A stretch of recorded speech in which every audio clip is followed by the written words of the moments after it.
read the literature of economy. I'd like to call us. Yeah, it's wonderful to hear the enthusiasm in the room. But I do want to call us to order so that we can actually manage our agenda today. We have a lot of very meaty topics and subjects to cover today. I want to ask everyone before we begin to turn off cell phones, or at least turn them on silent, and to board members to take Blackberries off the table so they don't interfere with the system.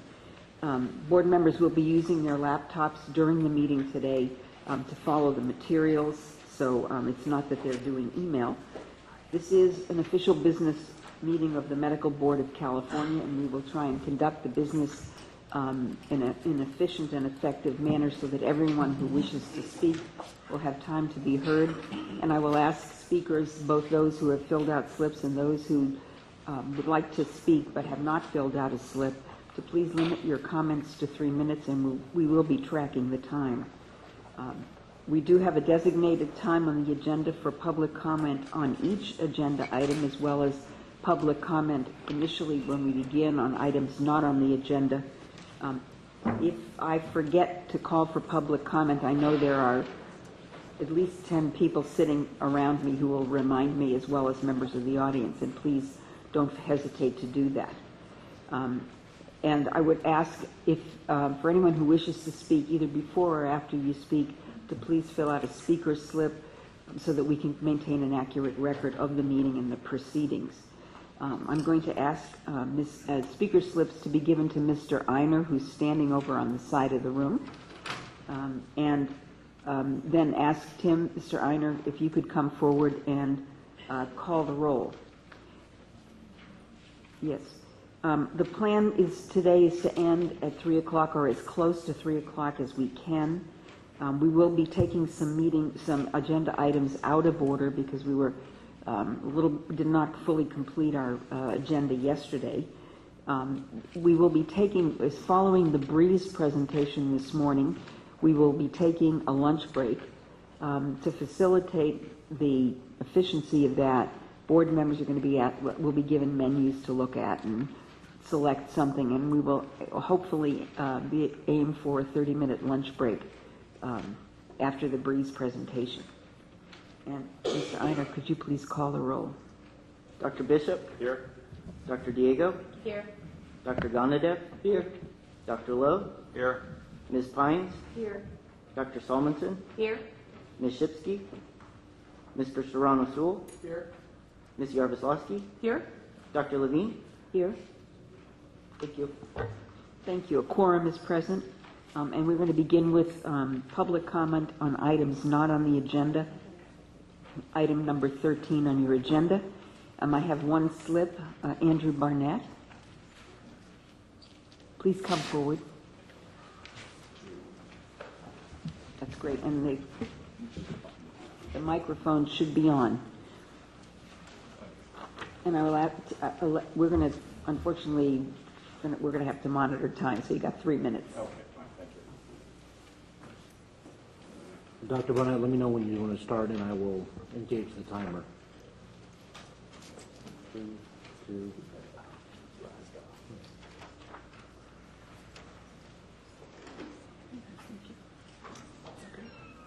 Good morning. My name is Andrew Barnett. In September of 2009, I received a public letter of Mr. Barnett, Dr. Barnett, if you could sit so that we can hear you. You want me sitting? Yeah, the mic, otherwise no one will be able to hear you. Fine. Is that better now? Okay, great. Just a reminder, we are webcasting this meeting, which is why we want to be certain that everyone gets the opportunity to hear your comments. I appreciate that. Thank you.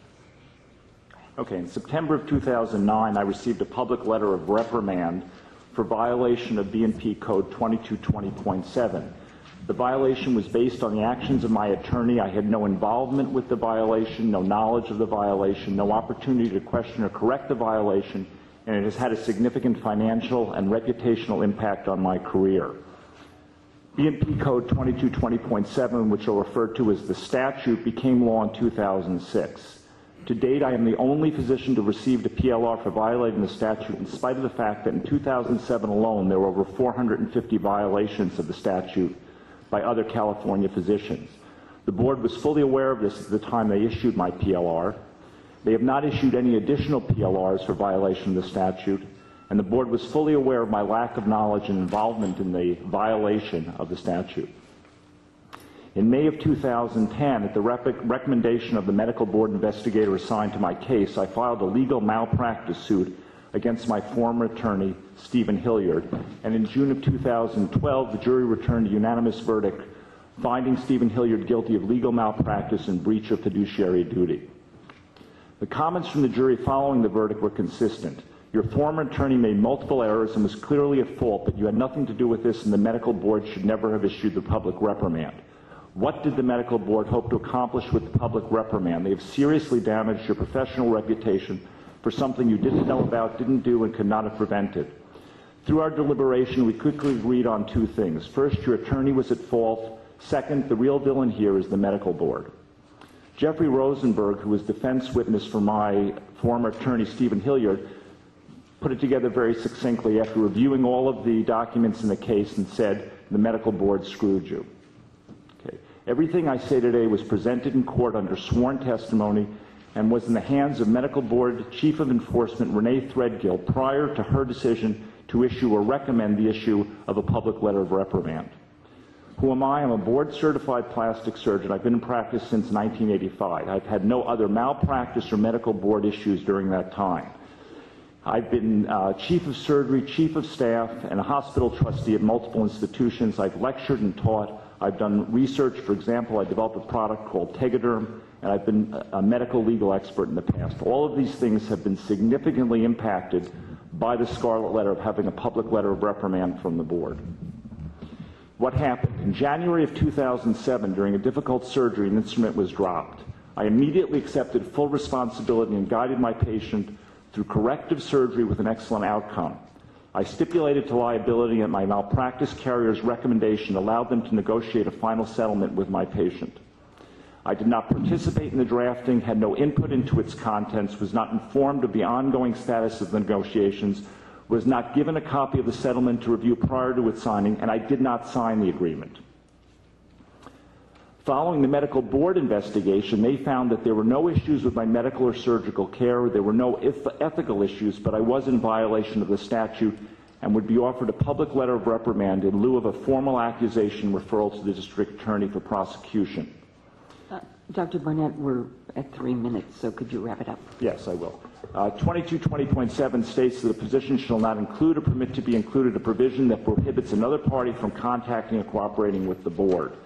My settlement said that to preserve the confidentiality of the settlement, the parties agree that now that neither they nor their attorneys shall reveal to anyone other than is mutually agreed to the terms of the settlement. That's my violation.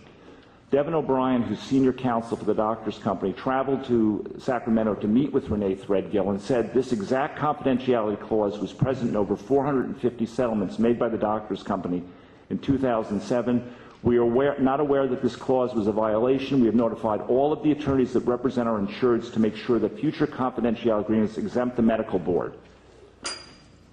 If you wanted to make a point, you've made it. Dr. Barnett had nothing to do with this, did not even know about it. You are hurting him professionally. Why are you citing him for something he did not know about? My former attorney also put together a signed affidavit where he stated that I had no involvement in this. Renee Threadgill received copies of all significant documents and a full narrative of the case prior to the issuing of the PLR.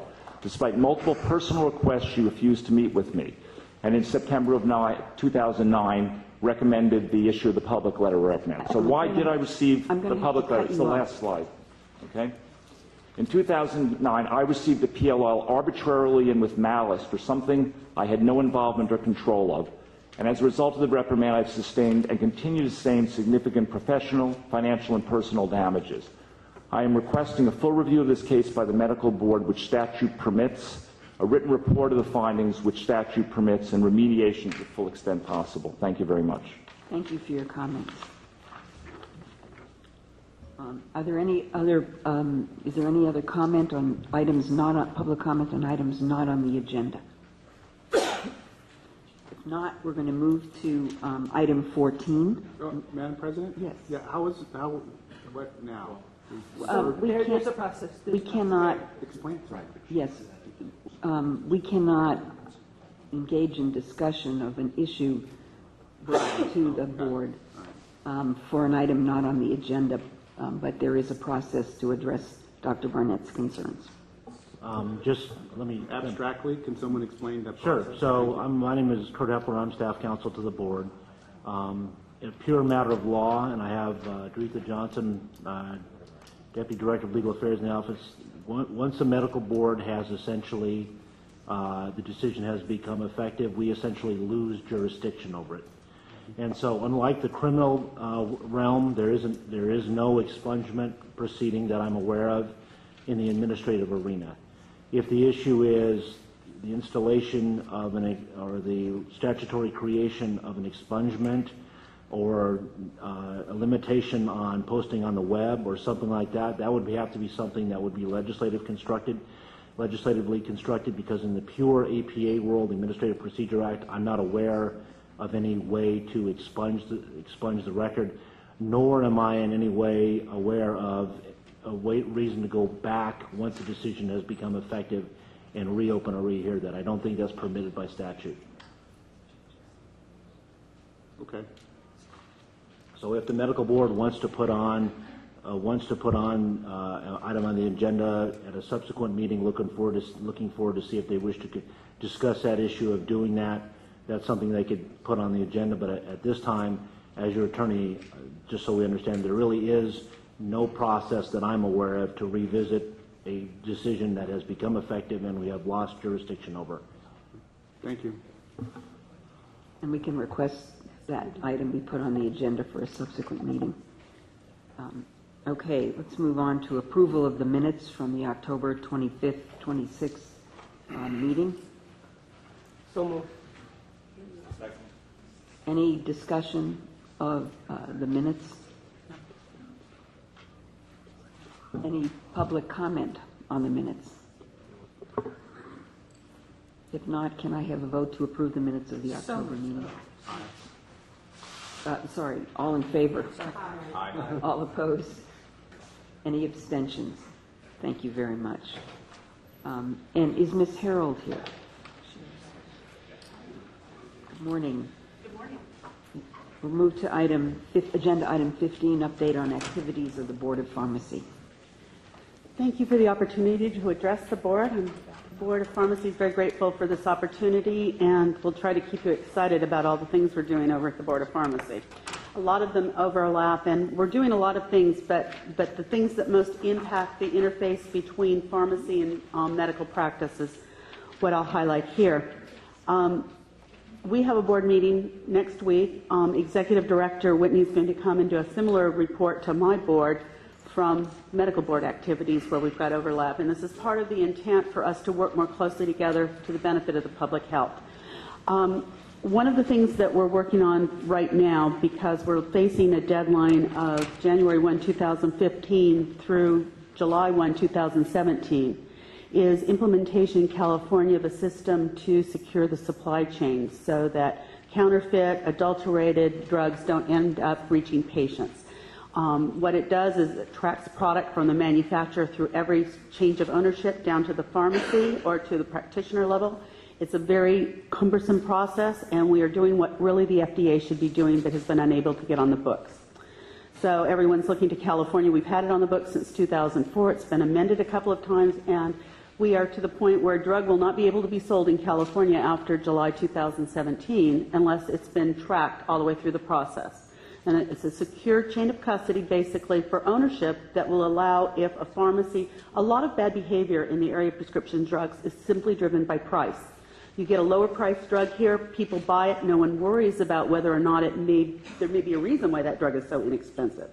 Regrettably, we've got wholesalers and we've got pharmacies that buy drugs from illicit sources, and because of that, our drug supply can be compromised. In some areas of the world, 1/3 of the drugs people get are ineffective because of adulteration or counterfeiting, We don't want our standard in the U.S. to go there. And because in California we have about 12% of the drug market, our standard effectively will become the national standard unless federally, and there have been 3 attempts over the last year to implement a program nationally, will take effect. And it should be a federal program. We'll be the first ones to admit it, but we had patients get counterfeit drugs from pharmacies, so we were able to get this law in the books. So we have a lot of public meetings, we have a lot of work, we have a lot of regs that are going to have to go around this, and it's a relatively complex task. So I won't go any further at this point.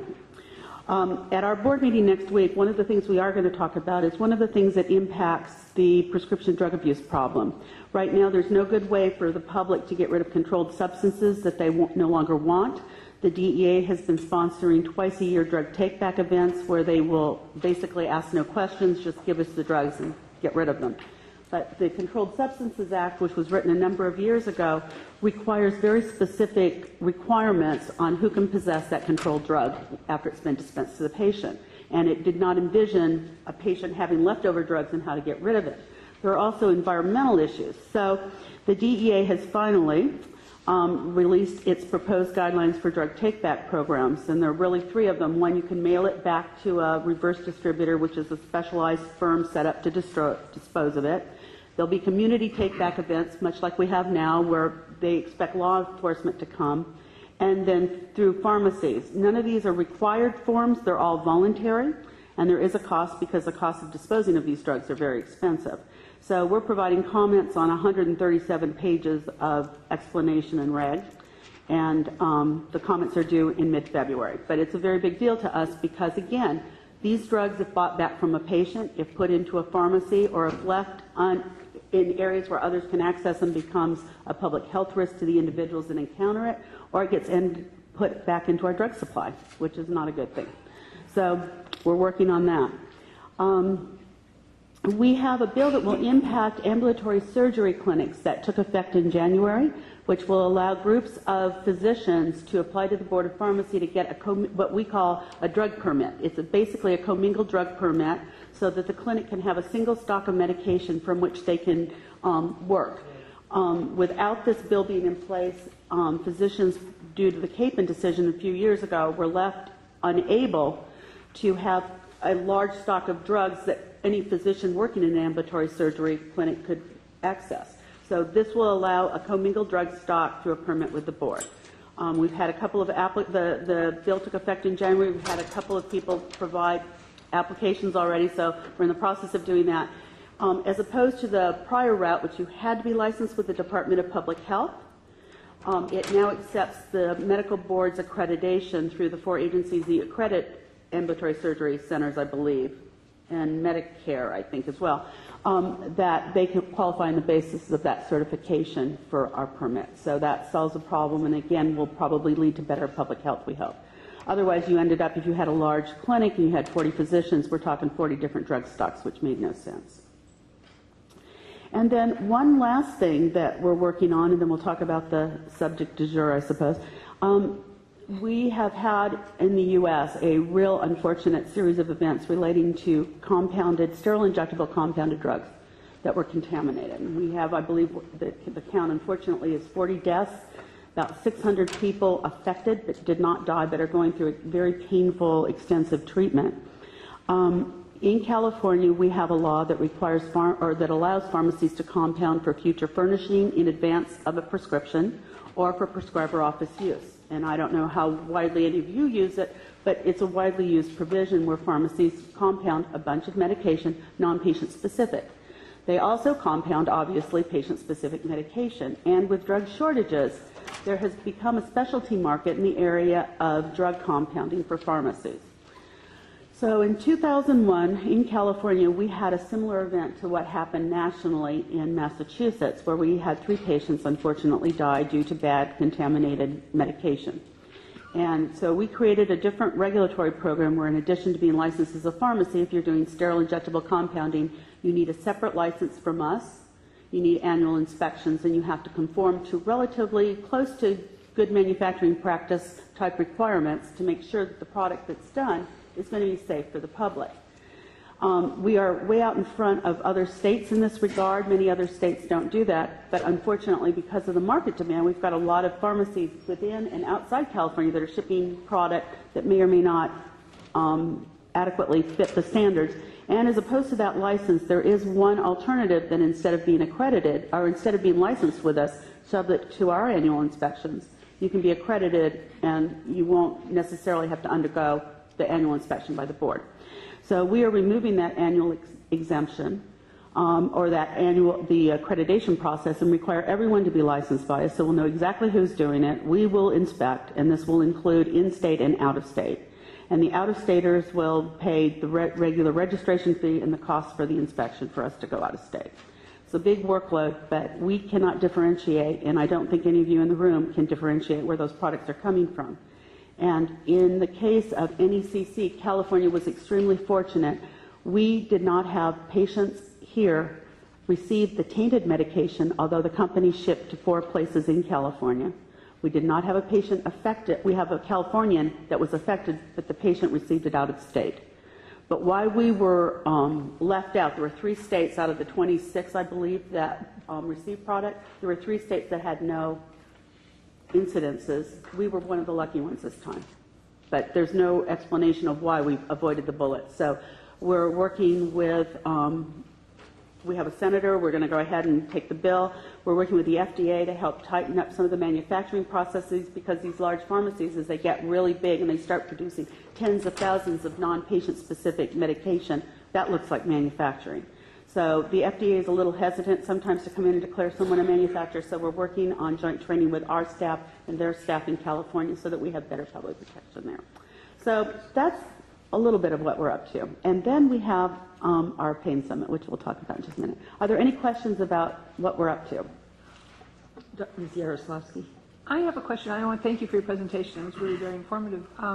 I have a question, and that is regard to what you were talking about with the returning of drugs, which is a wonderful thing, and pharmacies being willing to take it.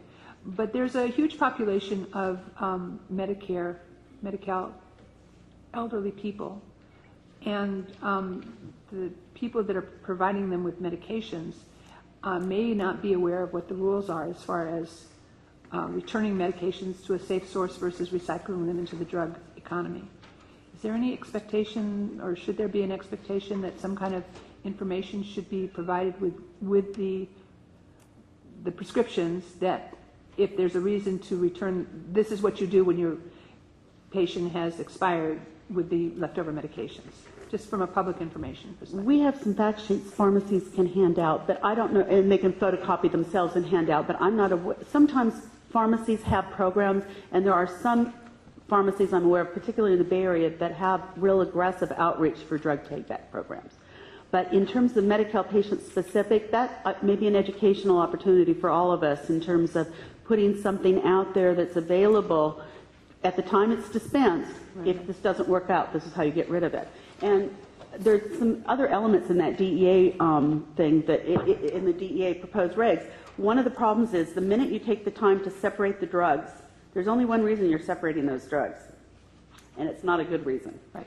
And there was just a ring in Los Angeles, $500 million a year. They were buying drugs back from Medi-Cal. Thank you. And those drugs are coming back into the supply. They're shipped out of state. They are sold. This is all, it sounds terrifying to hear this.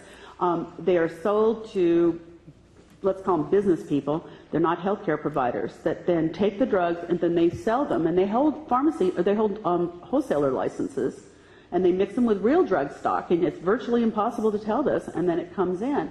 And sometimes when therapy doesn't work, it may be because the drug is not good. But there were 2 in New York last year. There was one of, $250 million. I think the other one was also $500,000, where they were buying AIDS drugs back, and AIDS drugs are very valuable, and they were paying the patients to give them the drugs or sell them the drugs, and then the patient made money, maybe didn't get the drug or maybe got part of the drug, and so everyone seemingly was happy except for the patients that got the drugs that had been recycled. So I will take back the idea for a fact sheet that we can give to pharmacies so that it helps publicize how to get rid of this. Thank you. And a good topic for the newsletter, medical board newsletter. Sure. Any other, Michael? Dr. Bishop. Thank you. I thank you for all your hard work. Something you touched on, something that's affected my practice quite a bit, is the drug shortage. I'm an anesthesiologist, and we really have been struggling with a number of drugs. Is your board or anybody working with any other parties to try to ameliorate this problem? Well, the Board of Pharmacy gets involved in a lot of stuff, but it really is an FDA issue. Absolutely. The FDA has started working a little bit more with manufacturers, but there are still shortages that occur, and sometimes they're regional. And as a provider, you typically will get very desperate. You'll do anything you can to get the drug you need for your patients. And your patients, you end up paying for it. And then we've got bad players again. Money drives a lot of bad behavior. And so if you're going to buy a drug and you don't know the entity selling to you, make sure they're licensed, and you might want to ask a couple of colleagues where they're getting the drug. Well, I work for the UC system, so I think they have a pretty good, hopefully, system. But I'm not involved in that at all, but absolutely, I mean, it really is a problem. I know that the ASA is working with lawmakers and seeing what we can do. I just didn't know if there's anything going on more locally to help us out here in California. Well, we've got pharmacies that are willing to fill a void, but I'm not sure that's always a good idea. And sometimes you don't know where they're coming from. And then if you get into the area of non-sterile to sterile compounding, where there's the highest risk, there you need to be very careful about where you're buying the drug. Okay, well, thank you very much. Mr. Serrano-Sewell? Hi, thank you for the presentation. I look forward to the next one. And if this is going to be discussed in it, just you can say so. But I read in the New York Times that, you probably read the same article, that the FDA is considering promulgating some rules around the prescription of pain medications. And it's gone through a committee, and it's working way up to the secretary, or the FDA director and then the secretary to promulgate their rules. So assuming something like that is adopted, because it is an issue people are talking about a lot because of the problems, what impact does it have on the pharmacy board? Are you then have to adopt concurrent rules that are similar to what they, you're smiling. Good question. No, that was a great question. In fact, I should have thought to connect something with what's going on in the outer world. Because of the huge prescription drug abuse problem, for the first time you really see federal agencies working together cooperatively, much like us, working cooperatively, and you've got the DEA working with the FDA, with the CDC, and with the White House drug policies are. And what they're talking about doing is moving the hydrocodone products to Schedule 2. If they move hydrocodone, which in California, we are way out in front. We are, per patient, it is our drug of choice. Some states have OxyContin problems. We may have an OxyContin problem, but we are way out front with hydrocodone. And if you move it to Schedule 2, you get a lot of odd, horrible things. But whether it is scheduled federally as a Schedule 2 and doesn't get scheduled in California as a 2, it still is a 2 in California. It's the more stringent ruling applies. For the most part, California's got its own schedule of controlled substances. And the way that you add drugs to that list is you go to the legislature. It's a relatively painful process. But whether it's scheduled federally or at the state level, it's got the same impact on California. It becomes a Schedule 2 de facto. Okay. Any comments from members of the public on Ms. Harold's presentation? Anyone would like to speak to this? If not, thank you very much. That was terrific. And I'm going to ask you and Ms. Whitney to speak together about the in your packet, starting on page 169, we put in the date information and then information on the draft agenda. We released the information on Monday for registration, and by early Friday, all 500 seats were taken. We have a waiting list of 100 individuals who would like to come. We're very excited about the agenda. We do have confirmation on a senator who will be attending, so we'll be able to talk about political reality and where we can go from here. So a lot of the information that you heard mentioned today on prescription drug overprescribing and dispensing will be discussed. We have a great agenda, and I do hope that all board members who have not indicated an interest will let me know as soon as possible if you plan to attend. We do have 2 board members who are coming, and I believe a couple board members from the Board of Pharmacy, in addition to presenters. Are we going to do this in Southern California? We are going to film this, and we've had lots of requests for Southern California. It has taken quite a bit of staff time, so we'll have to look at the possibility of maybe doing it in the fall if we determine that it was well worth our while and we can get speakers again. The one thing, if we did it in the fall, is that we would have results of legislation, more information about where we're going. So that will be a positive thing. But we do have someone from the White House coming to speak and can tell us what's going on at the federal level. So that will be really good. Yeah, the reason I wanted to make sure is that we should look at is that this issue is going to be pretty serious and important, both for physicians and patients. So I think we need to educate the physicians to get to that level, and it's a very difficult area. Sometimes doctors feel that you're damned if you give, you're damned if you don't. So it's a tough area. So I think we do need to get that, reach out to as many as possible within a short period of time.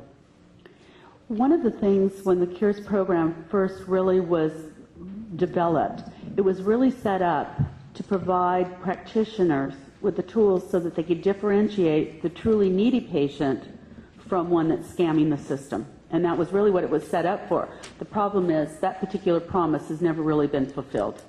And that's where we're hoping to go.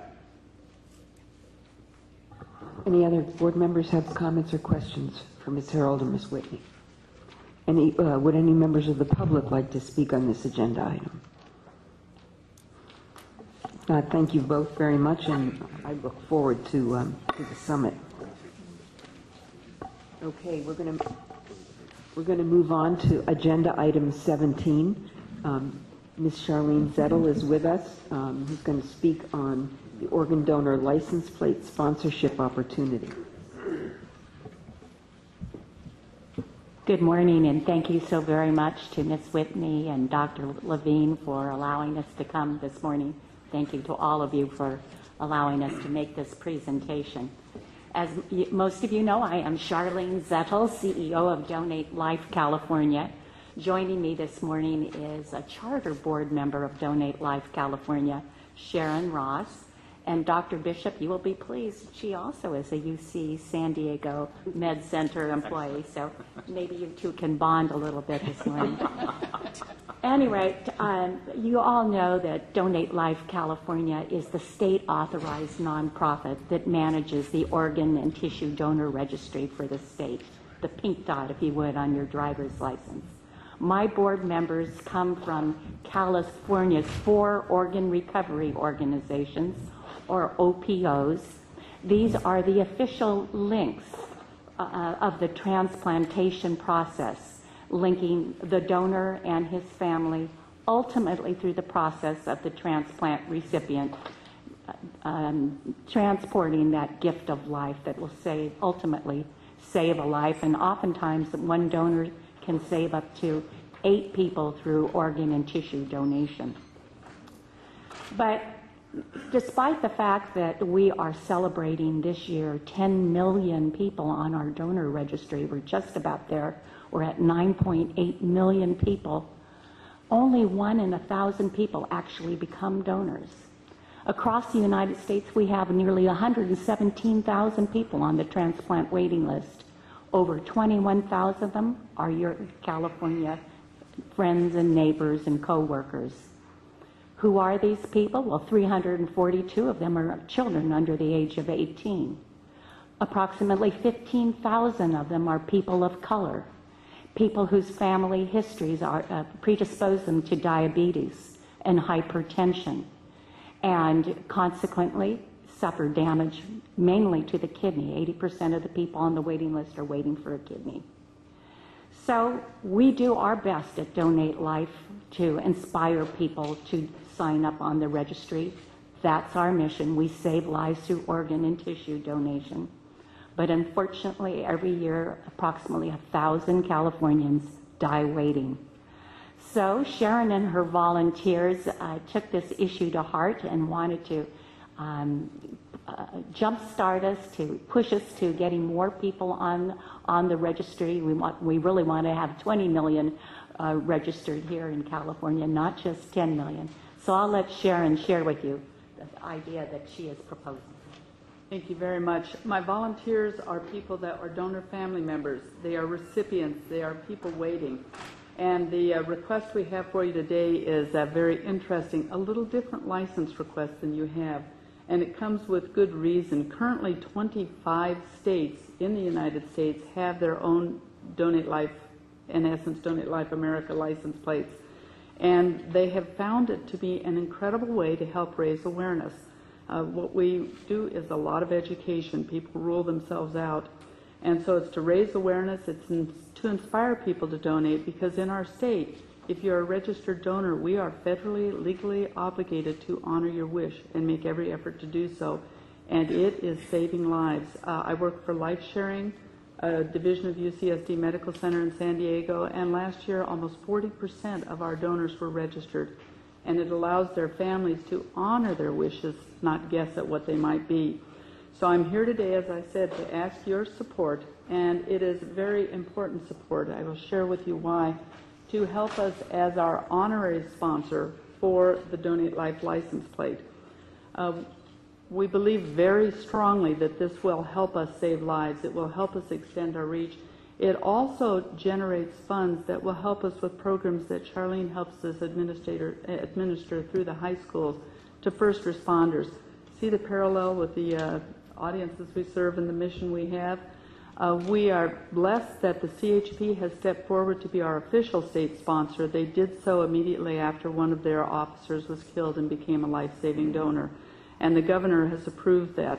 But we have learned from the other states that the way to success is to have significant partners that share that mission of life-saving. And that's where we're asking you today. I want to ensure you, board, I serve on a board too, I understand that there is no expense or liability that you will incur. We are also very, very respectful of staff time. We will provide the materials. You can help us by doing links on your website, by being that official sponsor, by having that recognition as we do some events with it. And I know how busy you are today. I want to thank you personally for all you do to help us on the front lines when we work to save lives. San Diego, last year alone, we lost 76 of our neighbors because we did not have enough donors. And your help and your support would be so appreciated. Thank you. We will open it up now. Can I just ask you, if you could you specify what it is you're asking us so that we are asking you to become a partner with us in this endeavor, to be our unofficial but our honorary sponsor. We would ask you to place a link on your homepage, much as the Veterinary Medical Board did for the spay and neuter license plate that was just authorized for the state of California. So that will be coming out in the next few months. And so this is not without precedent. Another licensing board has partnered in this endeavor. They are going to undertake the responsibility of sending reports to the state of California, to collecting the monies and so forth. We are not asking for you to undertake these responsibilities. We would just ask you to have that spot, that hyperlink on your homepage, and promote the license plate and information about organ and tissue donation, which you have done so well in the past. So I just want to, before I ask for a motion, does staff have any questions for Ms. Edel or Ms. Ross? No, we've had numerous discussions on this, and also have contacted the Veterinary Medical Board to assure that it's something that the staff would be able to handle within our existing resources. We would be very honored to partner with the CHP. It's something that the medical board staff has not really done, and this will enable us to do further outreach with an agency that we really haven't had a lot of in a relationship with. So we're very pleased to be requesting it. Won't be much in terms of putting all the linkages onto our site and creating a separate page for this. Great, thank you. So can I have a motion? Oh, sorry. I move that, well, I have a comment first, but what organ are patients waiting for that die without getting a transplant? The most needed organ, at least 79% of California's registry, people are waiting for a kidney. So why aren't there more living donors for kidneys? I mean, everybody has 2 kidneys. Why should anybody not be able to get one? That is a great question. We are just launching this year, too, the Living Donor Registry in California. This will be the first living donor registry in the nation, in the world. Basically, it is not really a registry. It's more of a referral service, an information and referral service to the transplant hospitals and community. So, Great question. is there any provision to compensate the living donor? At this point, the insurance companies pay for the medical care of the living donor. But as far as living expenses and so forth, there has been no legislation to do that. But last year, Dr. Desaulnier did authorize legislation to mandate that employers needed to give living donors a medical leave up to 30 days with impunity. So can I have a second? Second. All in favor? Aye. Aye. Oh, sorry, public comment? Well, I don't, oh. Any further discussion on the board members? Among the board members, any questions? Yeah, I just want to comment on 2 things. Thank you for coming. It's as a trauma surgeon, it's too close to my heart. We just did about a month ago Tree of Life in our lobby. You guys do a wonderful job, and you got my solid support. And as far as the living donor, I think it's a great idea with the registry, but we need to get more living donors, non-directed donations. Almost all living donors are directed, that is, one person giving it to another known person, but the trend is to really go towards organ exchange, that is non-directed donation, and that might be the only solution for the kidney transplant patients. And that is the goal of our outreach and education, is altruistic living donor. Thank you very much. Any comments from members of the public? Yes, please. Can you come forward? Sorry, but we do want your comments heard and recorded. We need mobile mics. There we go. You can just Hand mics. My name is Carol Gottstein. I'm a 3rd-generation California resident. I just renewed my driver's license, my California driver's license, and the pink dot isn't shown on the driver's license anymore, even though I've been an organ donor my whole life. I don't feel secure that my wishes are going to be carried out to donate my organs because that little pink dot's no longer visible on the driver's license. One, thank you for being a donor and listing it. We moved about 7 years ago to an electronic registry. We have been at UCSD doing organ donation for 30 years, and in that time we've seen about 2% of a license. So we went to the electronic. I happen to have a card. I will give it to you and confirm. If you check 7, and the DMV has also been a wonderful partner for us. Of our 10 million donor registrations, 95% have come through the DMV. And if it's not printed there, you and I will go back and find out why. It's a matter of checking yes every time on the DMV. But we'll confirm, and that's something that Donate Life California does easy. And thank you. Okay, so can I have a vote of all members supporting this? Please say aye. Aye. Any opposed? Any abstentions? Thank you very much. You have a new partner. Thank you very much. We're so proud of our partnership. Thank you. Honored. Thank you. So, sorry, we're going to move back to item 7 on the agenda. business that we did not complete yesterday. Right.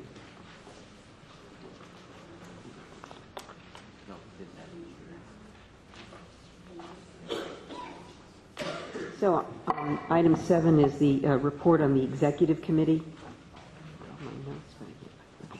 The executive committee met yesterday afternoon, and we reviewed the board administrative procedure manual and asked staff to make some additions to different sections in the manual, and in particular added to the manual was a newly added section on building out the responsibilities of board members, the board president, and making clear what responsibilities we're asking people to take on when they volunteer for these positions.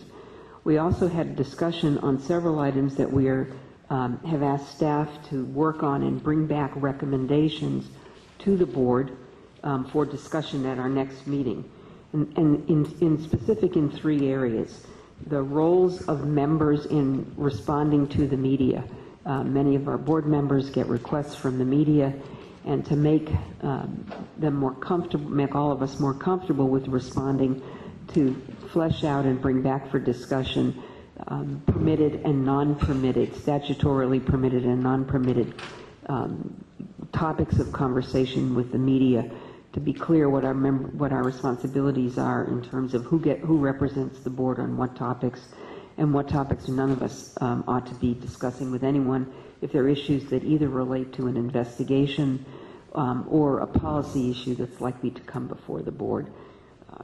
The second is similar, related but somewhat different, meetings with members of the public and interested parties. We currently have on our board agenda a section for disclosure of board members of meetings with interested parties.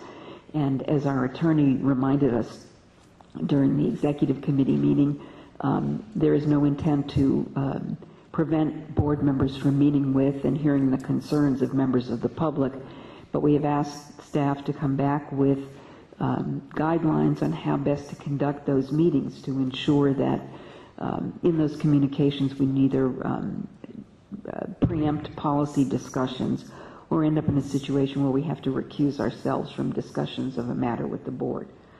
And finally, an important topic, again, in terms of increasing access to our deliberations for members of the public, the question of how best to handle the request for providing written comments to the board for sharing at board meetings by members of the public who are unable to attend.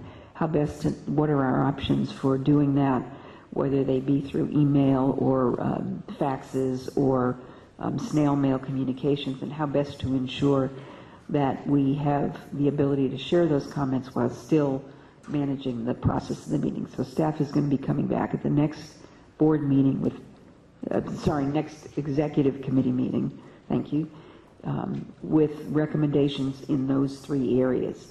And then in the final executive committee meeting agenda was an update on the strategic plan. Ms. Kirkmeyer briefly went through the status of the elements outlined in the plan. The board members and members of the public have that full document to review, and we asked that for subsequent meetings of the executive committee that there be a timeline developed so that we can track, like a dashboard, where we are, what things are on track, what things have been delayed and why, so that we can actually continue to monitor our progress toward implementation of all of the elements in the strategic plan. Any board members have comments or questions? Yes. Mr. Serrano. Thank you for addressing these issues. I mean, I think, speaking as a new board member, having some guidance from the executive committee and board leadership around, here are some do's, here are some don't, is always refreshing and good to hear, without having a chilling effect on what our duties are as board members, which is, however we individually view it, basically, without hearing case matters, ongoing, this, that, and the other.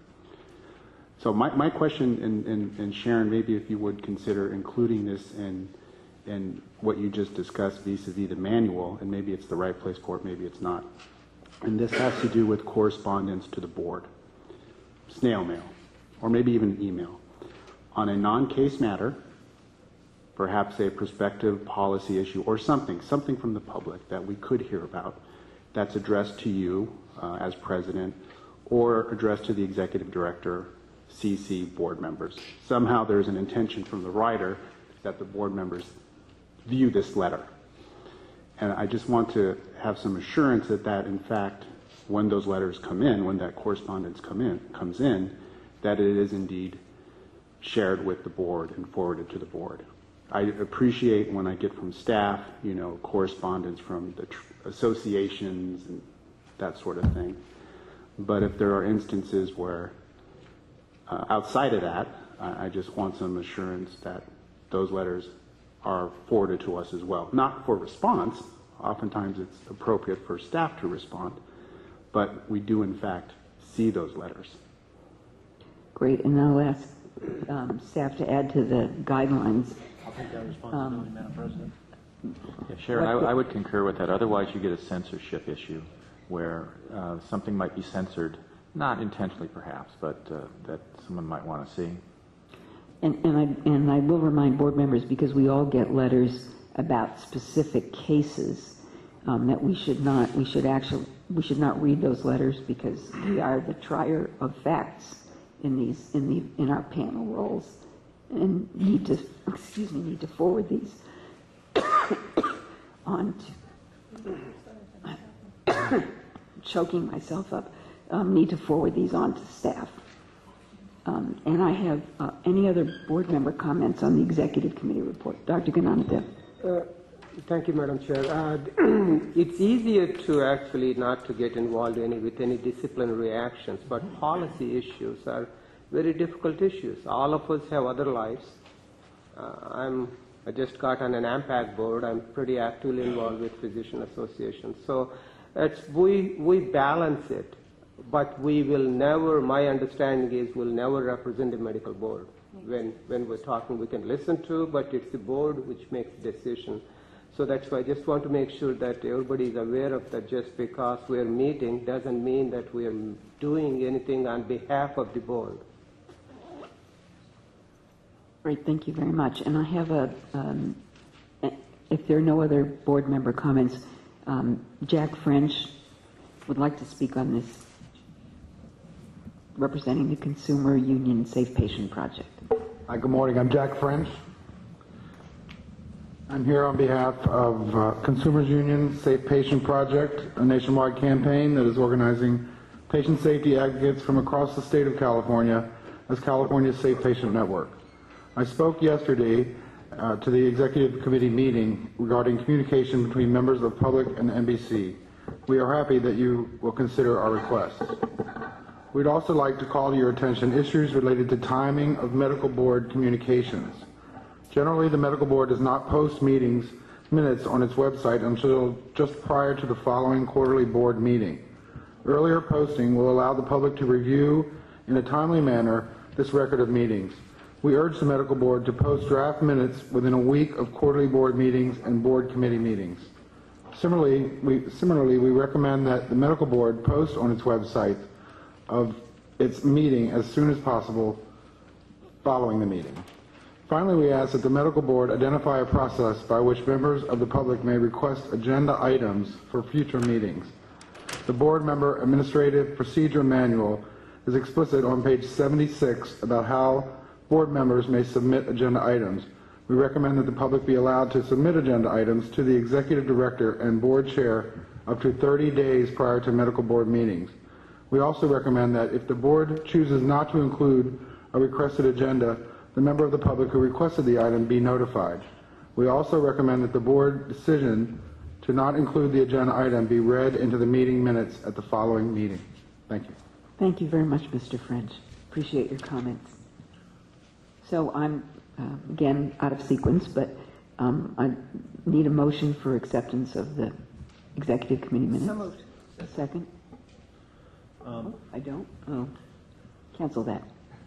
Sorry. Unmoved. Unmoved. Removed. All right. Then we're going to proceed back to where number 8, to agenda item 8.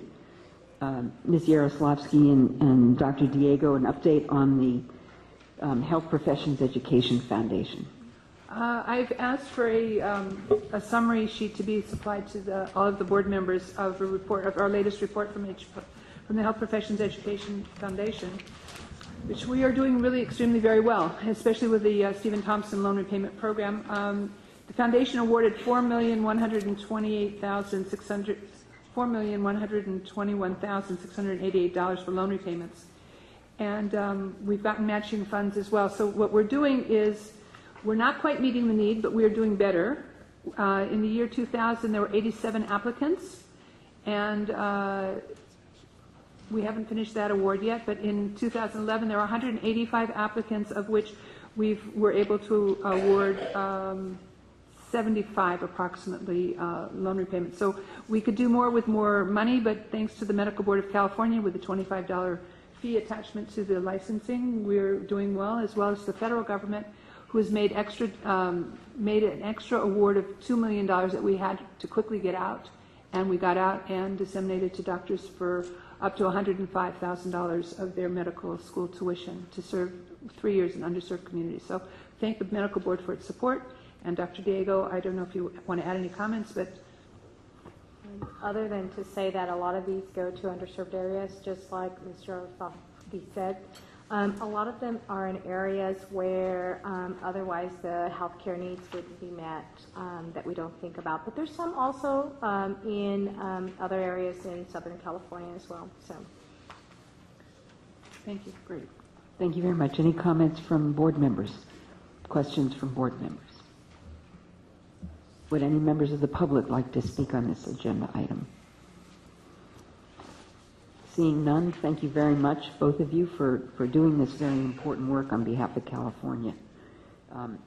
We're going to move on now to agenda item 9 and the physician assistant board update. Mr. Shunke.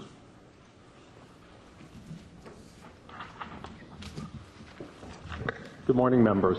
If you'll turn to page 137, which is behind agenda tab number 9. At the last board meeting, there were some questions which were raised regarding the utilization of physician assistants and their supervision. We spent some time trying to formulate a compilation of all the various questions that came out of that meeting. And instead of reading it, I assume that you've looked at it and would be glad to answer any questions about that memo. Do I have any questions from board members? Nope. Then the second item under... sorry, any questions or comments from members of the public?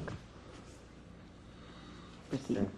And then just to provide an update from the Physician Assistant Board, as Ms. Simoes mentioned to you at the last board meeting, the PA committee has transitioned and is now a fully authorized board under the Department of Consumer Affairs. Their licensee numbers are moving up. They'll have almost 9,000 licensed physician assistants in California. There are 2 reg packages I wanted to bring to your attention. The preceptors in PA training programs, that reg package has been approved by the Office of Administrative Law and becomes effective on April 1st.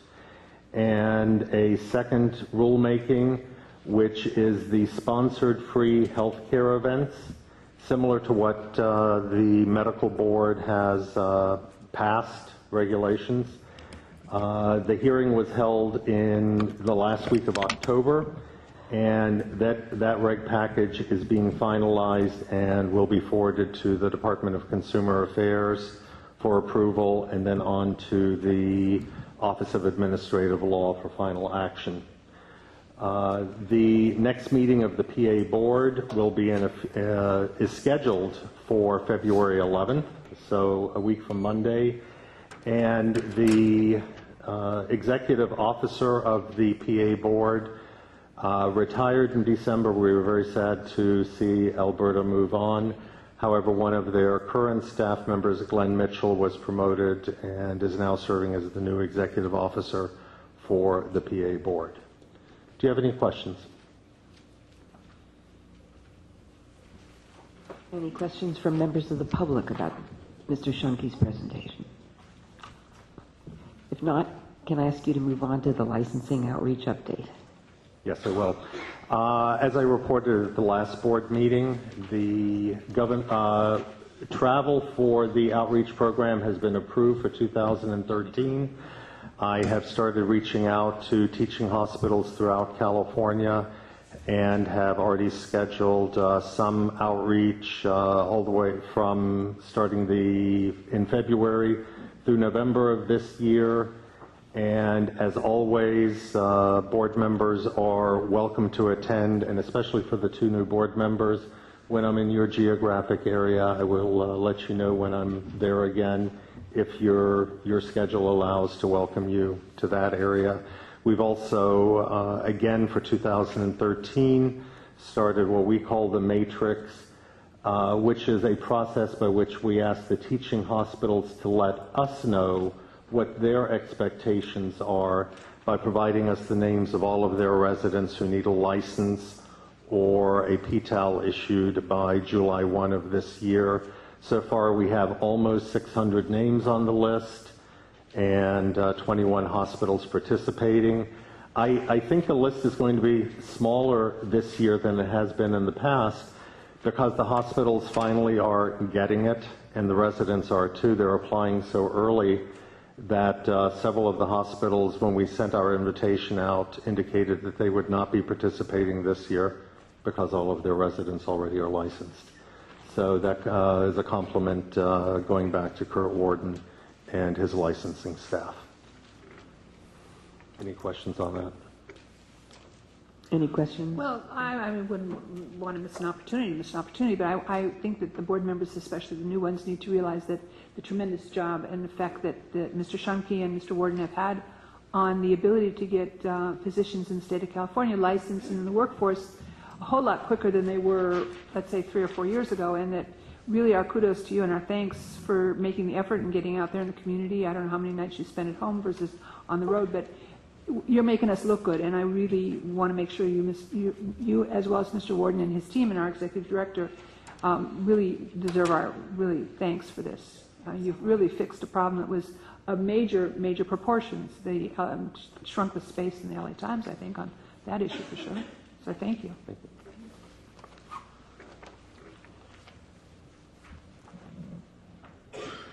Great, thank you very much, Mr. Shunke. And can we please have Ms. Simoes come forward for agenda item 18, update on legislation.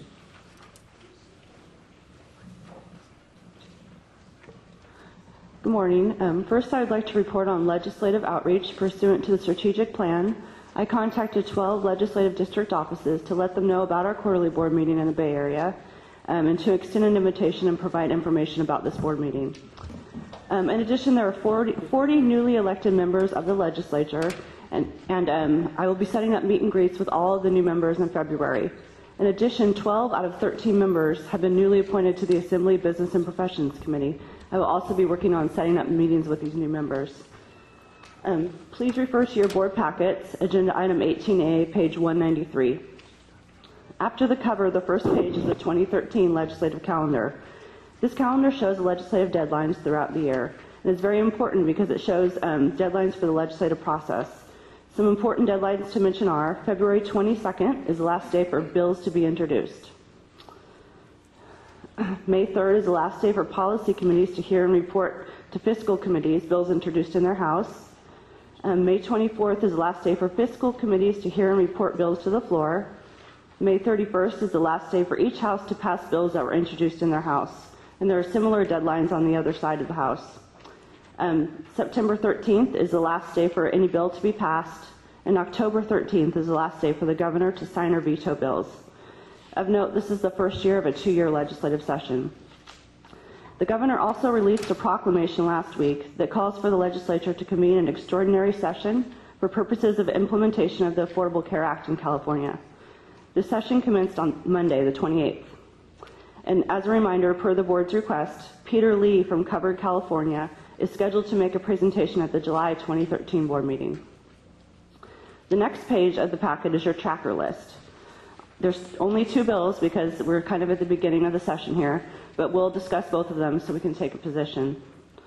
The first bill, SB 62 Price, would require a coroner to report deaths that may be the result of prescription drug use to the Medical Board of California, the Osteopathic Medical Board, the California Board of Podiatric Medicine, the Physician Assistant Board, and the Board of Pharmacy.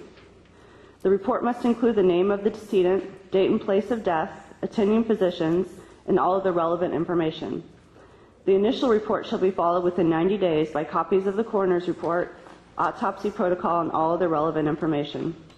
The board included a proposal for required coroner reporting prescription drug-related deaths in its Sunset Review report as a new issue for the legislature's consideration. Requiring deaths related to prescription drug use to be reported to the board would allow the board to review the documentation to determine if the prescribing physician was treating in a correct or inappropriate manner. This would increase consumer protection and ensure the board is notified of physicians who might pose a danger to the public. A couple things to point out. The current language in the bill requires the coroner to make a judgment call if the death may be, and that's the wording they use in the bill, may be the result of prescription drug use. We found in the past that using that kind of wording could lead to a decrease in reporting because you're making the coroner make that determination. So one amendment we might want to request is changing that wording to is the result instead of may be the result. Secondly, this bill is a little broad because it requires all prescription drug use deaths to be reported. We may want to consider narrowing the type of prescription drug use deaths, maybe to Schedule 2 and 3 prescription drugs. So staff is suggesting that the board take a supportive amended position, but I need a motion. I'll make the motion, and then I have a comment, so. Okay. Can I have a second? Ms. Yaroslavsky? So I'm very pleased to see that the proposed amendments might be to limit the type of drug versus all drugs. Mm-hmm. But I would like to ask also about the opportunity to add, in addition to the listed professional boards that will receive the report, Mm-hmm. as to anyone who's authorized to prescribe specific medications. So that would be including the dental board and maybe nurse practitioners. I'm not sure who is allowed to prescribe what, but if the Mm-hmm. issue is prescription drugs, that limiting them as we've limited them versus broadening, I would rather see broader. Okay. I have a concern about your first recommendation. Okay. Because if the requirement is that the coroner has to have determined without doubt that it is due to, you're actually, I think, going to get fewer reports. Okay, well, so it's based on the pathology report. That's what the report, and we had just, in our Sunset report, we had listed it as a concern that may be language. And so that's why we, and I think the author's office is, but if you would like to leave it as maybe, that's fine. Well, my concern is if it has to be stated as is or was as opposed to may be, you've actually narrowed the. Okay. Yeah, we can leave it as maybe. I don't. I would like to make another recommendation along the same lines, and I forgot to do it before, and that is that I'd like to know, are the Association of Coroners from the different counties been queried as to their input or engagement in this, as far as maybe they have some recommendations to add as well? I mean, it's very nice that we're supporting legislation, and legislation is being written. I just want to make sure that the people at the table also maybe are the coroners group. Well, actually, G.V. Ayers from I see him. Senate BNP is here. I haven't, because we're not sponsoring this bill, I haven't done the kind of outreach that I would normally do, like contacting coroners and things like that. If we are the sponsor of the bill, I do that outreach and, contact all the interested stakeholders. But since we're not the sponsors, I haven't made any of those attempts as of yet. But maybe if G.V. would like to come forward, he could probably let us know if that's okay with the board. I would like to hear from him, please.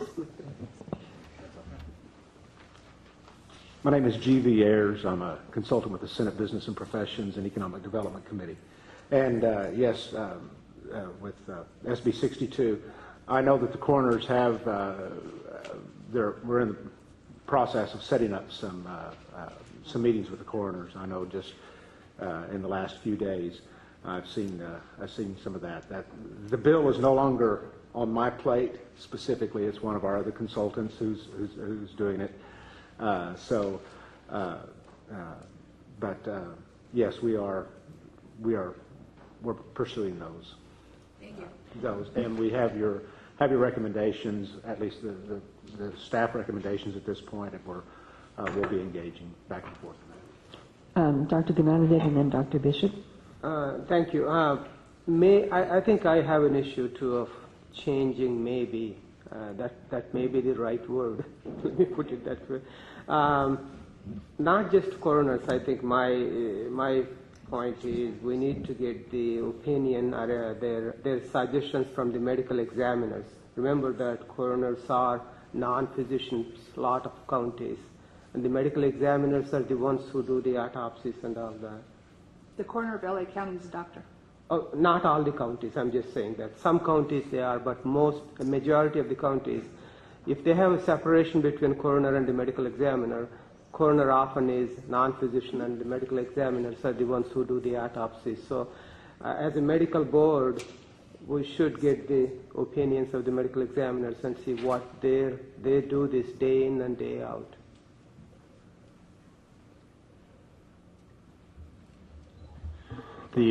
My concern with the maybe is by what criteria would the maybe be decided?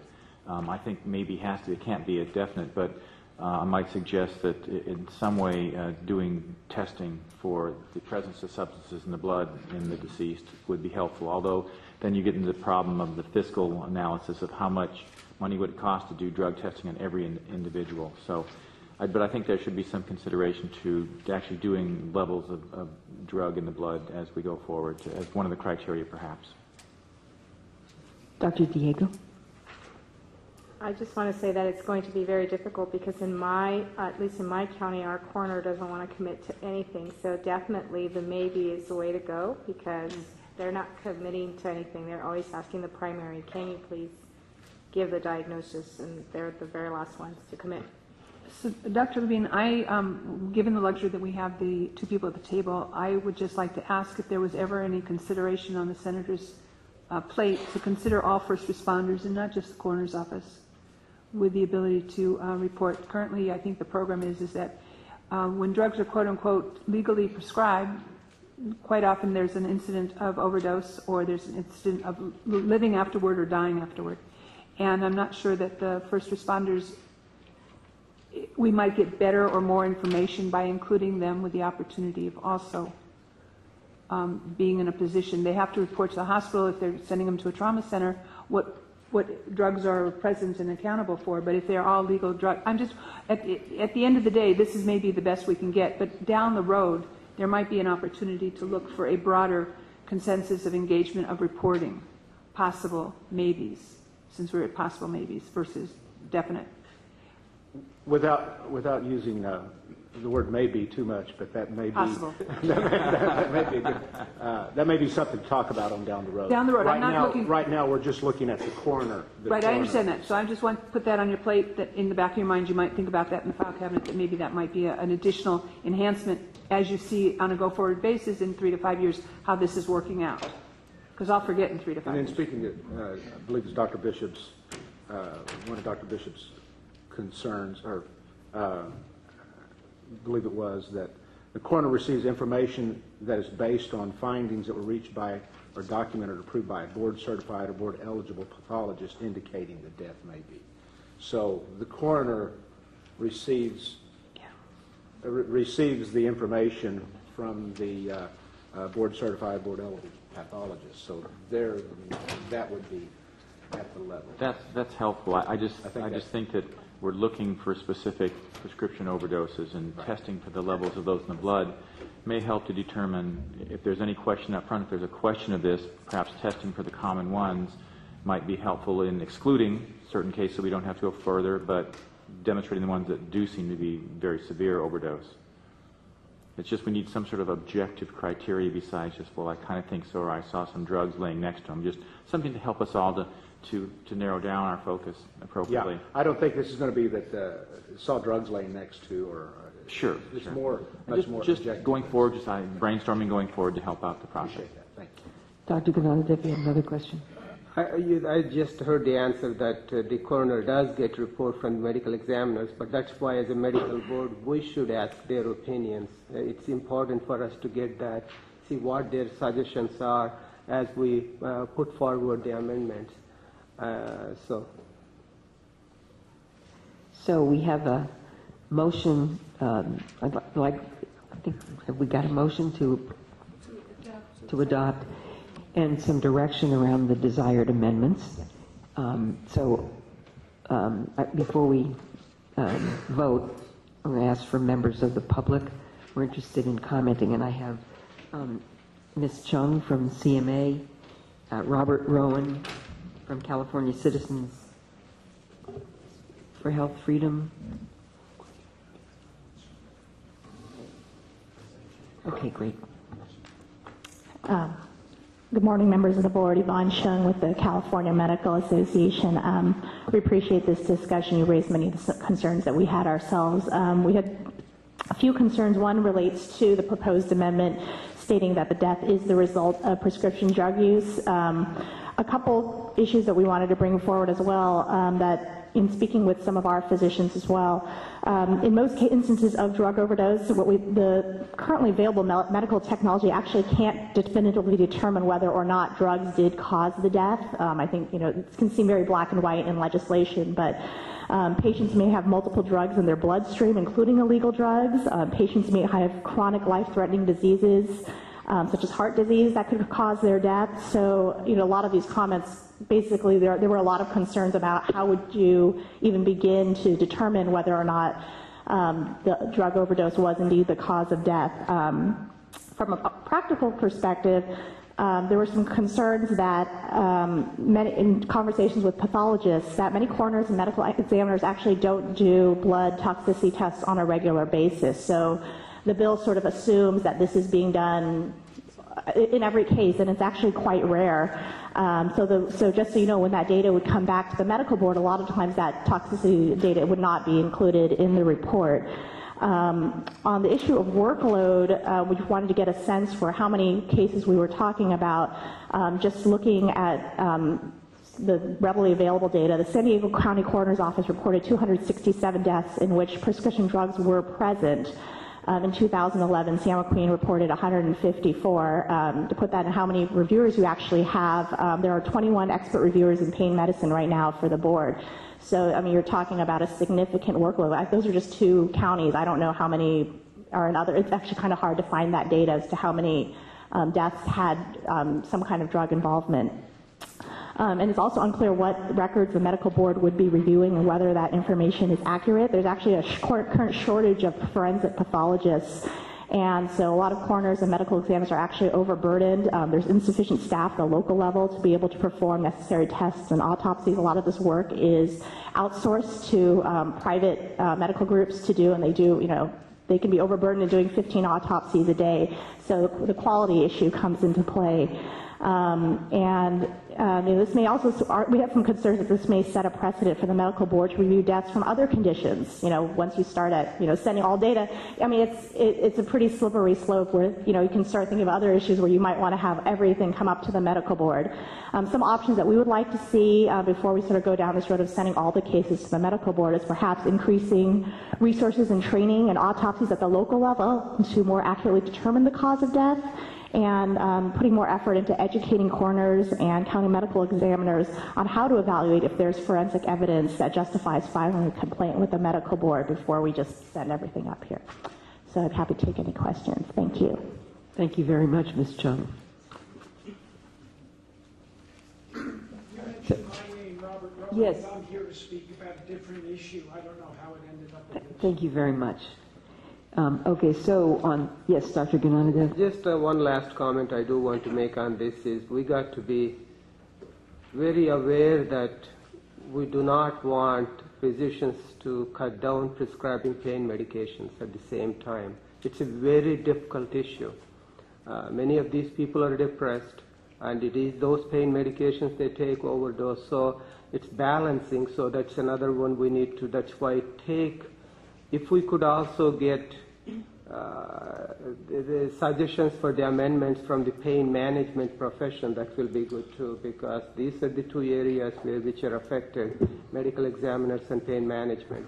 Want to make sure that patients don't suffer from pain, because we are so reticent in prescribing pain medications because of this law. That is correct, and that is the fine line physicians find themselves having to walk between appropriate pain treatment and recognizing potential opportunities for diversion. Madam President, if I may, I'm just trying to figure out what we have kind of a flurry of amendments, kind of what the motion is, because I think on line 19 we have is or may be, and I wrote was, and then we also had the expectation that perhaps the reporting would be expanded to include the Board of Registered Nursing or the Dental Board of California. And then there's also talk of medical examiners. So I'm just curious, Ms. Simos, if you could tell me what you wrote down for the amendments that would be. What I wrote down is to leave it as may be, okay, and then to perhaps narrow it to Schedule 2 and 3. Okay. And I wasn't clear, are we going to do the amendments to add other people that should get the reports?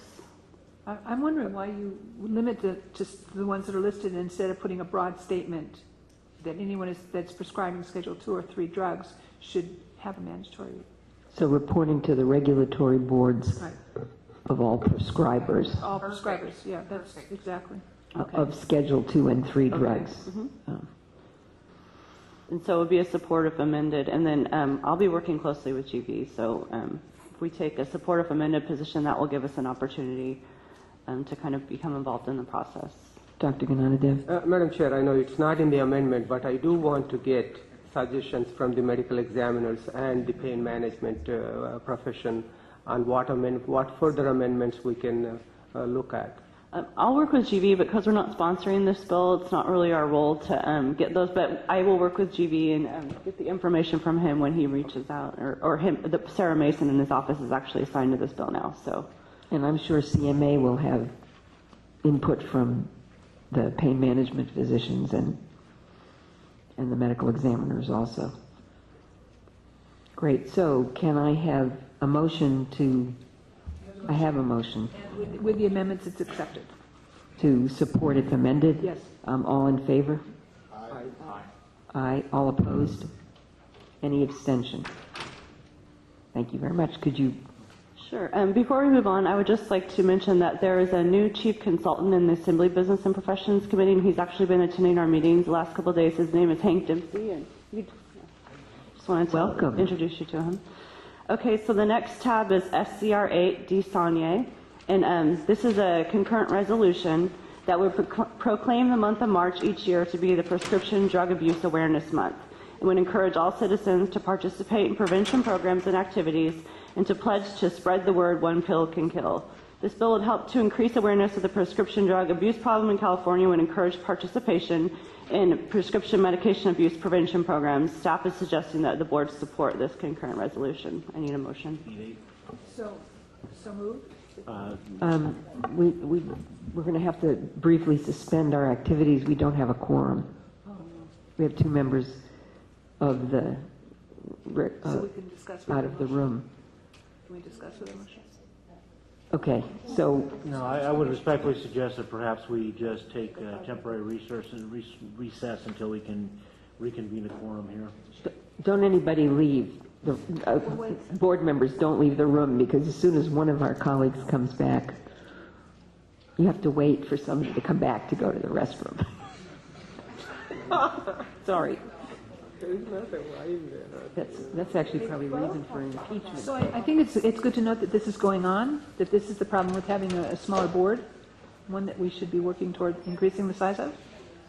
Well, and we have the pleasure of having a new board member, just appointed yesterday, I believe. Wednesday, January 30th, the governor appointed Dr. Felix Yip, who is a urologist from Southern California, Monterey Park. Thank you. It is Southern California. Right. I said Monterey yesterday, and everybody looked at me. Yeah. And Dr. Yip hopefully will be with us this afternoon and be sworn in and actually able to sit in. All right. Dr. Lowe has returned. We're back to quorum. So let's continue. So we left off at, I was suggesting that the board support SCR 8. So I would need a motion. Can I have a motion? So moved. A second? Second. Any discussion, questions from board members? No. Any questions from members of the public on this topic? Okay. And then next, I would just, although they're not Wait. yet in print. We have to vote. Oh, okay, sorry. All in favor? Aye. Any opposed? Any abstentions? Okay. Thank you. And so there are some bills that I'm aware of that may be introduced, although they're not yet in print. I just wanted to let the board know about them. First, the California Academy of Physician Assistants may be sponsoring a bill that will allow physician assistants to supervise medical assistants, so that might be coming up at our next board meeting. As Ms. Harold mentioned, the Board of Pharmacy will be sponsoring a bill related to compounding and increased oversight, and this is in relation to the recent meningitis outbreak. Advancing New Standards in Reproductive Health at UCSF, Planned Parenthood, and the American Civil Liberties Union will be sponsoring a bill related to mid-level practitioners performing early aspiration abortions. This is relating to the OSHPD pilot project. A spot bill has been introduced on this subject, AB 154 Atkins, and that's on your revised Tracker 2 list that you should have received. And there are individuals here that represent the sponsors that answer any questions you might have. And lastly, as has been discussed before, the California Citizens for Health Freedom will be sponsoring a bill related to integrated cancer treatment, which is alternative cancer treatment for cancer in order to provide patients more choice for medical treatment of cancer. This bill will be authored by Assemblymember Hueso, and Ms. Garcia from the Assemblymember's office is here today to provide public comment. And then the last item is the Tracker 2 list. You should have received a revised copy, and it's just for your information so you know which bills we're tracking closely. And that concludes my legislative presentation. Do you have any questions? Any questions from board members? And I have, we have someone from the Assembly Member's office to speak, and Mr. Cuny also has submitted a slip. All right. Dr. Rowan. So thank you. And could you state your name for the record and for those listening? Hi, my name is Maria Garcia, and I thank you for letting me speak here today on behalf of California State Assemblyman Ben Hueso. I'm here to talk to you a little bit about the proposal briefly described. The goal of this proposal is to provide access to safe alternative treatments for cancer here in California. Assemblymember Hueso does not argue the efficacy of conventional medicine. Rather, he wants to allow patients the ability to utilize successful alternative treatments in this state. I understand that current law restricting cancer treatment was established to protect patients, and it is definitely not our intent to authorize quackery with this proposal. However, we also understand that the process of FDA approval is not only time-consuming but very expensive. In addition, recommendations made in the past for a State Department to review and approve cancer treatments have never grown to fruition. Nonetheless, the use of alternative cancer treatments is continuously growing. There are safe alternative treatments currently being used in other states and countries with proven positive results. For example, studies are showing positive outcomes for cancer treatment with intravenous vitamin C. Vitamin C, a common household nutrient. Patients using alternative treatments are not only improving in some cases, but they are also experiencing a higher quality of life. Assemblymember Hueso is completely open to working with any interested party on strengthening the current bill language to ensure that it does not expose vulnerable cancer patients to fraudulent care. The bill currently specifies that integrative cancer treatment must meet an evidence-based medical standard as defined in the bill. This language is a work in progress as our office continues to have conversations with all stakeholders. The state of California has already opened its door to alternative medicine by passing legislation that sets up guidelines for its use in general practice. Yet when it comes to cancer treatment, California is the only state that statutorily restricts cancer therapy to conventional drugs, surgery, and radiation.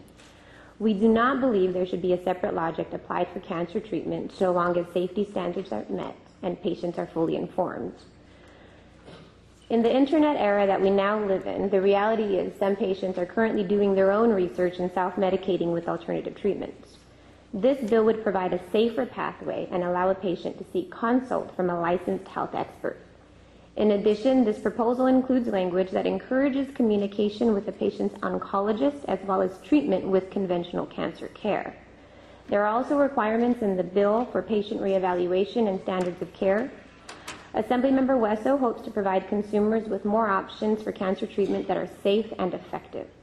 We believe individuals should have the ability and freedom to seek health care in a manner that best suits their needs. This is a quality of life issue and a consumer choice issue. For these reasons, we respectfully request the medical board to review and hopefully support this proposal. Thank you. Yeah, Mr. Serrano-Sewell. Thank you, and thank you for that presentation. And if you, I don't know what the committee's, the board's ultimate action are going to be. I can just share with you my thoughts, and they are as follows. And one is, I've heard some say, not in this context, but the cancer quackery bill should be applied to other patients that are suffering from other conditions. That is to say that when you have a patient that is suffering, diagnosed with the disease, they're in an incredibly vulnerable state. Incredibly vulnerable state. They'll believe anything. I know this from firsthand experience. And it makes them vulnerable to talk to any doctor or healthcare expert that will provide a reasonable therapy or a cure. And you get into a situation where that's not the case, and you have people, because it happens, that are playing on that. That's one thing. So there's people who think it should be the other direction, not this direction. And that's ultimately a policy matter for the legislature and the governor to figure out. That being said, I do think, though, that, and I want to make sure this bill covers this, that there is a component where a patient can make a reasonably informed decision in consultation with their family, which they should, and with a some medical expert. And once that consent has been given, a patient has a right to pursue what course of action they want to, and I fully support that. But it's a tough issue, and the reason why this cancer quackery bill came into play in the 60s, I think, maybe even earlier, it was because there was a lot of quackery going on, and people were being defrauded, and it was shameful, and the legislature did the right thing in enacting this bill. I know from my service on the Stem Cell Commission, we were confronting this issue right before I left, and what to do with people that are advertising stem cell treatments. Setting up clinics. I offer you stem cells. I'm going to cure your autism. I'm going to cure your fill in the blank. Every condition, just go online to any one of these outfits and they'll tell you, these clinics. And we have no idea what they're injecting these patients. And they're paying hundreds of, sometimes tens of thousands, up to $100,000. When you hear about these cases, it'll break your heart, because they were preyed upon, because they're in a vulnerable state. So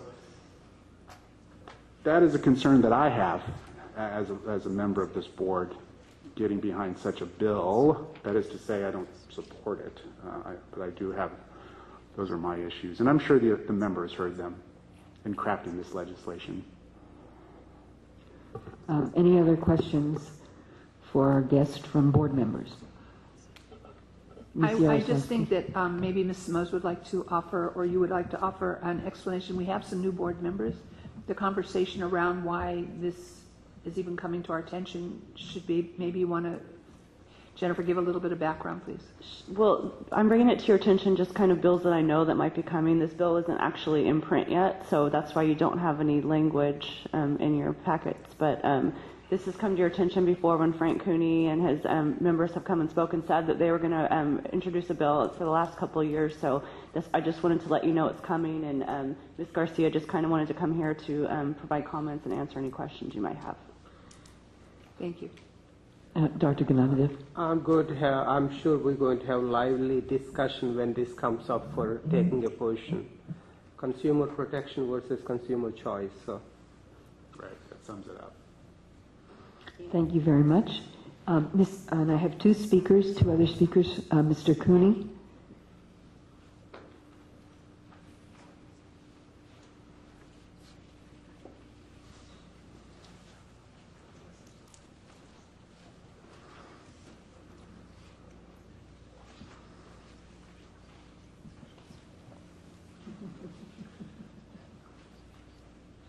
And Dr. Rowan.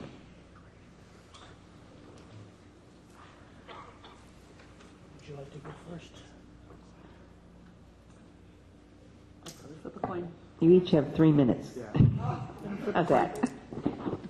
My name is Frank Cooney, and I'm the Executive Director of California Citizens for Health Freedom. And I will say our organization has had a long-term relationship with the medical board. And I do think there were 2 executive directors that we've worked very closely with.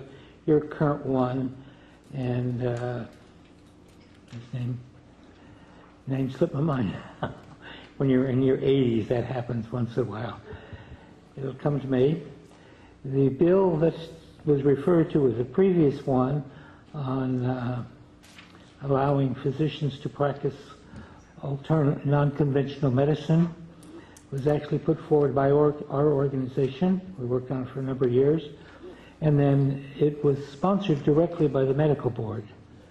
It was the medical board's vote to author that bill and work with it, and it passed the legislature with only 2 votes of opposition, and was signed by the outgoing Governor Davis, and since he was left under pressure, the new governor, Schwarzenegger, had choice of signing bills, and both of them signed that particular bill that allowed non-conventional medicine occur.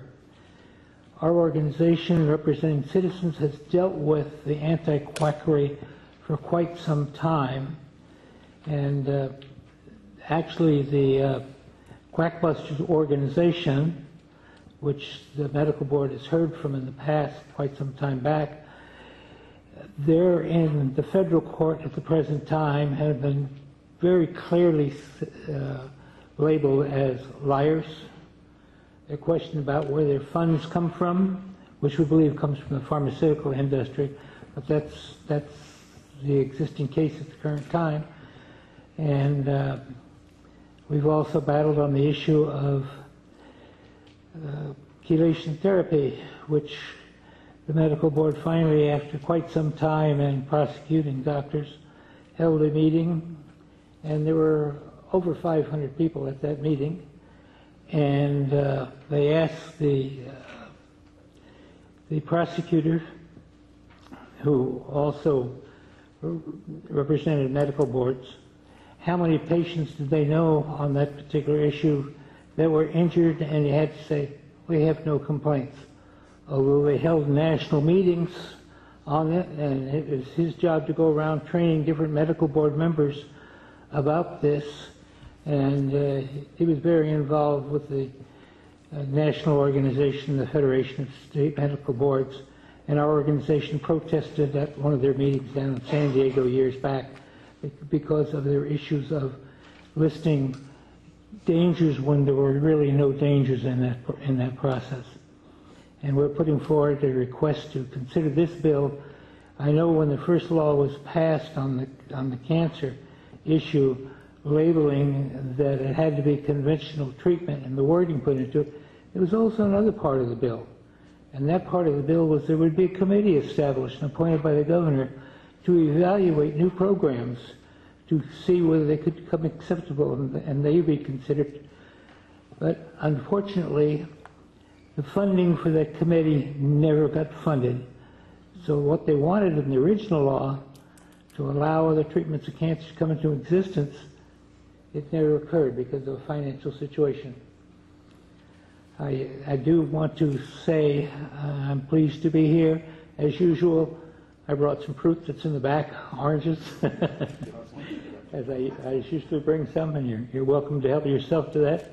And I do have a flyer here that to be handed out to you.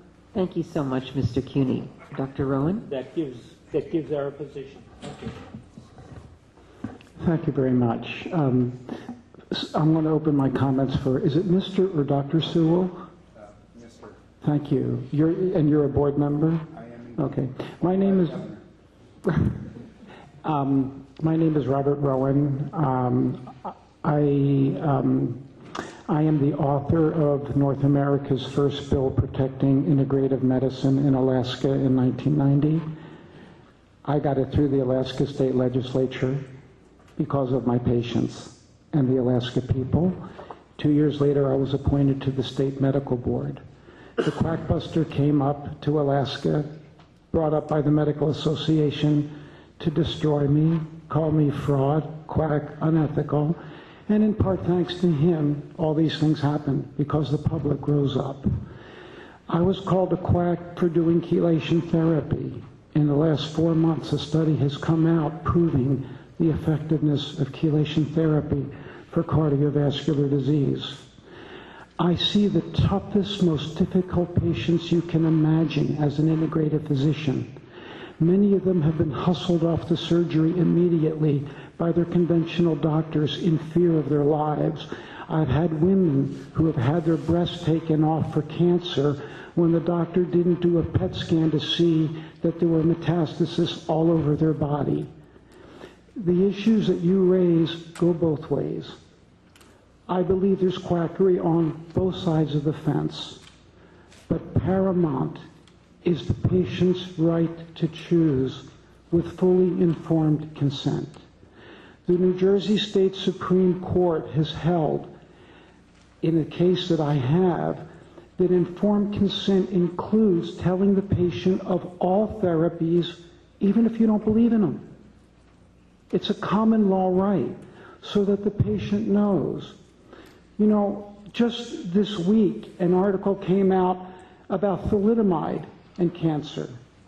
Well, thalidomide's not chemo, but oncologists are using it because it may work in myeloma and other things, but technically they're breaking the law because it's not chemo.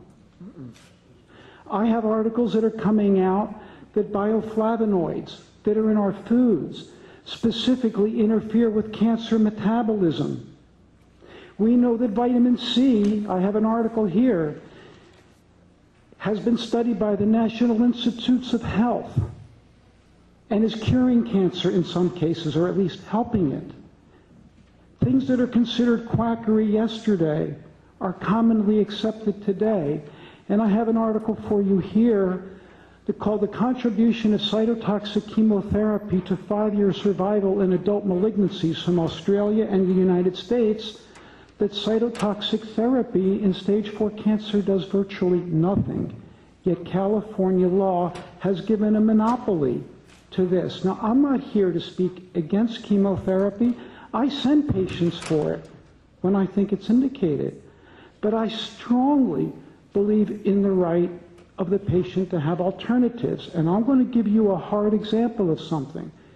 Sir, I'm going to ask, Doctor, you've got 1 more minute. I'd rather be evaluated by you. I had a complaint against me recently adjudicated by the board for alternative treatment of cancer.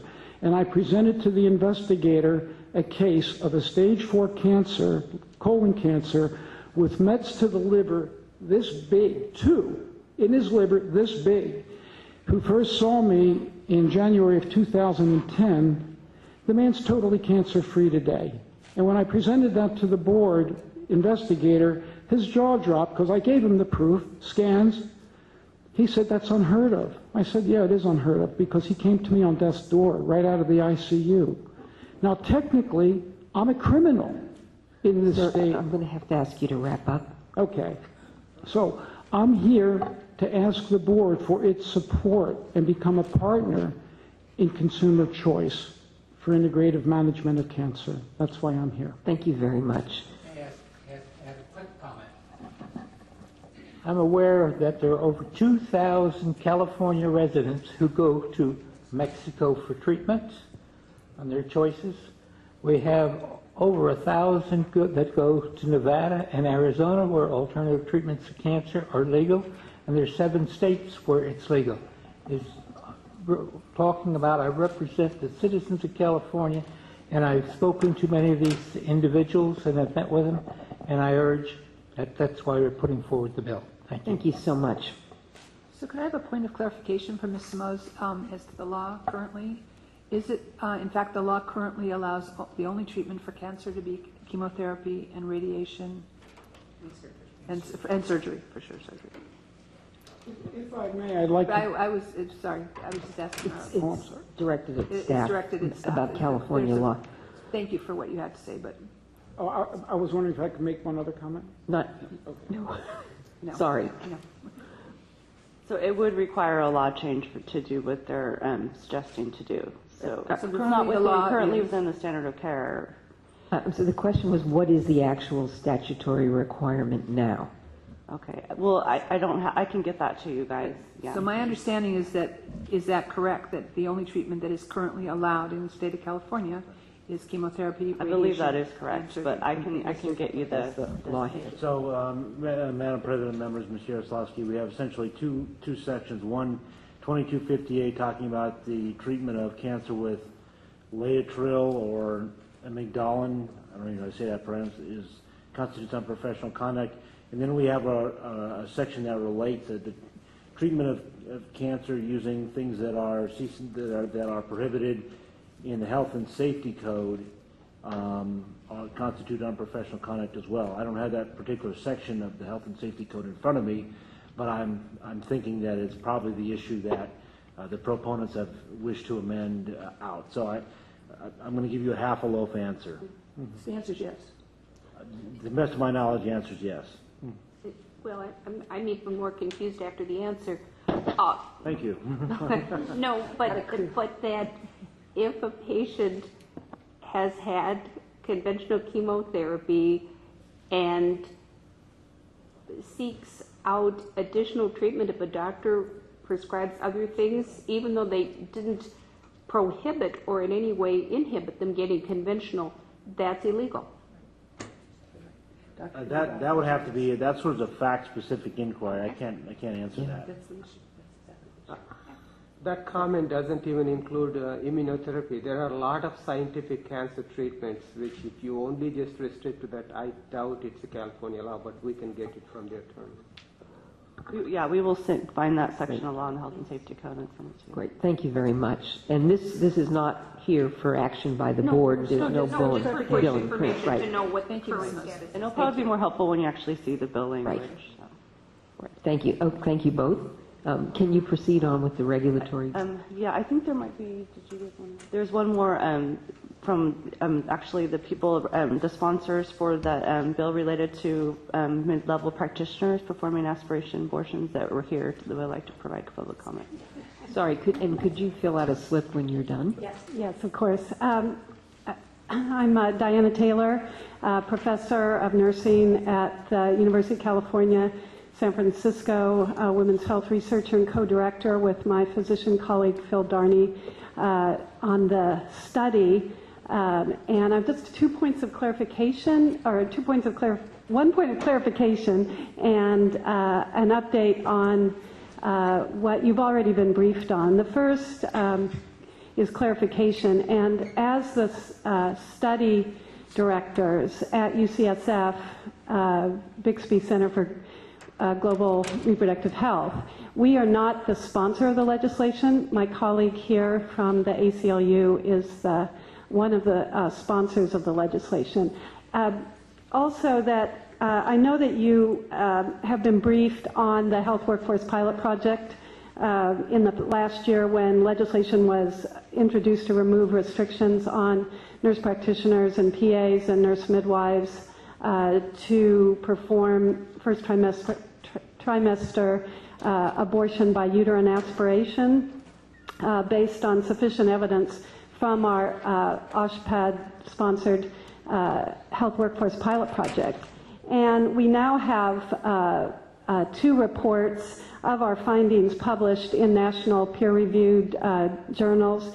The first one on our safety outcomes last month in the American Journal of Public Health, and next month in the American Journal of Medical Quality. And we sent Jennifer the links to the American Journal of Public Health paper results, and so that's available for you if you wish. Thank you very much. My name is Philina Burlingame. I'm with the ACLU of California, and I just wanted to follow up on what Ms. Mo said about the introduction of our SPOT bill. So this is AB 154 Atkins. There are 6 organizational sponsors, including the ACLU, Black Women for Wellness, Access Women's Reproductive Health Justice, California Latinas for Reproductive Justice, Planned Parenthood Affiliates of California, and NARAL Pro-Choice California. So we did introduce a SPOT bill, and this is because we have been working very closely with the professional stakeholder organizations to come up with the actual language, the substantive language of the bill. So we will be amending, obviously, and putting in the substantive language once we have finalized that with the stakeholders. But I just wanted to speak briefly to the purpose of the bill, which is to increase women's access to early abortion care in California.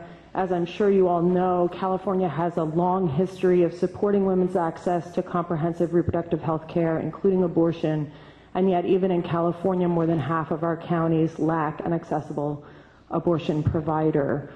These barriers aren't a problem only in rural areas, but also in urban areas where long wait times can cause a delay in accessing care and result in a more complicated later procedure. So AB 154 will increase access to care by authorizing advanced practice clinicians, nurse practitioners, certified nurse midwives, and physician's assistants to provide early aspiration abortion care within the scopes of their licenses. So we are very excited about this. We feel that this will really do a lot in terms of allowing women in California to access abortion care from local providers who they know and trust. And we look forward to presenting to you at your next meeting more specifics about what the actual legislation will say once it's in print. But we wanted to take this opportunity to just say what the purpose is, and that we look forward to speaking with you in more detail later. Thank you. Thank you very much. Any questions from members of the board? Thanks. Okay, it is, regulatory. Okay, and this agenda item 18B, this chart is available in your board packets, page 206.1. It's behind that Tracker 2 tab. This chart includes the status of all regulatory proposals that are in the process. Please note that 2 of the pending packages have moved from the board staff to the Department of Consumer Affairs, and we will track this to ensure that dates are met according to the newly established timelines pursuant to SB 1099 that actually got chaptered last year. Are there any questions on the information included in this chart? If not, that concludes my presentation. Thank you very much. I'm sorry? Ms. Can I leave for a minute? Yes. Yes, we are. Thank you, sorry. Okay, we're going to move on now to agenda item 23. We're taking this out of order.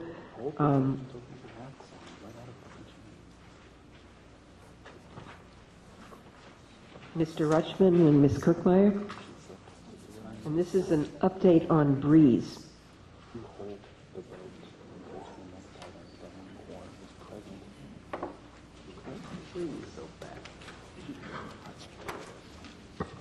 Good morning, members. I just wanted to quickly introduce the individual to my left. This is Brandon Rutschman. He is the project manager for the Breeze project. As you've heard me come up several times and talk about updates on the Breeze project. For the new members, this is the new computer system that we're working on that is going to totally revamp all of our current workaround databases as well as our main database that houses all of our enforcement and licensing data. This is a huge project. You'll hear later on about the staff time that's been put into this. But Mr. Rutschman is here to give you an overall report on Breeze, the status of it, and a lot more detail than we've probably gone into in the past. So I know that this was requested by the members. So Mr. Rutschman's here from the Department of Consumer Affairs. Thank you, Kim. Thank you, members of the board. We have a slideshow for you, and I think you also have it in your board handouts, what I'll be going over. So just some high-level background on the BREEZE project. It was approved in November 2009, formally approved by Department of Finance and Legislature to address our legacy system deficiencies. This was one component of a larger effort to address overall consumer protection enforcement initiative. So the CPEI effort, BREEZE was the IT component of that effort. It's an integrated licensing and enforcement solution. As you may know today, we have separate systems for applicant tracking, separate systems for licensing, enforcement. And MedBoard in particular has several separate systems to do some more of their advanced regulatory tracking. So this system is looking to integrate all of that functionality into a single system. Completely replaces the 3 legacy and about 90 workaround databases. I think Medical Board has about 10 of those workaround databases and uses 2 of the main legacy systems. We've consolidated separate project efforts. When we started BREEZE, we had an iLicensing project. I think you may have heard for a while. Medical Board was starting up CRIMS. We also had a scanners project going. So we consolidated all those into one single effort. The project landscape slide, this is our simplest way to show the overall complexity of this project. So what we're trying to do is, going from the bottom up, we have a single system. We're trying to get into a single system, all 38 boards and bureaus under the DCA, which includes 251 professional and business license types. That system is going to have to process approximately 1.2 million annual renewals, hold the license information of about 2.7 million active licensees, but we actually have about 10 million licensees in our legacy systems that are inactive in old records. And then 37 million, roughly, California consumers, plus, consumers from other states are going to be accessing this system to check all of the license statuses for physicians and surgeons, accountants, construction workers, everything that DCA regulates. So quite a complex effort. Some of the high-level improvements that the system is going to bring, automated complaint intake process. So for the online component, consumers are going to have the ability to log into BREEZE and submit complaints online. There's a screen I'll show you a little later about how the system will collect and validate some of that information as it goes in. Prioritization of enforcement cases, so managers and supervisors within the board will have more ability to manage the workload of their staff for high-profile or important enforcement cases. They can move to top of the work queues, things of that nature. Efficient allocation of enforcement resources. Some of the functionality in the system allows workload assignment to pools of staff so that all staff have an equal caseload and we get the work done timely. System alerts to ensure timely case follow-up. So the system will prompt the staff that's assigned to a case if they need to take additional action or if additional information has come in. It's got alerts throughout the system. Allows complainants to submit a complaint and track its status. So the only caveat here is they have to log in and create an account, but if they do that and submit a complaint, they can track status. It doesn't give them access to sensitive or confidential information, but it gives them high-level status if the board receive it, things of that nature. Notifies boards when enforcement actions involve individuals with multiple licenses. So if the medical board got an application and started to enter that application in the system, but RN board had a previous enforcement action against this individual, it would alert the med board, hey, you need to talk to RN and see what this discipline was about. On the licensing side, allows online application, ensuring applications are complete. It's got data validation, so it doesn't validate the school, for example. It's not that advanced. Medical board would have to do that, but it does make sure they put in a graduation date, a school, their name, address, a properly formatted phone number, just data validation so when the board gets it, they can act on it, don't have to do extra work to send out extra deficiency letters, things of that nature. Offers third-party payment, so third-party payers can log in through the online and pay for a license if the board allows that process. And ensures completion of the board survey online. I know medical board has a large survey, and there's actually screen prints of what that survey looks like. but it captures all that information online and saves it for the medical board to use. Allows applicants to track their application status. Again, they can log in and see where their application is. There's a screen that I can show you that also gives them what the deficiencies outstanding on their application are to help them get their license quicker. Provides other online services for licensees. So there's a variety of name change, duplicate license requests, other auxiliary processes. With Breeze, one of the overall visions for the project is to bring DCA services closer to the licensee. So we're not going to be quite Amazon, but we do want to have people able to do some of their own work and take that workload off of the board. And alert staff. So again, as in enforcement, licensing has alerts as well as things are received. It will alert the licensing analysts to make sure they get in there and get that work complete. Significant project activities. So we executed our contract for our main solution vendor in September of 2011. That vendor, Accenture, they brought in a commercial off-the-shelf software product, which is the Versa product. Iron Date is the company for that product. We went through configuration interviews in the spring of 2012. From those configuration interviews, we collected all of the licensing processes for the boards and how the different licenses and all the licensing requirements. We put those all into the detailed system design. We went through some standardization efforts. So after we collected all that design information across the boards and bureaus, one of the things we wanted to do was streamline or simplify, especially in enforcement, all of the different enforcement case types, enforcement actions. We want to be able to report across DCA in a standardized format. So while the system allows for individuality at the lower levels, and so if MedBoard has specific case types, they're allowed to have those, but where the types align and we can have similar statuses and case types across boards, we did that effort as part of that. Vendor system testing wrapped up in November of 2012. This was their initial testing effort to ensure from their viewpoint that the system was working as it should.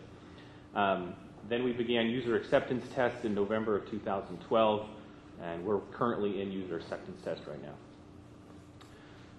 So ongoing configuration refinement. As we're in user acceptance test, this is really the board's first up close and personal interaction with the Breeze system. So because of that, it's reminding them that our legacy systems are 30 years old, so they're very mature, lots of functionality that even boards and bureaus and IT staff don't really know is there.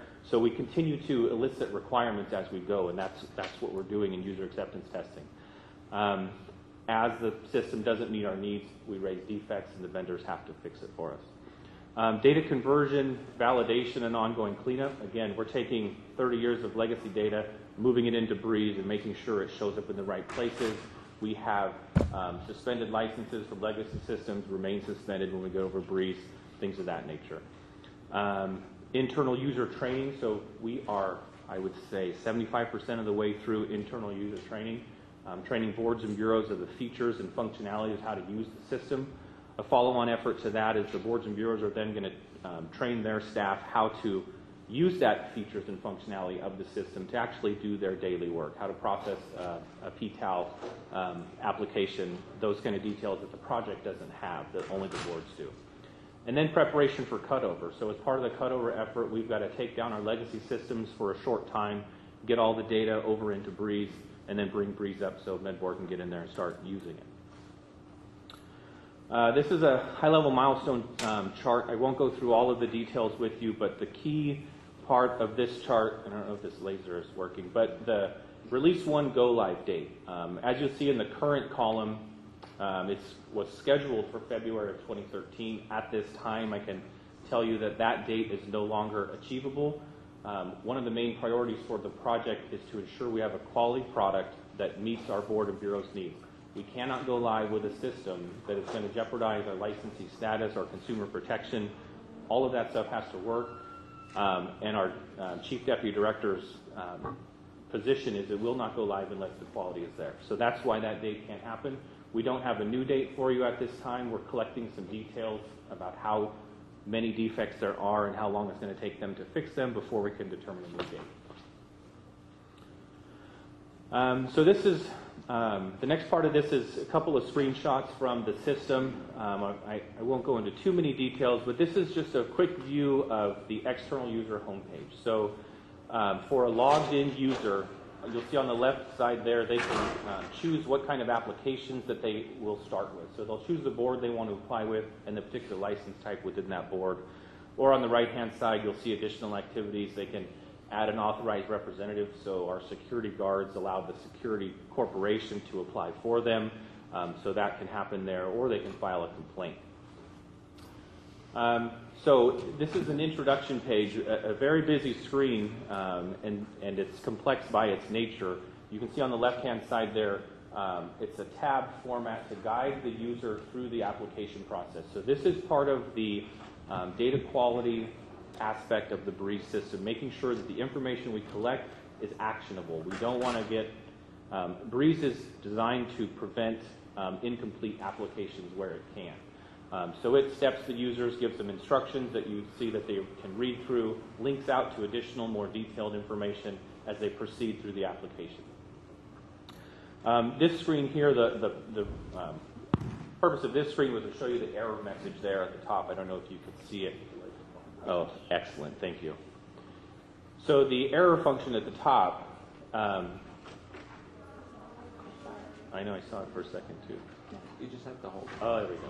So the error function at the top right there, that if an applicant enters information incorrect, it doesn't match the business rules that the Med Board has established, it will give them an error and instructions on how to correct that deficiency. This is some of the physician survey information that the online component will collect. We've broken this out, and as you'll see even on the next slide, we've broken it out more complex screens so that it's readable for the user. Another good thing that the online product does is it allows them to save their work in progress and come back to it. So if they start entering name and personal information, get to a survey question or a particular part of the app they don't have the information for yet, they can save and exit, go get that information, and then come back and continue on. It doesn't get submitted to the board until it's complete and actionable by the board. Again, helping the board be more efficient with where they're applying their resources. L1A exam questions. Kim, if you want to speak to this page. And this is just an example of what it'll look like with the questions of conviction. Have you ever been subject to investigation? All of these questions will be built into the online process. So when they go in and they actually push yes, it'll make them go forward and then answer the questions as to please provide the detail for why you answered yes on these questions. So this is just a little bit more in depth on all of the questions that will be asked directly from our application. It will now be online so they can complete it all on the system. So this screen gives you when the applicant logs in to check their application status, they'll click their license type or their application and click View Application Status. This screen that is hard to read from the audience, but it lists the deficiencies for that application.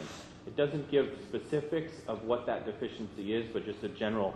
So as you can see, DOJ fingerprint not clear status. It won't tell why that DOJ fingerprint isn't clear. The board has to provide that information because it's sensitive, but it does give the applicant general information about why their application isn't completed processing yet. Online complaints. This is the online complaint submission, one of the online complaint submission screens. It allows you to select the board and license type that you want to submit a complaint, your complaint description. The next page here gives you quite a bit of information to enter about the respondent. So this lookup feature here allows the person to look up their license number and it will autofill all of the information. Again, this helps the board collect actionable information. So we hopefully will reduce the amount of time spent chasing down who this actual person should be. Allows the complainant to look up that information and give us better information. Enforcement voting. This is one of the features of the system for voting, and Kim, you probably helped me out here, but for the board to do their voting. Right. So right now, as you know, you log on to OWA into our Outlook account and you do the voting through that way. This will actually provide you to be a user into the BREEZE system, an external user, and you will be able to go in, view your enforcement actions, as well as provide the voting. And I think the next screen shows the outcome. So then you'll be able to see how you voted on those certain cases as you've gone through the process. You can also go in, as you can see there, and edit, also attach comments as you see fit during your voting process. And we do have training. We do have a training curriculum built for this. So once the board determines that they're going to implement this, we'll work with the board to schedule training for the board members so we get all your questions answered.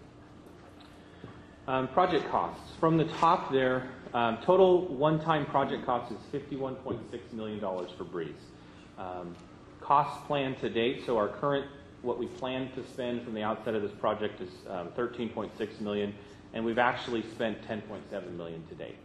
The biggest bulk of that cost is with the solution vendor for design and implementation of the system, ongoing software licensing for the COTS product, the commercial off-the-shelf software product, and then a maintenance contract as well.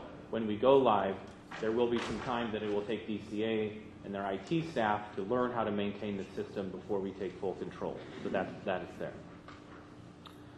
Avoiding risk. One of the key things that we did with this project in order to protect the state, boards and bureaus, and consumers with the state funds is implement a performance-based payment model. What this does is it withholds the majority of the payment to the solution vendor until they've deployed a system that's acceptable to the state. So right now, the vendor has not gotten paid only small sums for some administrative change costs, but the bulk of their payment, the majority of that $34 million, comes back to them only after they've successfully deployed the system. So as we're going through and finding defects and it's not working, they don't get paid until it works for us. So that's a large carrot for them to continue performing and a lot of protection for us in the event they could never get it to work. We wouldn't have expended or we would have limited our exposure and our financial output. Board involvement. So let me thank Medical Board here, and I do it all the time. Medical Board has put out a tremendous amount of staff hours into this project. Medical Board is a larger board, but they have gone above and beyond with their IT staff. We have IT staff and interfaces and data conversion from Medical Board, lots of their program staff. I hound Kim all the time about staff and user acceptance testing, and they are always right on my requests and get their staff in there. So as you can see from this list, there is a number of things that we require of the boards and bureaus. The project can run the project, but we really need that board information to make sure we configure the system to meet your needs.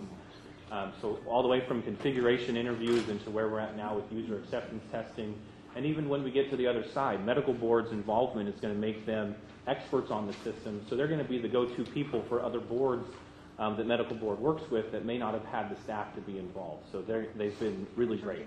Can I just make one statement too? We also have, I believe, 6 or 7 trainers from the Medical Board that are providing training to everybody in Release 1. And the goal is that those individuals will really be, really know the system and can continue to help our staff as they implement the system as well, because we know they're going to have a lot of questions after it goes live.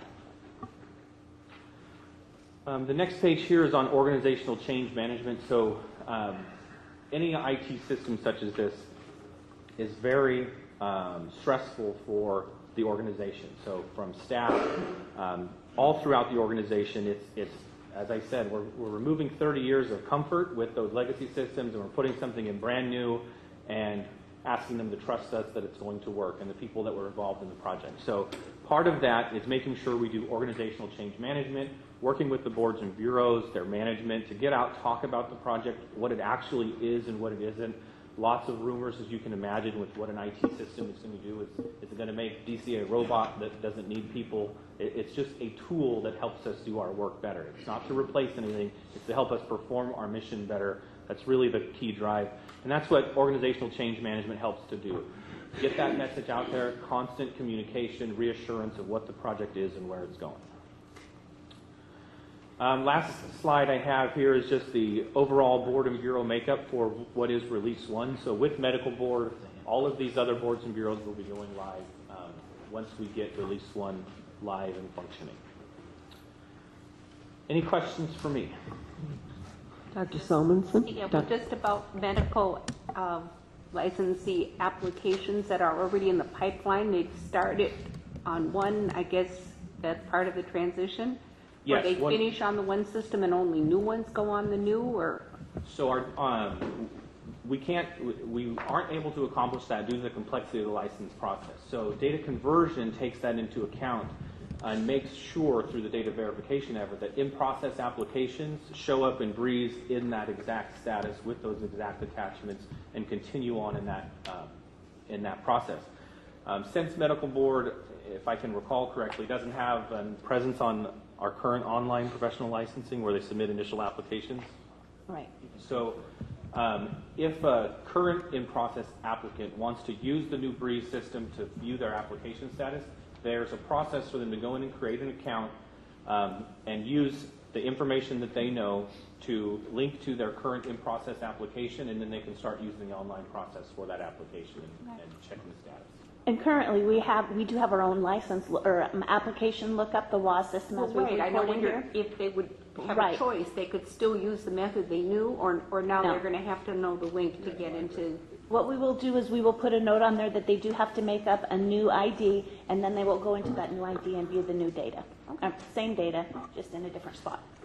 And to help the users, we have external user tutorials. So the vendor is building instruction guides and videos for the user to understand how to use the system because it will be new to them as well. Ms. Yaroslavsky, then Dr. Gnanadev, Dr. Bishop. So it sounds to me like we've moved light years ahead really very quickly.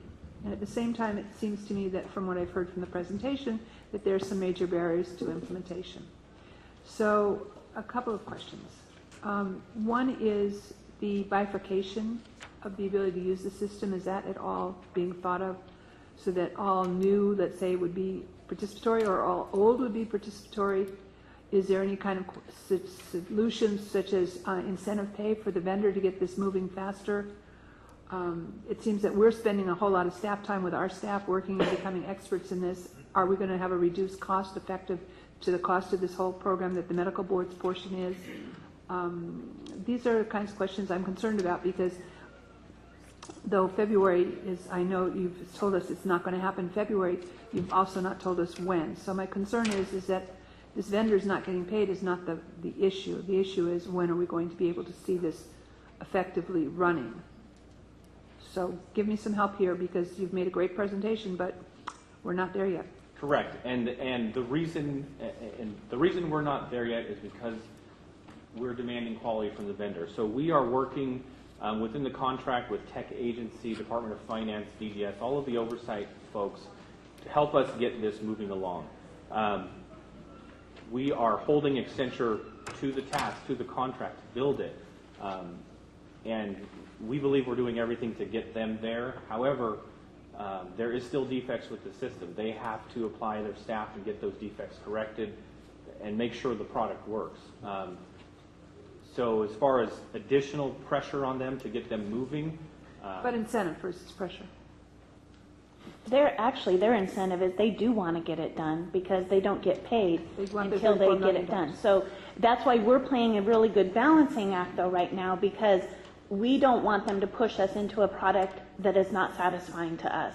So that's why our quality and testing right now is the most important thing that we can do because quality, as Awet Kadani, who is the Chief Deputy Director at DCA, quality is more important to us than getting out the product right now. I understand that, but quality, 100% of it is quality, or could this system be broken up into portions that would be 100% quality, usable, user-friendly, educatable, and we could move forward with portions of this so that as we go forward and implement this through its totality, we would have implemented the first quarter or the first 10% or the first 20% versus 100%. Because my concern is, in order to wait for 100%, maybe we're going to be in the year 2020. I mean, we paid all this money or we haven't paid all this money, we've spent all this time, and I'm not hearing any kind of where is that final date going to be? So you have a very good point.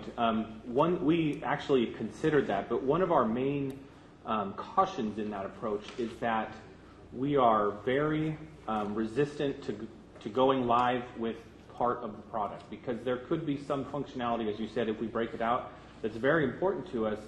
But once we go over that line, we have a very, very difficult time going back to our legacy system. So right now, when we hold the line, we have our legacy systems. MedBoard's got very mature web presence, so they can continue on their systems if this didn't work. And that's why we don't want to break out the functionality. We don't want to let them over the line with easy functionality, but then it makes it extremely difficult for us to go back. So that's why it's important for us. You deliver everything, make it all work, prove to us that this system can perform and meet our needs, because it's going to be our legacy system going forward. So can you give us a target date, approximately? Maybe it would be, I mean, are we talking about 5 years down the line? Are we talking 20 years down the line? Are we talking, 6 months? I mean, is there anything in the realm of reality that you can let us know? So what I can tell you is that the data that we're collecting, and the reason we haven't put out a specific date is because we've moved the date a number of times.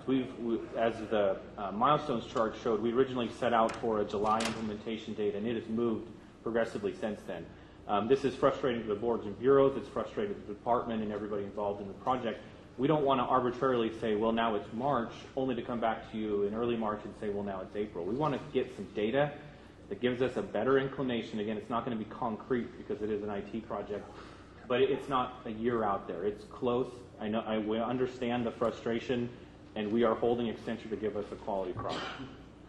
Dr. Ganadev, Dr. Bishop, and Dr. Salmonson.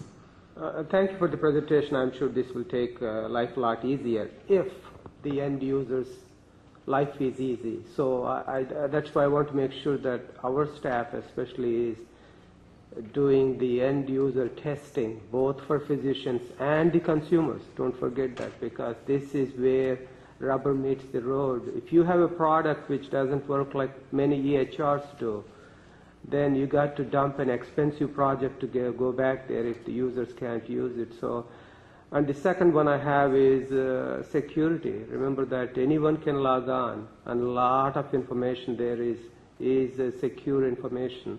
So how is your security and the testing wise, how are you doing that? So we have our Information Security Officer for VCA, Walter Durrett, involved in the project. He evaluates all of our security requirements and how they're implemented in the system. We have dedicated tech staff to test those security requirements. So is an individual's PII secured from external users and lookup? Is the internal board security roles, so boards limiting other boards' exposure to their data, is that set up and is it maintained? Are there workarounds that are not known? We have staff dedicated to testing all of that. Dr. Bishop. My question was essentially that. So I just would like to have the best assurances you give that this is state-of-the-art security, because everything's getting hacked.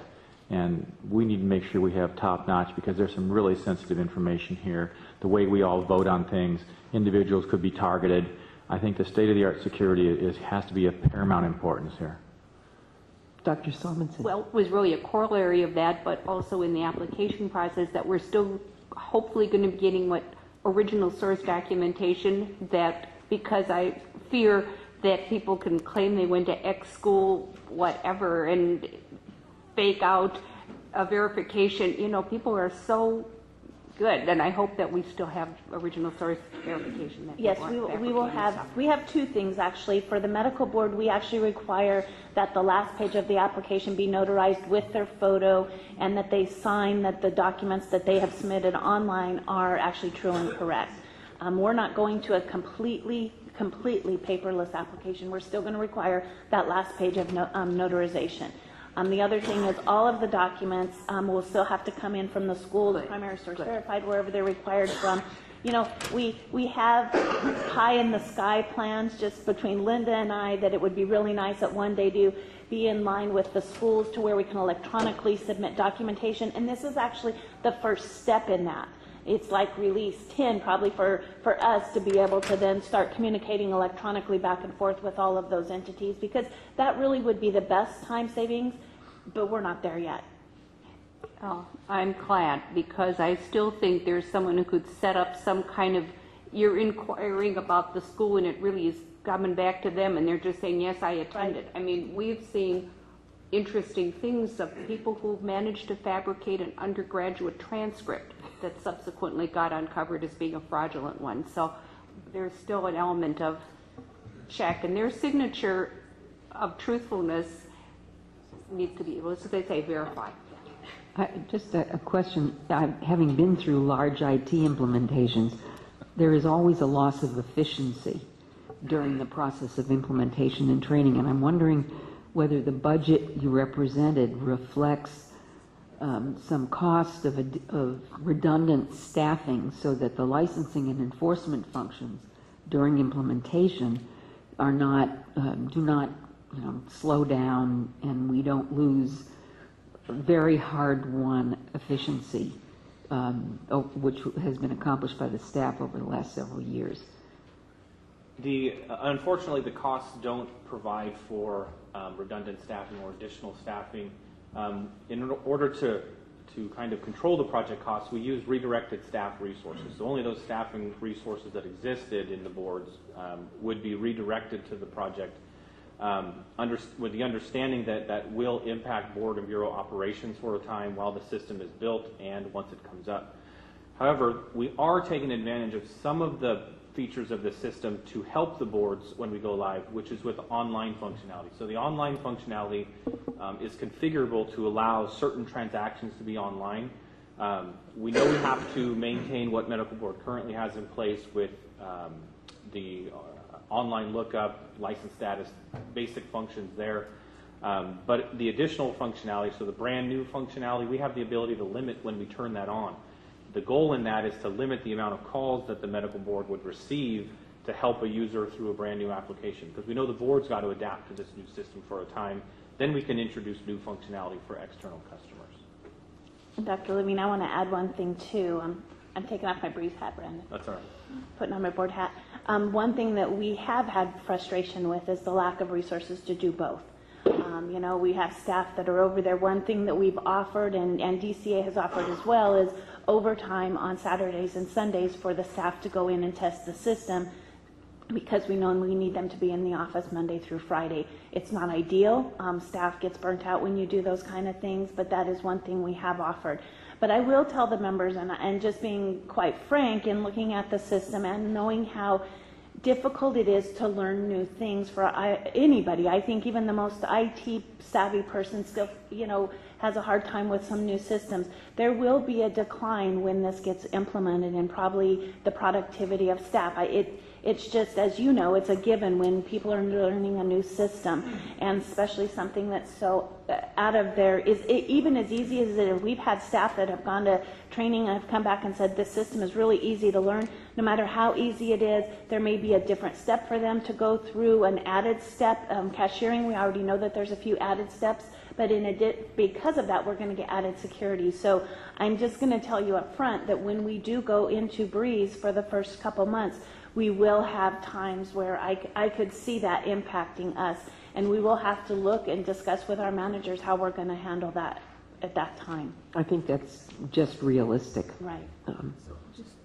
Ms. Yaroslavsky. Just to follow up on that, because that's a definite concern that I had before as well, and that in the end it may be whatever date you decide to go live on. It might be done incrementally by the different departments that are participatory, the different boards and bureaus, and it may be based on a workload, so that it may be, maybe you're going to have to determine not to do it if, for example, if our most busy time, staff usage, that's going to have to be internally decided, but that may be another option that you'll have, as far as not everybody is going to go online exactly on the same day. I don't know. That's not my decision to call, but I think that we would understand that is all I'm suggesting if it's based on workload availability. I see the cup half full, not half empty. I think it's an ambitious project. I think they've set a very high bar. I think it's not unlike institutions going to electronic health records. It was painful, but in the end, it's better, and I think this project will, in the end, make life much better for everyone. Thank you very much. Thank you. Sorry, we have members of the, before you go, we have members of the public who have comments on this. Ms. D'Angelo Felmuth.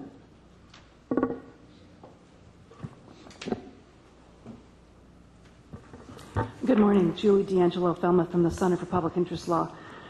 For almost 5 years, the medical board has been under a statutory mandate to, quote, increase its computer capabilities and compatibilities with the health quality enforcement section in order to share case information. Right now you have two sets of employees at two different agencies entering what is the same or similar information into two different computer systems. Will the Attorney General's office be able to access the enforcement information in Breeze?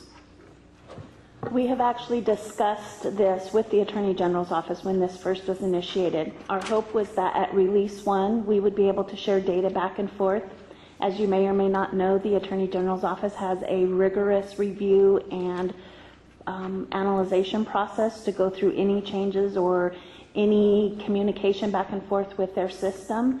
At the meeting we had a significant amount of time ago, I can't remember when, probably we're looking at almost a year ago now, that we had met with the Attorney General's office. They were going to take it back. As of to date, we have not heard from the Attorney General's office on that. We couldn't bring them in at release 1. Now we've not missed the opportunity to bring them in on release 2. We're hoping that we can bring them in on release 3, but that's really up to the Attorney General's office and whether they're going to open up the portals back and forth between us and them. However, that being said, Julie, from our perspective with vertical enforcement being there, we would provide them the same type of access that they have right now to our CAS system. They're going to have two different systems, but they will have access to be able to view our information as they do right now with our CAS data. Thank you. Thank you very much. Having that statute of limitations. But as far as us being able to monitor it and us sending alerts so we know that that is always in the forefront, the system will be able to do that. How about the consumer, the other end? Will they be able to track that? They will be able to track their online complaint, so The they'll statute know. of limitation. I think probably the best is just to continue to try to educate the public on that statute of limitations, because I'm just trying to think of the system, and it's not a reverse alert to the public. In what I think it should be. functionality is. I think it's important that all patients know how the complaint works and that there are statute of limitations. We went through a lot of these issues previously with other patients' complaints going in and where there was an extreme departure found, but because the statute of limitations had run out, that case got thrown out. I think that might be something outside of the system that we still continue to discuss about education. Thank you. Thank you. Any? Yeah, just want to comment on like court system does. It informs the parties that what is going on. It can be there for the consumers to get something at the same time. It's very easy to do. I think you can look into that. And if there are no other questions, I want to thank both of you. As Dr. Lowe said, the transition is difficult, but no one ever wants to go back once it's completed. Thanks again. Thank you. And we're going to take at least one more agenda item. Agenda 19, which is agenda item 19, which is interested party communication. I've asked Mr. Hepler to remind us once again what interested party communication means. It's not a random conversation in the hallway with a colleague. Yeah, thank you, Madam President, members. I think an interested party meeting is something that a meeting that entails with some subject that falls within the jurisdiction of the board. Obviously, not a disciplinary matter in progress, not a licensing matter in progress, but something that would fall under the jurisdiction of the board as a subject matter, not how the 49ers are doing, not how whatever the point spread is, but things like those things that we talk about, changes in legislation, something like that. I think those items that the board would or could assert jurisdiction over, meeting with those parties would constitute an interested parties meeting. Okay, thank you very much. So, do board members have interested party communications to report? Dr. Gnanadev. As I mentioned before, in December I got on the AMPAC board. That's the AMA PAC. That automatically puts me on CalPAC board. So I do hear the CMAs and AMAs issue on legislation. As I said, I do not represent the medical board. That's my other part of life. Great, thank you. And I want to report a meeting with the Sacramento Sierra Valley Plastic Surgeons Association.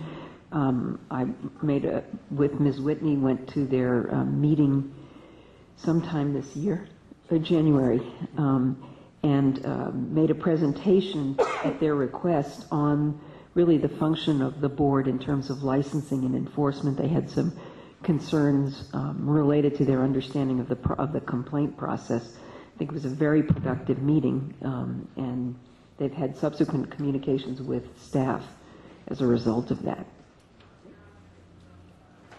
Mr. Serrano-Sewell? I had a teleconference meeting with members of the Consumers Union, in which they brought up a host of issues. I considered it a sort of a high-level briefing as a new member, and I found the discussion very informative, and thank Lisa and Jack for setting that up. Great. Thank you very much. Any other communications? Then I will ask if lunches are lunches ready. So lunches are ready, and it's now 11:45 by my watch, or just a little after that. We'll take a 30-minute break and return at 12:15.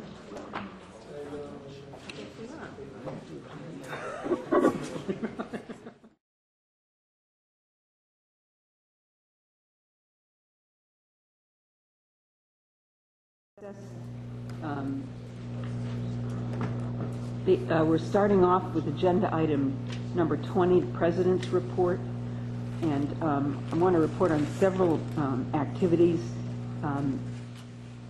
I continue to learn about my responsibilities and the requirements of this role and how best to represent the board members and members of the public.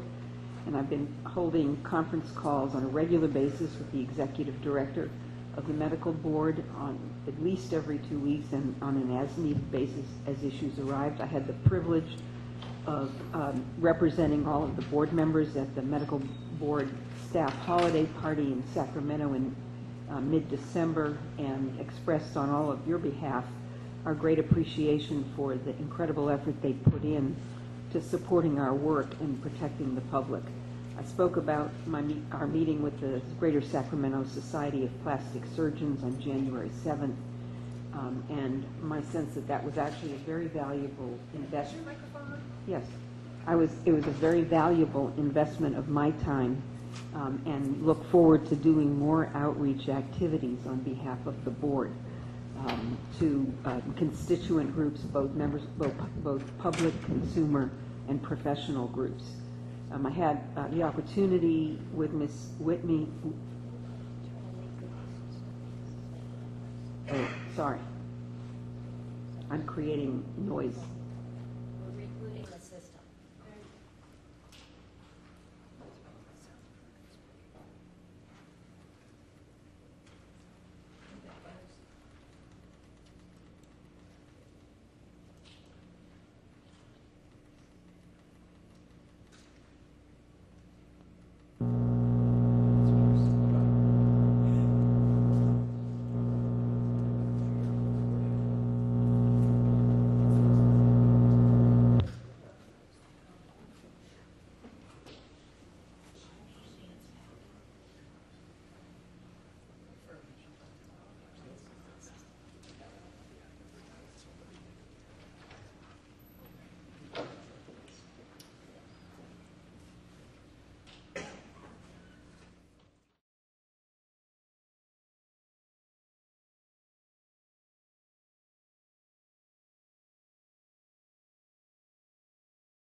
with the meeting and would ask everyone to, again, we will end our recess this time for technical reasons. I was in the midst of my president's report. I also want to share with the board and members of the public that Ms. Yaroslavsky, Ms. Whitney, and myself attended a meeting with the State and Consumer Agency and the Governor's Office staff to discuss our enforcement program and issues related to appropriate prescribing, and to describe our intent both with the upcoming joint summit on prescription drugs and sunset review to try and contribute what we can to addressing the epidemic of, in particular, opioid prescribing in the state of California and patient harm that's occurring as a result of it. I also mentioned at our last board meeting that I was attending 2 separate meetings looking at undergraduate and graduate medical education. The issue was raised at our meeting about whether or not we will ultimately need to look for a statutory change in terms of describing what undergraduate and graduate medical education requirements there are to be eligible for licensure in California. As currently written, the statute essentially conforms to current practice of 4 years of undergraduate education, 4 years of medical school, with specified topics that need to be covered in that medical school curriculum. In part due to a number of factors, one of which is the growing cost of medical education and the very heavy burden of debt that medical students are graduating with, and the fact that this is in fact leading many of them to look away from a career in primary care, which is the lowest compensated of all the specialties. Many schools around the country and policy institutes are looking at whether or not there are curriculum changes that could compress the total time of undergraduate medical education and graduate medical education, to look at whether that could be done without sacrificing the quality of medical education and the preparedness of graduates to come out of those programs. Some efforts are looking at returning to what was tried with modest and not sustained response in the 70s and early 80s, which was 6-year programs that combined undergraduate and graduate medical education. Some of those programs still exist, but many of the ones that started actually abandoned them because of lack of interest on the part of students. And looking at both whether there is interest in returning to a 6 or 7 year combined undergraduate medical education, or looking at fast-tracking medical education and graduate medical education training, compressing some of that time frame. And others have raised the question of whether, for example, every surgical resident needs to spend a year doing research as part of being eligible for board certification as a general surgeon. There aren't any answers at the moment. My guess is there will be pilot efforts, and I think at this time, as a state and as a board, we need to look and follow with interest. But I don't think at the moment that there is either evidence of benefit from one approach or another, or sufficient basis on which to do anything different at this time. Dr. Granade. One of the ones we do need to work with are the specialty boards and also LCME, because in the end, all the U.S. schools, MD schools, are approved by only one entity, LCME. So LCME has to accept whatever changes we want. And the second one is to be board eligible, you got to be, those specialty boards, whether it is family medicine or surgery, they need to accept. And just to clarify, the research is not required by the American Board of Surgery. It is the programs which do. UCLA requires 2 years of research, but a lot of other programs don't. Most require at least one. Most of the academic programs require at least 1 year of research. And I wasn't suggesting that we preempt LCME, but that we be prepared ultimately to respond to ensure we don't cut ourselves off from the source of trainees. Well, I was just thinking it's ironic that we're thinking of making the number of years shorter when the number of hours that they can train is curtailed. If anything,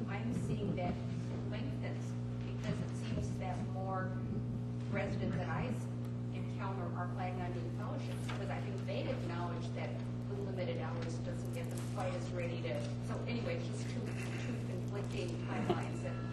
And you're right, there are efforts, similar efforts, to extend the length of training, at least in some specialties, because of the restriction on hours. And then finally, Ms. Whitney and I had the privilege of representing California at a meeting sponsored by the Federation of State Medical Boards and supported by the Pew Foundation. The title of the meeting was focused on national licensure, that is, whether the time had come for some form of federal licensure. In fact, there was almost no one at the meeting from a state representing a state medical board who was interested in federal licensure. A lot of the pressure around this is coming from, for example, large carriers, health plans, who would like a medical director to have a federal license and be able to practice or operate on behalf of the carrier in multiple states. What there was interest in, and some states have actually done this, is compacts between states about under what conditions a physician licensed in one state would be able to practice or to care for patients in other states. And this is particularly of issue around the borders where states collide, their borders collide, and a physician's practice may have patients coming from across state boundaries, but unable to get, for example, a prescription by a physician in Nevada caring for a patient who lives in a border town in California, filled in a pharmacy in California. And so states are looking at what the opportunities are interested in pursuing what the opportunities are for contracting. This issue, there were no decisions made at this meeting, but I would say the issues were developed for presentation to the Federation of State Medical Boards House of Delegates. So could I just ask you a question on that specific, because it's been talked about for a long time, and I know the Federation of State Medical Boards is very interested in the subject. And we in California seem to be and I'm sure there are other states that set the gold standard, but I don't live there and I don't know what they do, but I'm not assuming that California is the best at what we do.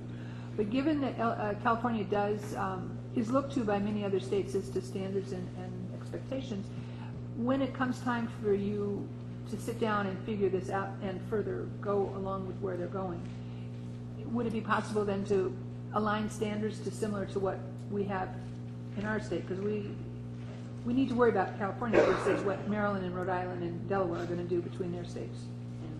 And one of the reasons why I think federal licensure isn't going to go anywhere fast is that none of the states are willing to give up their own unique approach to licensing, enforcement, and, for example, CME requirements. I think there are currently 2 states that have no continuing education requirements still.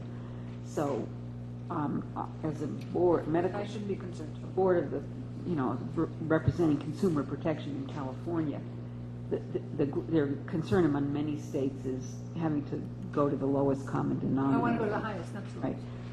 Right. So you guys can sit and talk in your meetings, and it's not going anywhere. It's fine. We'll keep you updated on where things are going.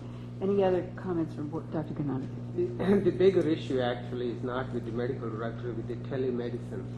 That's where it is being pushed. And one of the things we had to deal with is our teleradiology group, which covers at night.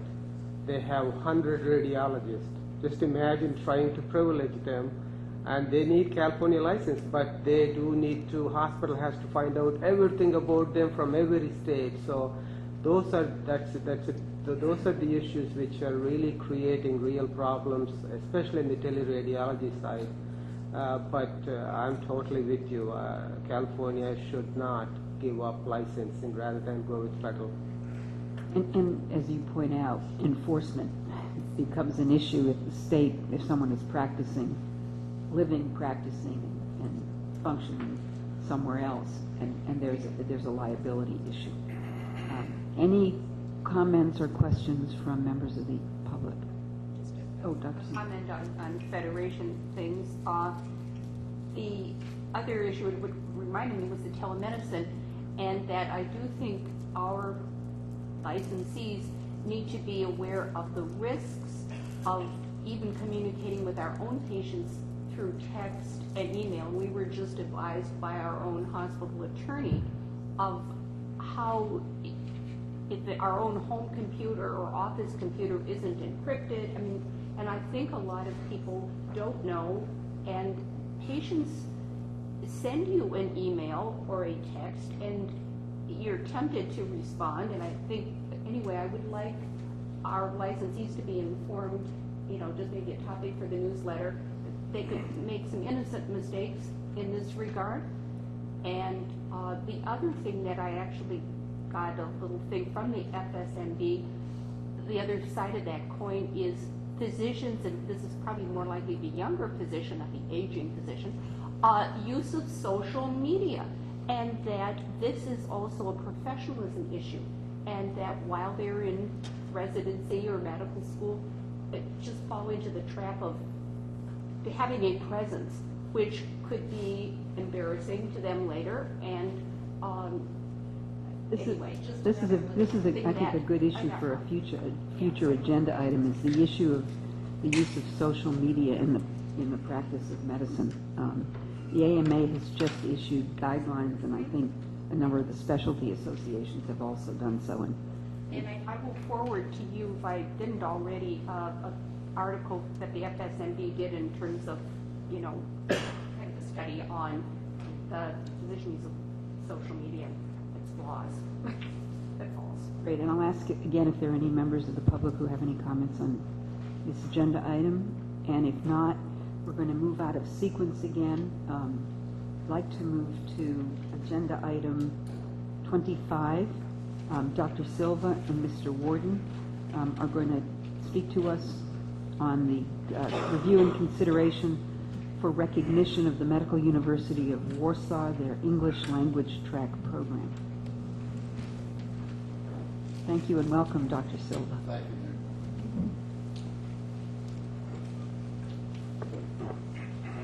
Okay. We'll start out with a little background on what we're reviewing, which is the Medical University of Warsaw's English language program. They applied for their English language program to be recognized by the board. The board already currently recognizes the University of Warsaw's medical education for their Polish language program. The board already recognizes the Medical University of Warsaw, as I said, pursuant to 1314.1A1 of Title 16 of the California Code of Regulations. The school is a well-established medical school in Poland with the primary mission of training citizens of Poland to practice medicine in Poland, and has over a 200-year history of providing medical school education. However, the school was closed during the time of World War II and reopened in 1949. At the time it reopened, it was called the Medical Academy of Warsaw and is now known as the Medical University of Warsaw. In 1993, the Medical University of Warsaw started an English language program at its second faculty of medicine. It was designed for students that speak English within the countries of the European countries, and was designed for them to practice medicine in other European countries. Mr. Warden, can I ask you to move the microphone closer? I'm having trouble hearing you. Thank you. So they started their program their English language program in 1993, which was primarily to teach medicine to other English European countries that spoke English. They then opened it up to U.S. and Canadian students and other students from other countries who are fluent in English.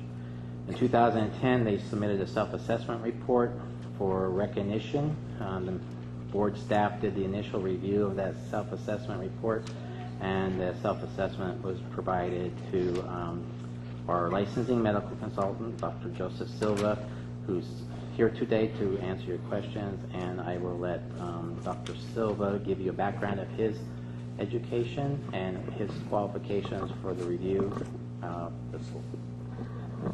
Thank you for allowing me to appear before the board. I've practiced over 40 years in California as an internist and infectious disease specialist. Was chairman of medicine in UC Davis 15 years, being and CEO of the system for 7.5 years. Retired, but did a lot of volunteer work for the Department of Defense, National Academy, other state agencies. So I've been to over 65 countries and probably 55 medical schools I actually visited this school about 4 or 5 times in the mid-1990s. Just to give you a feel for the applications, the initial application came in, it was over 220 pages. And schools stall in certain areas, even in the United States, and others try to keep up with the world events. This is a good example of a state school. They have 6 of them in Poland, and they do have articles that are built in the Constitution. So they're very much like the University of California system and the New York State system. This school had a lot of change.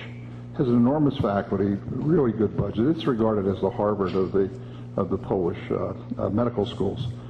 And in the original application, they filled all the blanks in, and they kept up according to our regulations. But things have changed, and when we got our hands on the document with the staff, it took a lot of time to go through it and identify that there were many deficient areas. And we dutifully put it together.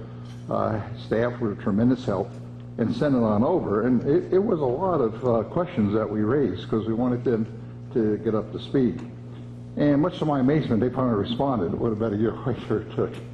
And their deans and rectors change every other year or so, which I don't know if it's good or healthy, but anyhow. So we did get a reply back to the board in September, or I guess early September of last year. And then staff sent it over to me.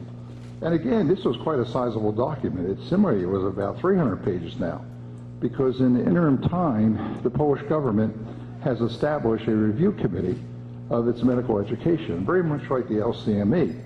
And they also wanted to conform to ECFMG issues, and their hospitals had to get up to steam. So they now have something the equivalent of the JCHO. So all the materials they sent me were additive and very helpful to see that they had not only used our codes, but others that are being recommended internationally to conform to our statutes. I'd like to just say 3 areas that I found interesting, and then we'll respond to your questions. The school itself, in terms of its mission and objectives, they refined what was previously there. And it's quite clear that they're now in place to have the rubrics to make certain that what they say they're going to do in terms of training their physicians, particularly in the English component here of the school. They also demonstrated that they have developed a lot of materials related to what are their teaching objectives, what is the course material, how do they know the students are learning it, and also they've developed internal quality assurance programs to be certain that they can monitor the quality. So I think they've answered our board's questions related to its missions, objectives, tracking of student performance, and that's hard even for a lot of American medical schools right now. The facilities are a big question mark for us in the initial documentation, and they did complete a lot of material to indicate that they've upgraded their facilities. They clearly have more than adequate training facilities now inside Poland, and the number of rotations they were sending students to in the original submission, they had about 50 or 60 different hospitals and no data on it. Well, they came back and said, no, that stuff should never got to us.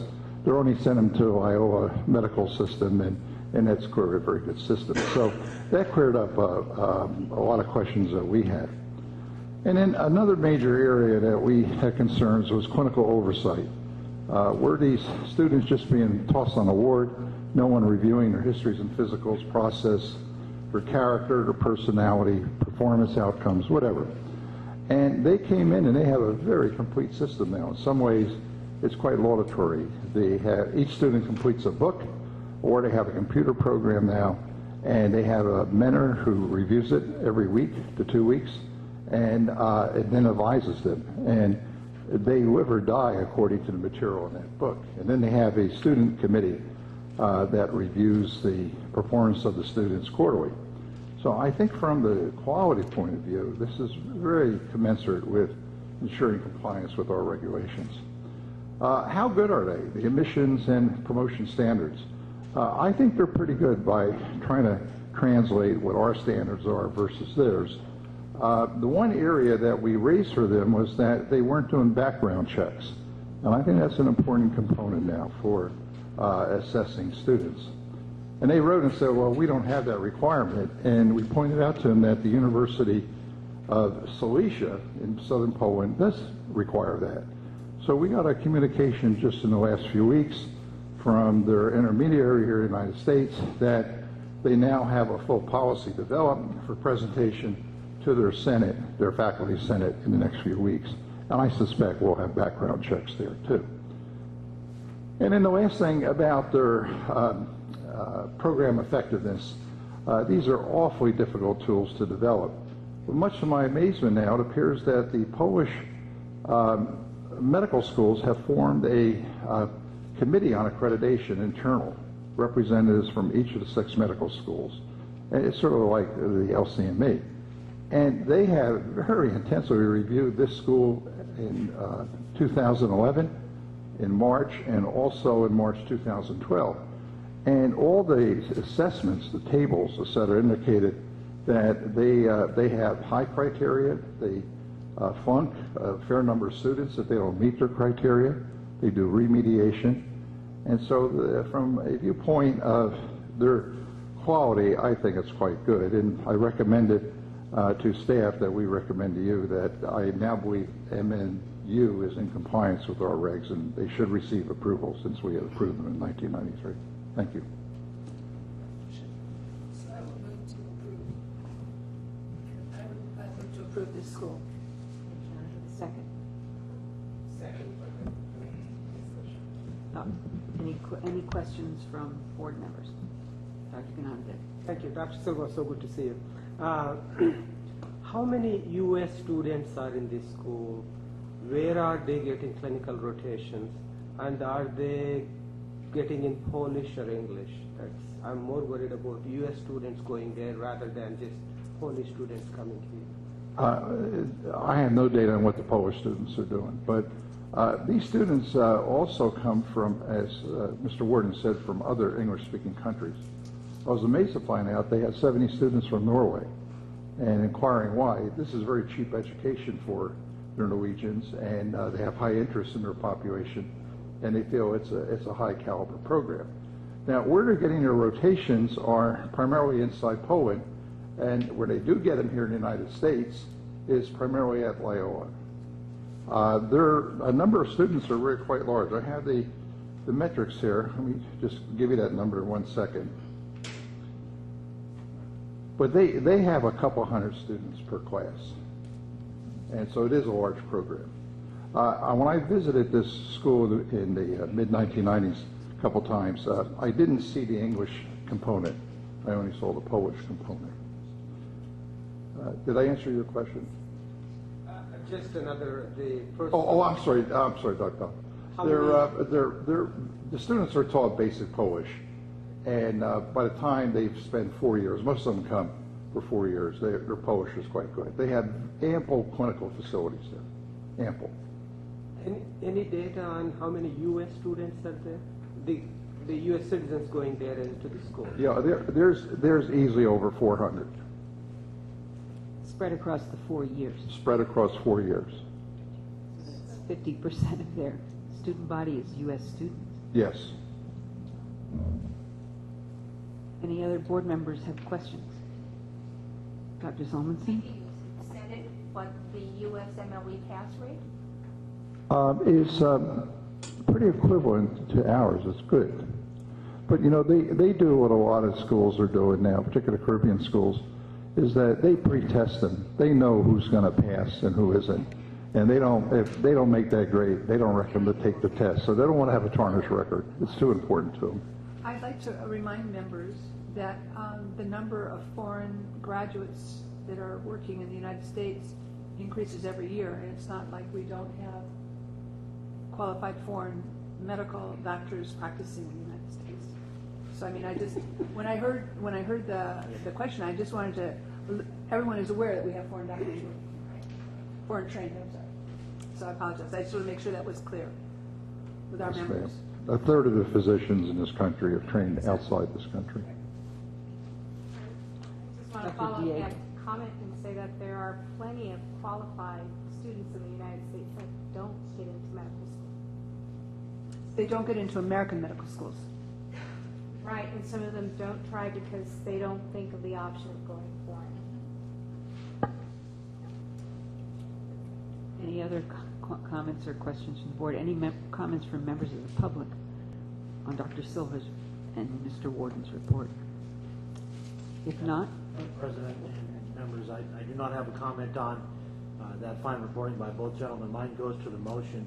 If I could just direct your attention to page 243, I want to point out that it says this recognition would be granted to the start of the English language program in 1993, and recognition would be granted without a site visit to middle school. I'm just aware when we make that, excuse me, when the motion was made, both those factors were considered.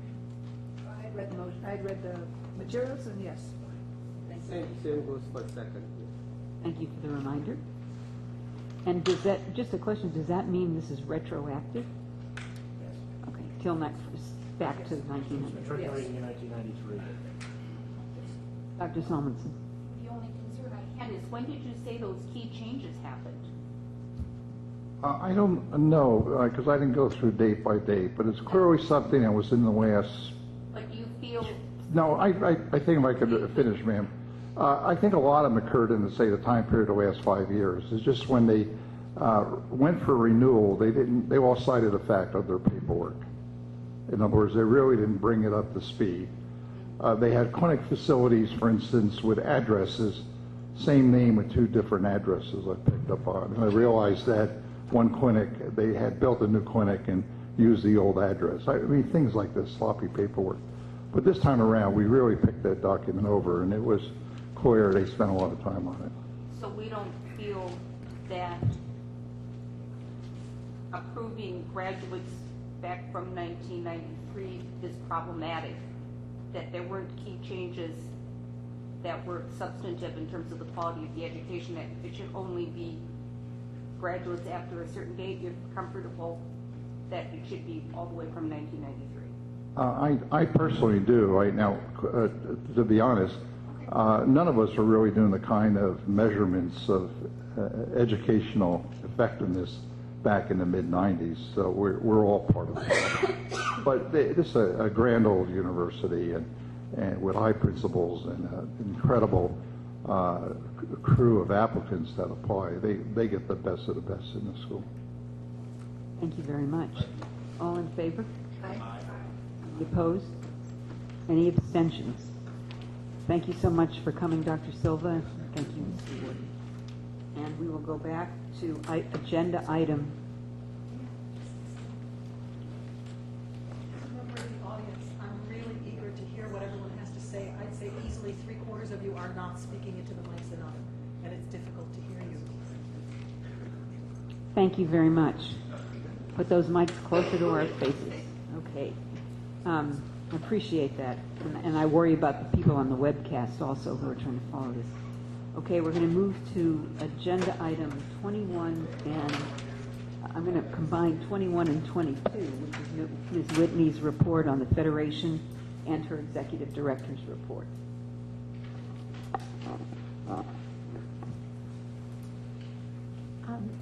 The Federation sent out a draft white paper policy brief regarding licensing models to facilitate the multi-state practice of medicine in conjunction with the meeting that they held.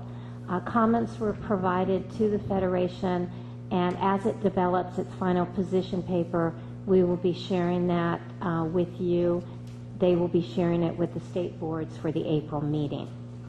I continue to serve on the committee regarding minimum data sets for state boards to adopt to track workforce. I have shared our renewal survey data collection instrument and how the data is used by the California Office of Statewide Health Planning and Development.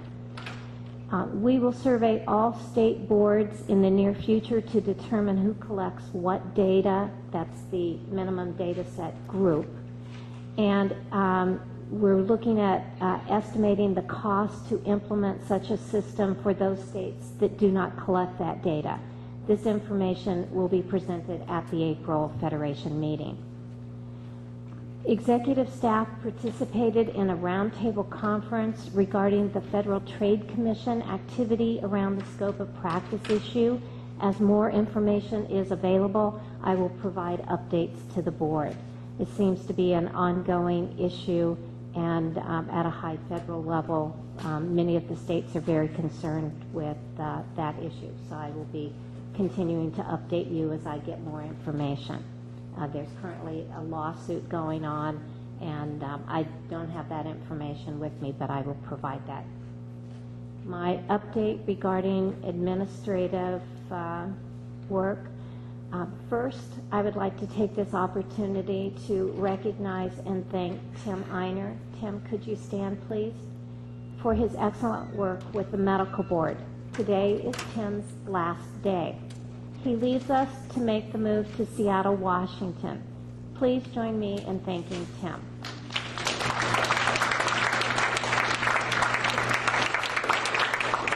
We have selected Mr. Einer's replacement, Lisa Toof. Please stand. We are fortunate to have her cross-training with Mr. Einer. Ms. Toof comes to us via high-speed rail, where she supported the director and board members.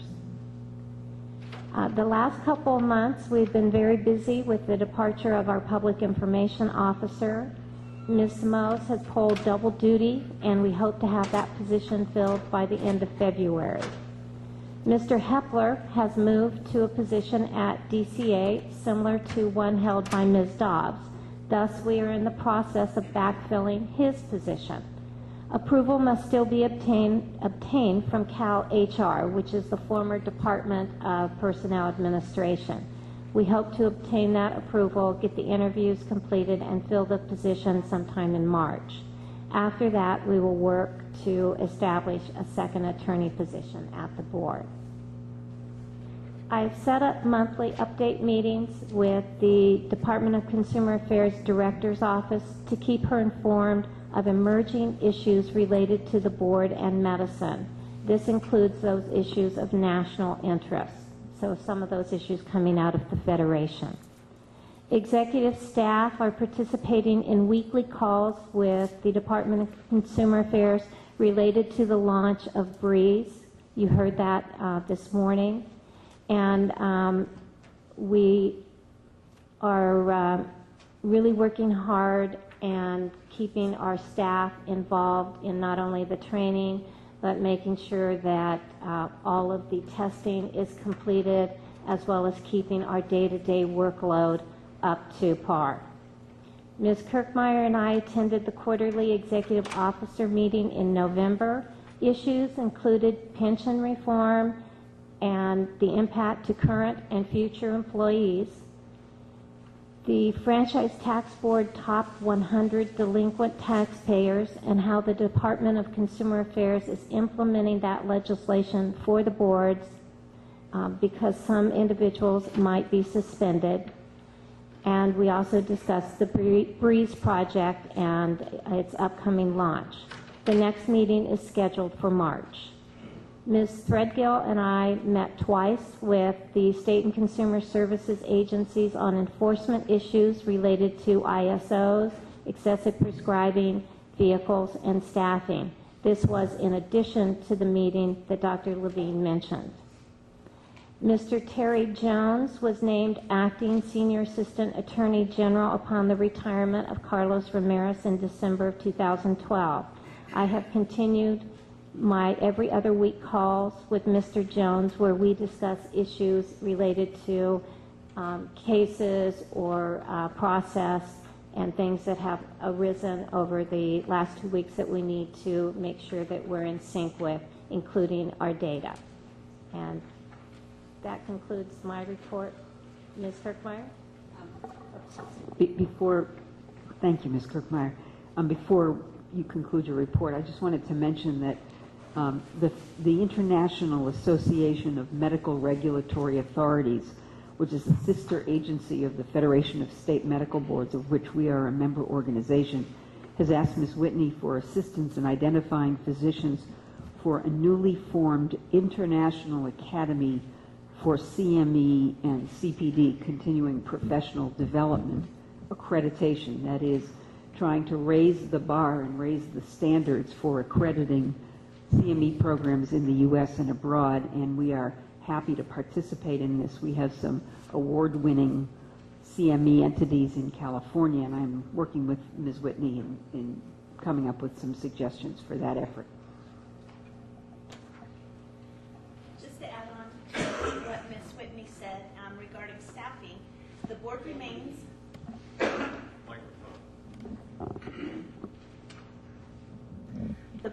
at a 6.6 vacancy rate, which equates to 18 vacant positions out of our 271 positions. Of those 18 vacant positions, we actually have 5 individuals either in background, pending a start date, or pending verification of eligibility. Therefore, the board has 13 positions without anybody identified, which equates to the 5% vacancy rate that we currently would have without those, or with those in those positions. The board is also interviewing and in the process of hiring seasonal employees and permanent intermittent staff to replace the lost student assistants and retired annuitants. And the board is recruiting for the Consumer Protection Enforcement Initiative positions. These positions are still going through the approval process at the Department of Consumer Affairs. Any other questions on that? Two other items I just wanted to give for administrative update. I did want to let the board know that we actually have procured the Hilton at LAX for its April meeting, and we're working to secure the Marriott in Sacramento for the July meeting. Staff are working with the University of California, San Francisco, on a survey regarding electronic health records that will be sent to all licensees who renew in June and July of this year. This will be the second survey that has been sent out on electronic health records. Once information is gathered, a presentation will be made to the board on its findings, similar to what we did before when Dr. Kaufman came from UCSF. Okay. All right, moving on to the budget overview. If you would please turn to tab 22, you will find the budget reports on page 207 through 215. The fund condition on page 207 shows that the board's fund reserve at the end of the fiscal year is projected to be 4.3 months. The board only has one augmentation or BCP request moving forward, and that is for the BREEZE system. And you'll see that for budget year 13-14. That was in the governor's budget that was released. Based upon the projections, it appears that the board will be very close to its mandated 2 to 4 months reserve at the end of this year and within mandate in the next fiscal year. Therefore, it still is not prudent to consider any reduction in licensing fees at this time, as previously recommended by the Bureau of State Audits. On page 208 are the board's actual expenditures as of November 30th. The board's spending is currently in line with its budget, and there's nothing extraordinary that I needed to point out on that document. Moving on, the next 4 pages show the budget report specifically for licensing, enforcement, and the Attorney General expenditures. Then on page 212 is a synopsis of the board's budget and expenditures by each different program, and page 214 is the board members' expenditures as of January 17, 2013. Lastly, on page 215 is a document in response to the Strategic Plan Objective 5.3. The chart shows a cost comparison for the last 5 fiscal years for external agency spending. Please note that the last column for fiscal year 12-13 is what is budgeted and also includes what was actually spent. So are there any questions on any of the budget documents? I kind of went through them quickly, but what's the next one? Any other questions on the administrative update? Oh, I have. Okay. I was trying to figure out a way to break the monotony of the budget report that you were going to present us, and somehow in the efficiency of the hotel, the majority of the prop is missing.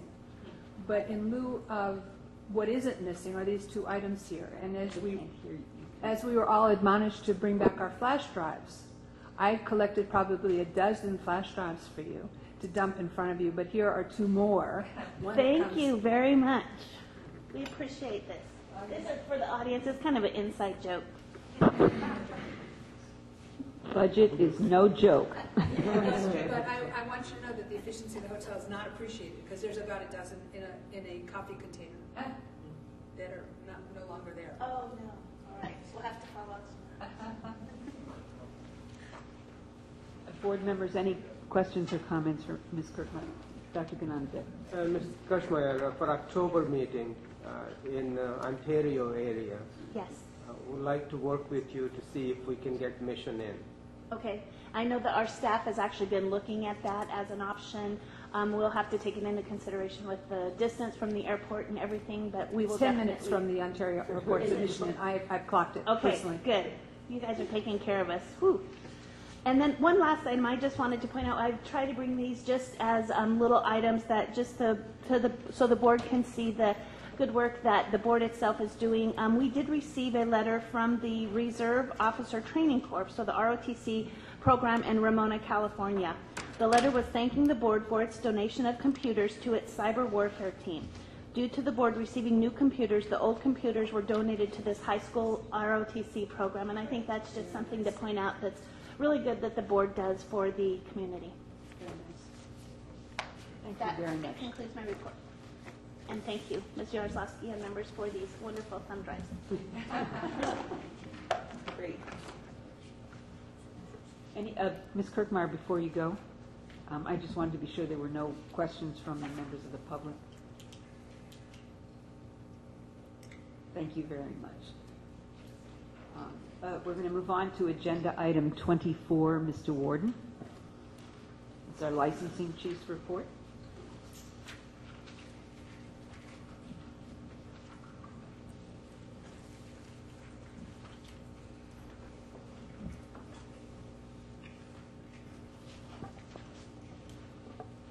Okay.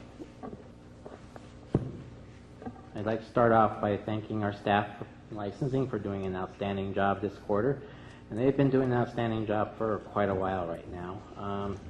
But I'll get into that, how they're doing that in just a moment. We've done an outstanding job during the second quarter because we have a lot of holidays and we have a large sum of our staff in BREEZE testing. And so it makes it difficult to meet our goals, but we have been doing an excellent job of doing that.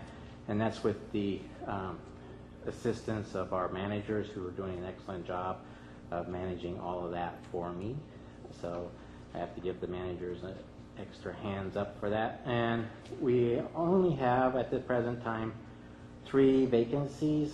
So that's a pretty low number for us. We do have 4 seasonal clerks to replace our student assistants that we're interviewing for, and we're in the process of interviewing for SSA permanent intermittents to help replace our retired annuitants. Our retired annuitants and students were taken, were no longer able to work due to an executive order from the governor, except we did get an exception to that order for our retired annuitants over a phase-out period. We're able to retain 6 of those, and 2 of those have been phased out. It's important that I'm having trouble, so I'm sure people in the back of the room are struggling. Sorry. So 2 of our retired annuitants have been phased out. 2 of our retired annuitants have been phased out, and we still have 4 left. And 2 more will be phased out in April, and the last 2 in June. Staff is working on replenishing. Staff is working on interviewing for this SSA permanent intermittents to replace the retired annuitants, and also working on replacing our student assistants with our seasonal clerks. So that concludes my update on the staffing. As far as our overall goals and the program statistics, if you turn to page 241 through 241.8 is the basic statistics of the licensing program, and they sort of speak for themselves, but I would like to point out some of the more high-level profiles. We actually answered 20,578 phone calls, and the board received 1,715 new physician surgeon applications for the quarter. The board completed initial reviews on 1,791 applications, and there were 1,264 new licenses issued. On page 241.5 is a 5-year history of the licensure program, and on page 247.7 is a strategic plan goal of whether or not we're meeting our goal of 45 days for initial review. and we have met that goal. We are have been currently meeting that goal exceedingly well. We are at 31 days for both IMG and US reviews this as of January. My last stats were January 19th. And we've actually been meeting that we've been below 35 days for quite a while, even with doing the other things. Some of that had to do with the planning that we did to prepare for Breeze, and we worked very hard to get our numbers down to compensate for when we're away. And so far we've been able to do that very well.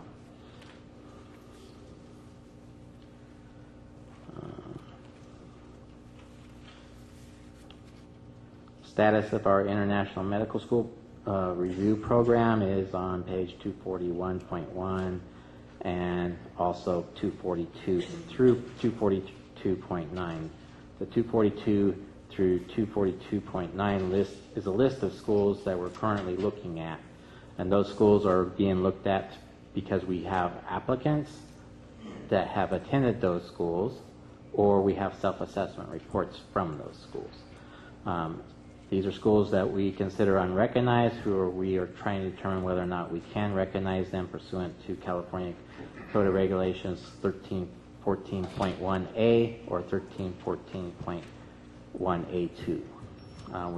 You previously heard a review of Warsaw's English language program, and that was reviewed under 1314.A2 with a self-assessment report. Many of these schools may be able to be recognized under 1314.A1, which is basically a government-owned school. Its primary purpose is to teach the citizens of their country to practice medicine. Or a bona fide nonprofit in that school, that's primary purpose is to be teaching citizens of that country to practice medicine in that country. And so some of these schools will meet that, some of them will not. We have a process that we go through to make that determination.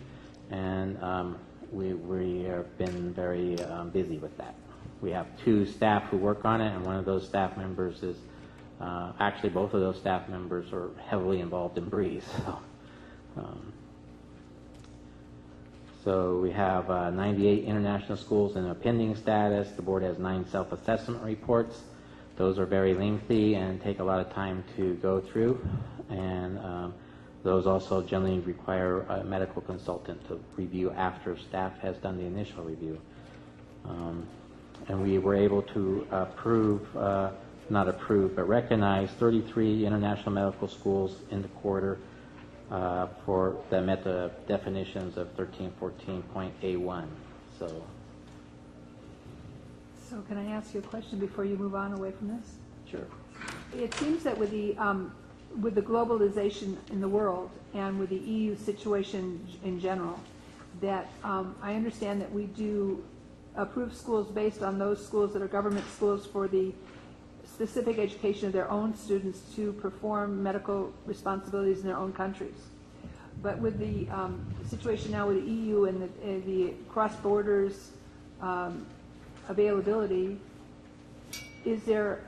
should we have an expectation that maybe we need a third specification, and that being for not government and not U.S., but people that are going to be practicing within the confines of a broader perspective other than just their own country?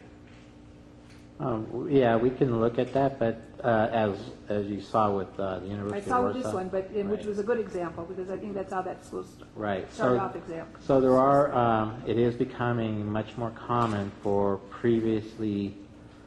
medical schools that previously only taught citizens from their country to start opening up English language programs for citizens of other English language speaking countries.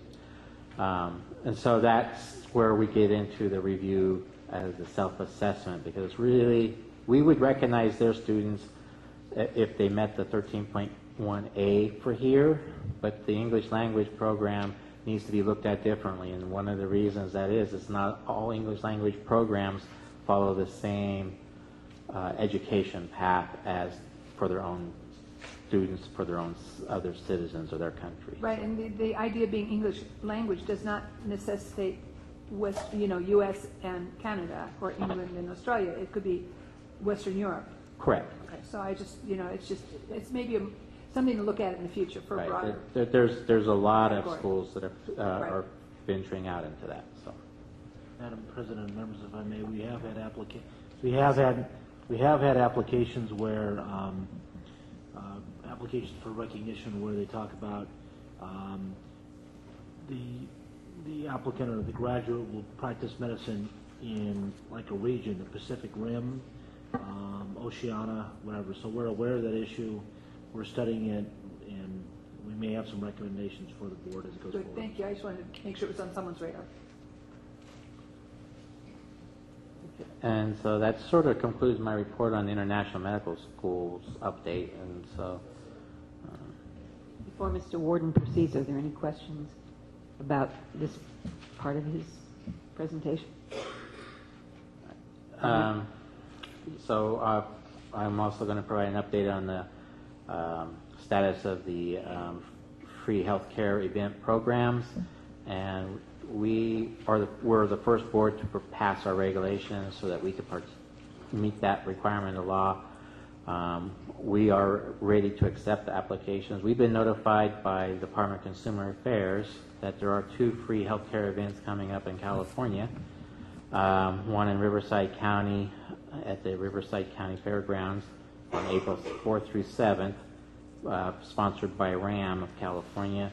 And also another one at the Santa Ana High School in Santa Ana, which is basically health care for the children and parents of school-age children, and that one is April 11th through 14th.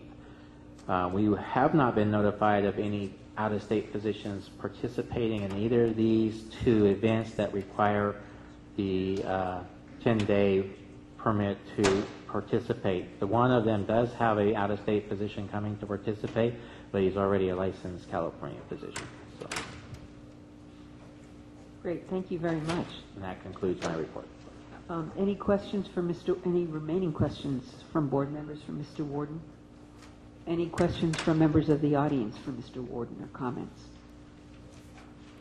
Thanks so much again, and congratulations to your staff for really a stellar record. Set the bar high. That's what I mean. Don't change. We're going to move on now to agenda item 26, the Midwifery Advisory Council update. Ms. Baravan.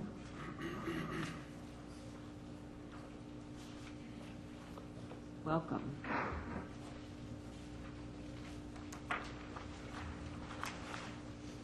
Thank you. If I get this mic situated so people in the back can hear me? Okay.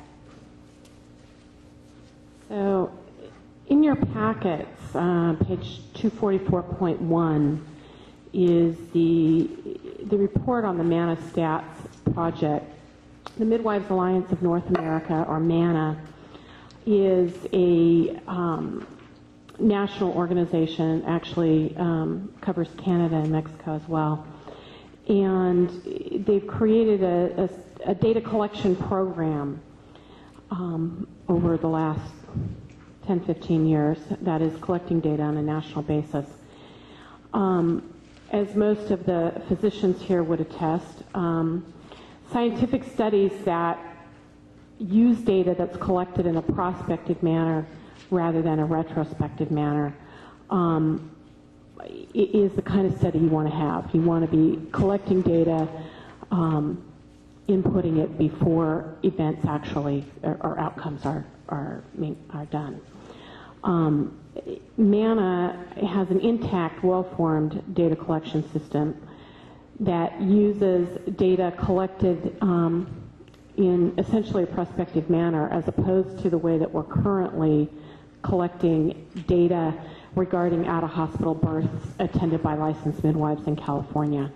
Currently, for those of you that aren't super familiar with how the licensed midwives report in California, they're mandated by statute to send all of the required data to the Office of Statewide Health Planning and Development annually at the end of a year term.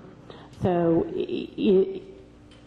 any data that wanted to be left out could be easily left out because there's no way to track it. The way that the MANA data is collected is that as clients come into care, they're enrolled in the MANA database, and then MANA is tracking that, coming back to midwives and saying, wait, what happened to number 300? You didn't give us a final outcome, and you should have one by now. So there's a way to make sure that we're getting as complete a data set as we can possibly have. High points for changing and asking for a statute change to the MANA Stats project is that it is a national database. It would allow California data to be compared with other like data generated by like practitioners across the continent. This would allow us to identify best practices so that we can implement changes statutorily or regulatorily in our own state. The MANA data collection system, unlike the one we're currently using in this state, was designed and maintained by an interdisciplinary team, members from maternal child health research and members from information systems design and maintenance. The MANA Stats project allows for researchers to access the data. So MANA isn't creating research projects with it themselves, but it's a database that can be accessed by any legitimate researcher across the country. Any potential errors in the MANA Stats data that's entered are flagged. The computerized database is set up so that when potentially erroneous data is entered, there's a flag that comes up and allows the person entering the data to either correct it immediately, or if it stands, then they have a team that reviews those flags and then may even contact an individual midwife and say, is that what happened, or did you mistype? Roughly half of California midwives are now using the MANA Stats database as well as the California one.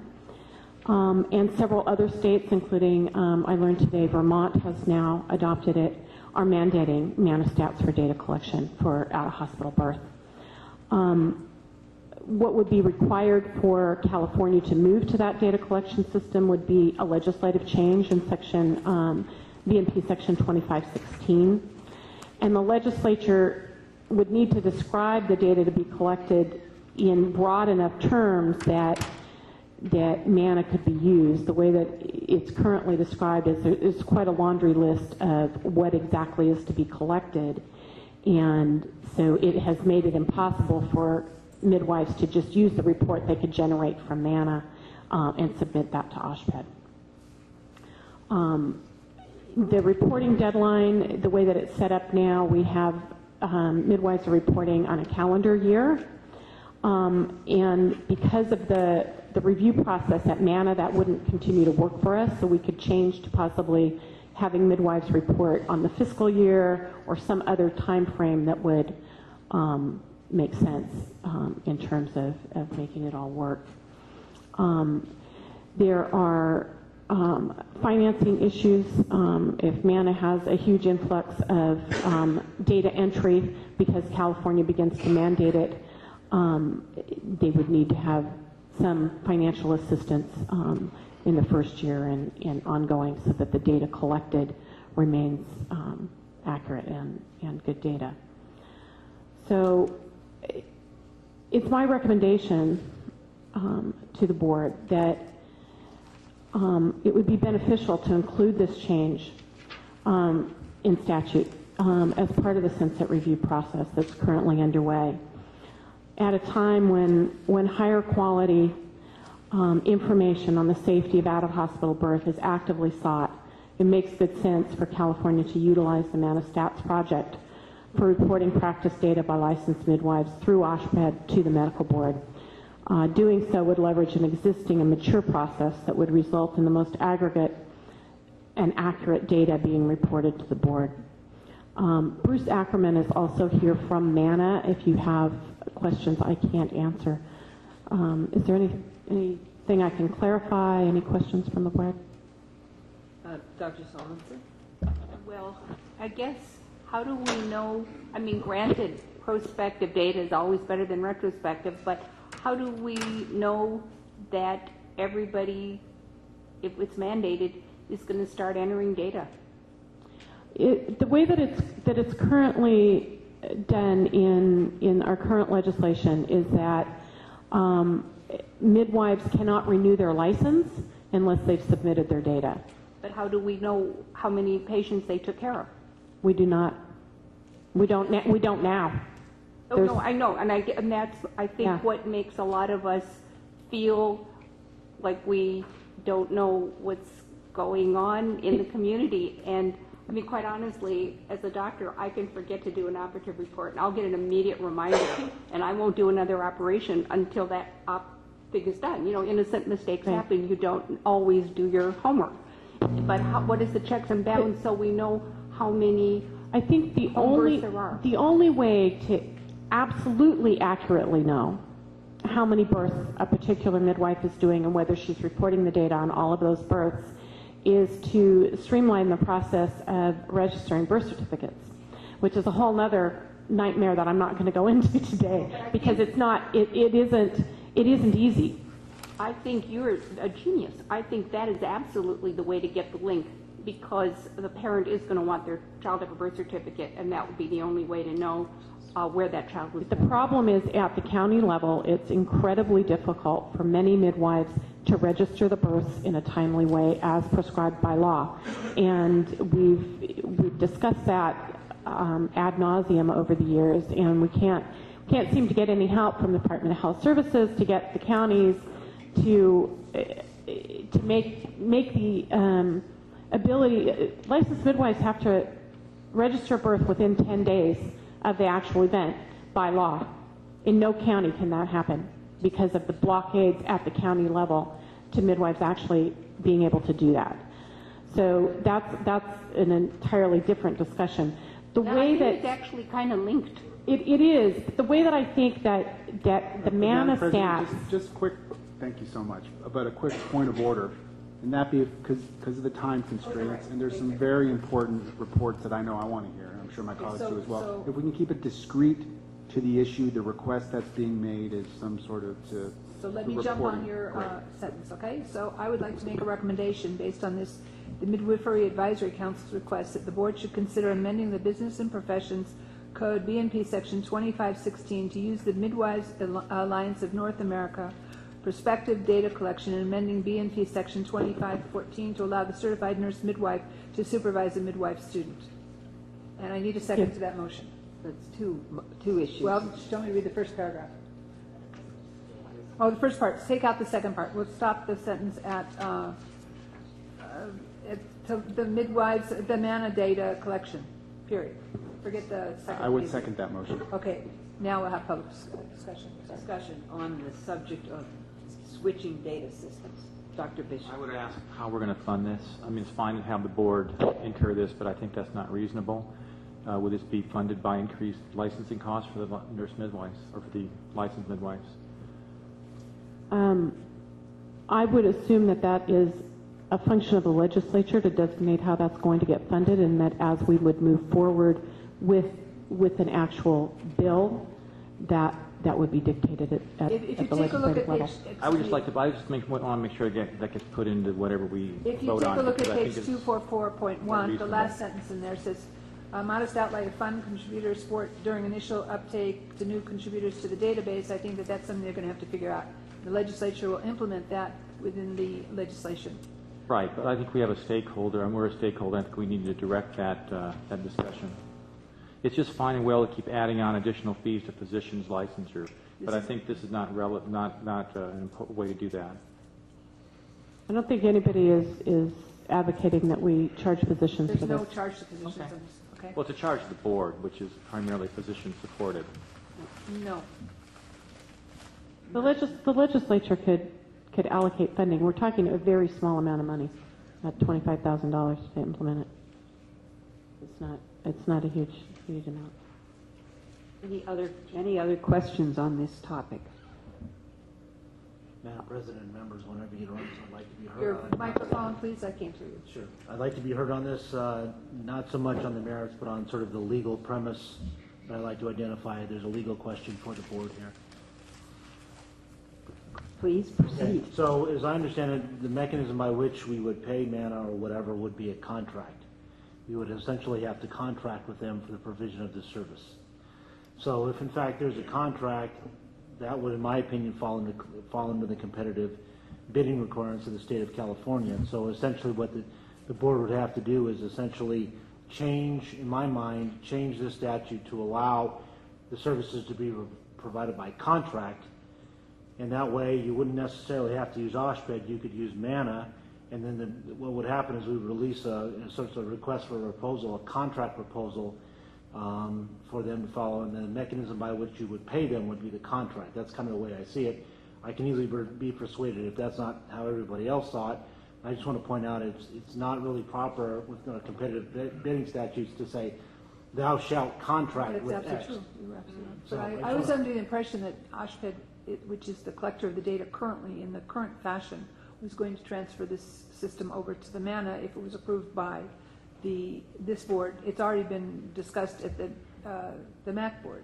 I think maybe Mr. Ackerman could let us know at least how this is working in other states. But right. No, it's not relevant how it's supposed to. Yeah, can I, sir? Mr. Hepler? Yes.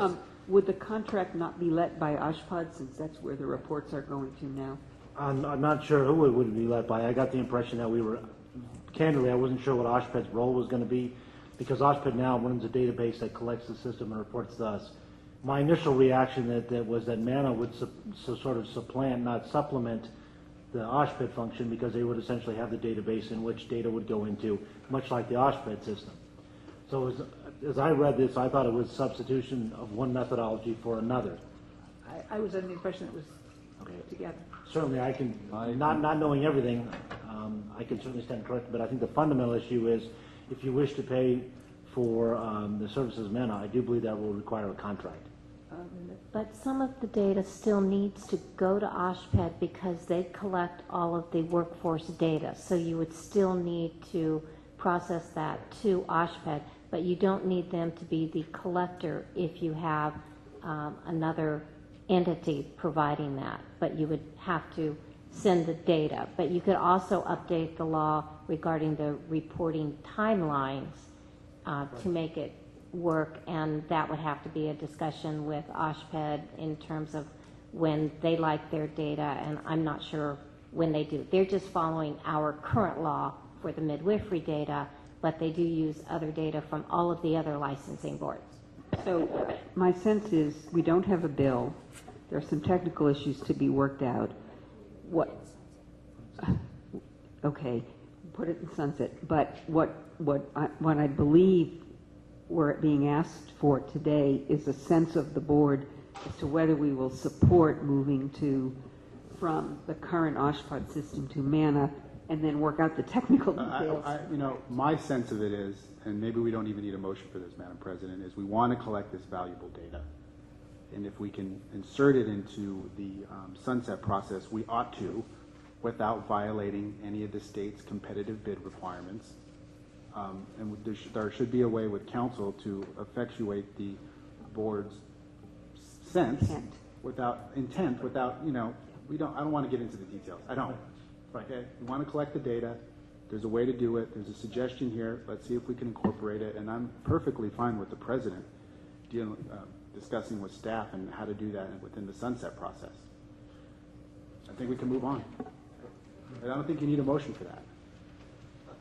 I agree on that, and I do also want to incorporate one other point, as Dr. Bishop pointed out, make sure that funding is coming from somewhere, not from the medical board. So, do we need a motion if we don't have legislative language? Yes, you need a motion if you want to put it into legislative language. All right, so we need a motion. Well, could you repeat what the motion is? Based on the Midwifery Advisory Council's request, the board should consider amending Business and Professions Code, BNP Section 2516, to use the Midwives Alliance of North America prospective data collection and period. Okay. Yeah, taking into account the sentiment of the board, the funding, et cetera, et cetera, et cetera, which is all on the record. Absolutely. I second that motion. Thank you. All in favor? Opposed? And we need comments. We have public comment. Yes, I'm not ignoring you. Sorry, you should have taken the vote afterwards, but I have 3 speakers on the subject, at least 4. Ms. Shannon Crowley.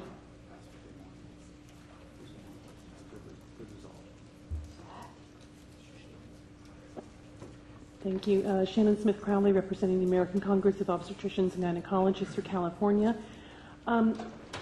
This is a really interesting concept. I think there's a little more discussion that needs to occur, and probably also with OSHPD included. ACOG actually supported what just happened in Vermont, apparently, where the MANA system was adopted, but my understanding was it was in addition to the state system. So that's also something that we need to clarify.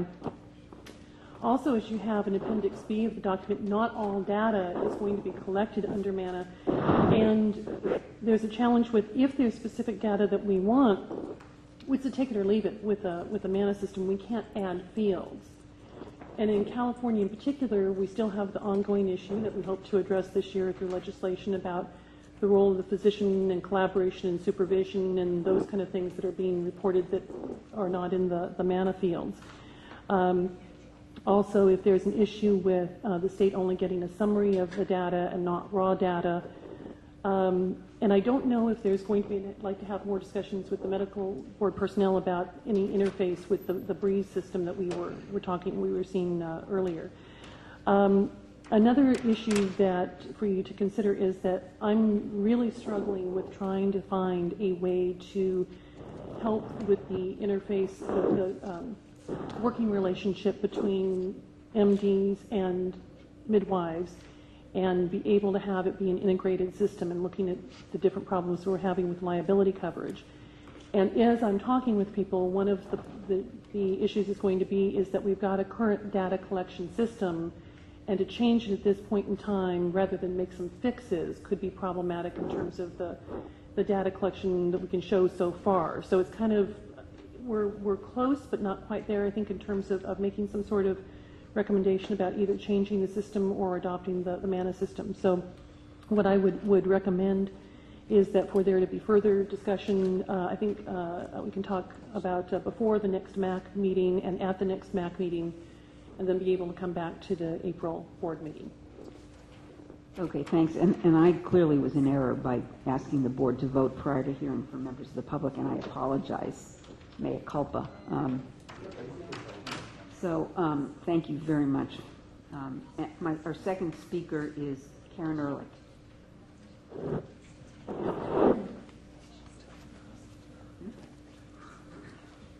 Hello.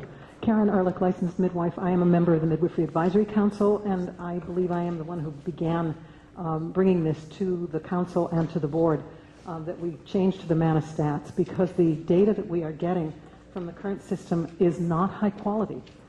We want to improve the quality, and that's part of what this is all about.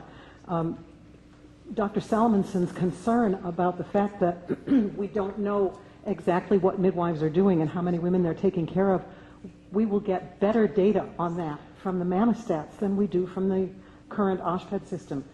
Again, because we are going to be registering prospectively into the MANA stats so that the midwives, if they want their information included at all, and believe me, I don't know personally any midwives who do not want their information registered. But with the prospective registration of this information, of the data of the births that we are planning on attending, we can't just back out of them. We've got to continue to report on those that we register ahead of time. So we are going to be getting immediately much better information. The other thing is that some of the questions that we are asked in the Licensed Midwife Annual Report, the midwives in the state report great confusion with them, that they are not clear, that they don't make sense to them. The MANA system has been worked on for years to try to clean up exactly these problems. And I believe that a move to the Manastats will make an enormous difference in the quality of the data that we receive from this endeavor. Thank you. Thank you very much. And Yvonne Chung.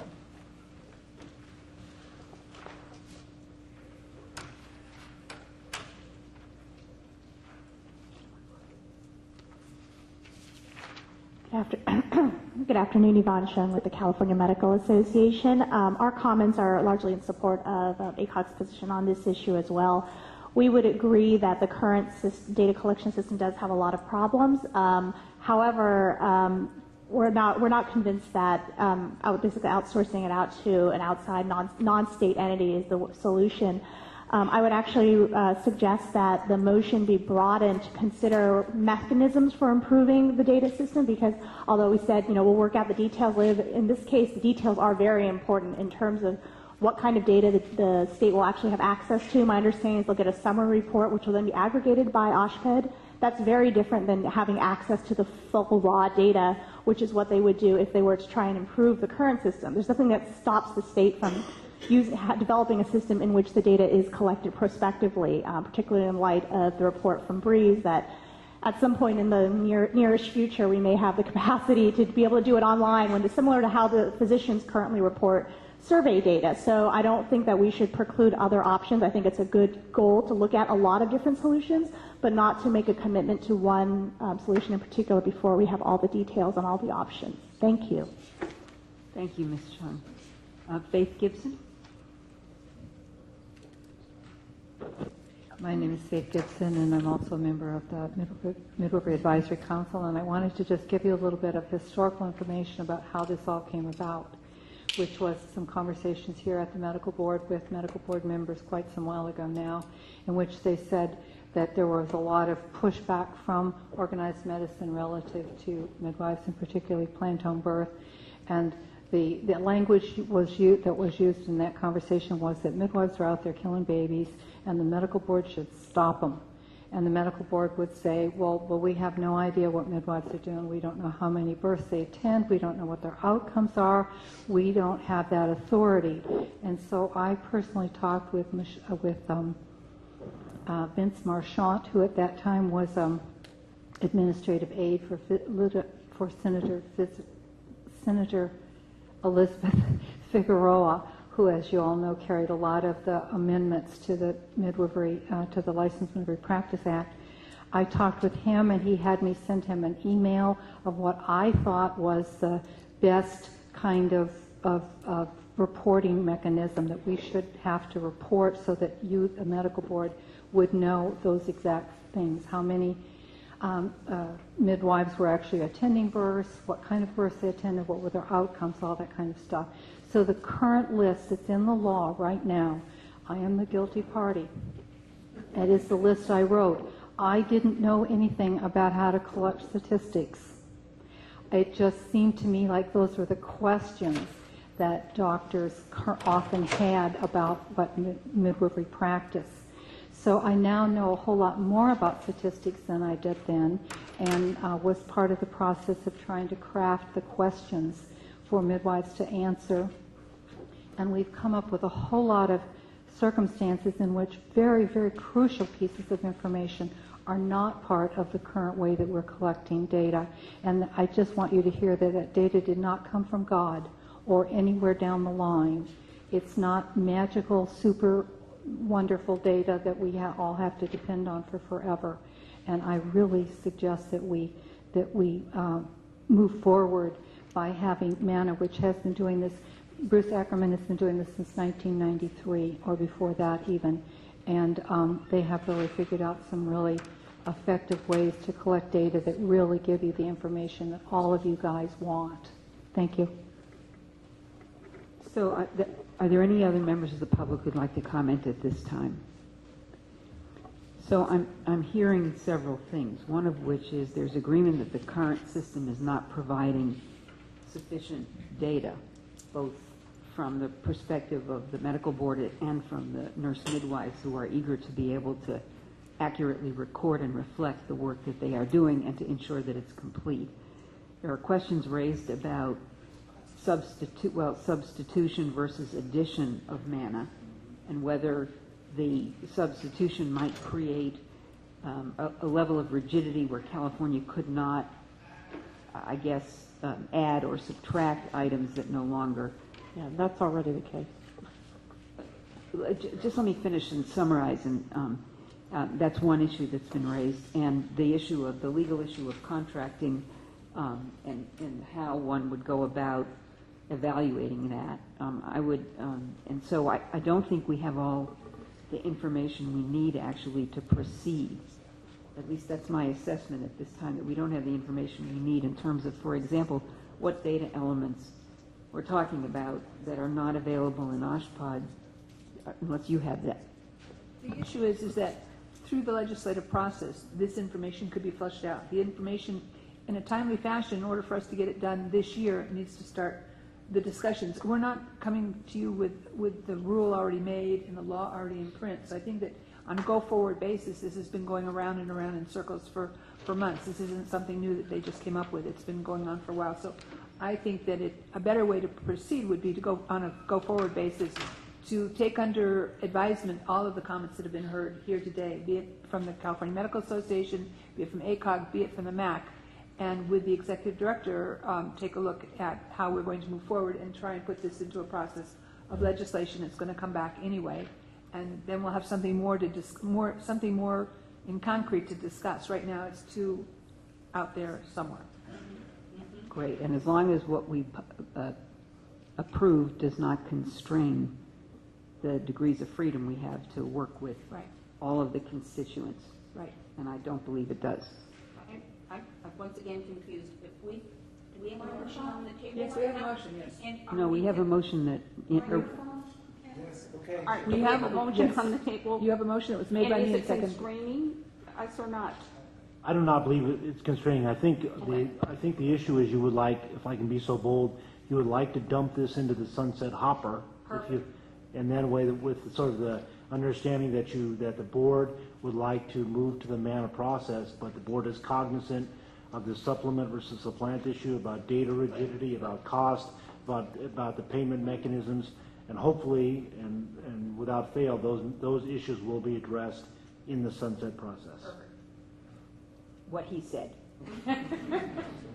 Okay, and so I'm going to again call for a vote, because I should have waited till after public comment. All in favor of proceeding in that direction, please say aye. Aye. Any opposed? Thank you. And thank you for your patience with us. Thank you so much. All I have left are agenda items for our next MAC meeting.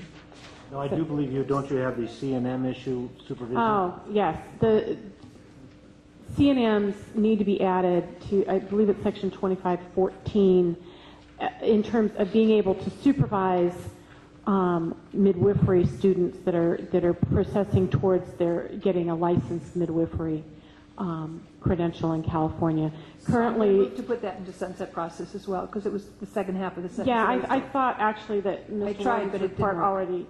already had So I'm asked you going that. to move that, so we don't have to. I don't think we need discussion on this. Okay. Second. Do we have a second? Board member comments? Public comments on this? Yes, Yvonne? Ms. Chung? Forgive my familiarity. Sorry, I didn't realize this was all tied into one motion with my earlier comments. The only, in looking at the language that was proposed, we just wanted some clarification. We would recommend that if you want to add nurse midwives, that they may serve, some language that says to the fact that they may serve as a supervisor to supplement physician or licensed midwives supervised clinical practice experience. It wasn't clear, if a licensed midwife is going to be working with other licensed midwives and physicians to totally cut them out of the supervision process, raised some issues with us. So you may want to clarify whether your intent is that it would be in lieu of the physician or a licensed midwife, or in addition to. Thank you. It's either or. The way that the statute currently is, it's physicians or licensed midwives can supervise students, and we just would like to add CNMs as a third person who could be in that supervisory role. It's just the addition of a third entity, Right. a physician and surgeon, or duly licensed midwife, or a duly duly licensed certified Nurse. midwife. Exactly. Easy for me to say. CNS. Okay, Okay. so that's the motion. Any comment from members of the public? I think I've already asked that. No. So you All in just- favor? Aye. Aye. Opposed? Okay, thank you so much. All right. So my agenda items for the March MAC meeting, in addition to the normal housekeeping things, we'd like to have an ongoing discussion regarding the students and the assistant issue at the MAC, and maybe hear from at the full MAC from interested parties on those issues. Continue the discussion on the MANA stats so that we can maybe flesh out some of these issues that you have questions about. The MAC would like an update on the Sunset review process by staff. And we'd also like to open a discussion of the creation of some sort of informative written materials on licensed midwives that can be distributed to new board members so that they're well informed about what licensed midwives do and what that looks like. I don't think you need a motion for that, but does anyone object to any of those subjects being addressed at the MAC meeting? Fine, so it'll be addressed. Thank you. All right, thank you very much. Great, and I'm pleased to share with you that our newest board member, Dr. Felix Yip, has joined us. We are delighted to have you. Please come. Yes, there's a seat here, but first has to be sworn. You need to administer the oath of office. Administer, let's hope you said. Administer. Good, I just want to make sure you don't want to. Which I understand. They don't actually administer. So, This religious institution. welcome. So nice to have you. And Dr. Yip is a urologist who practices in Monterey Park. Los Angeles, Monterey Park area. So, can you raise your right hand, please? This is for the Office of Physician, Member of the Medical Board of California.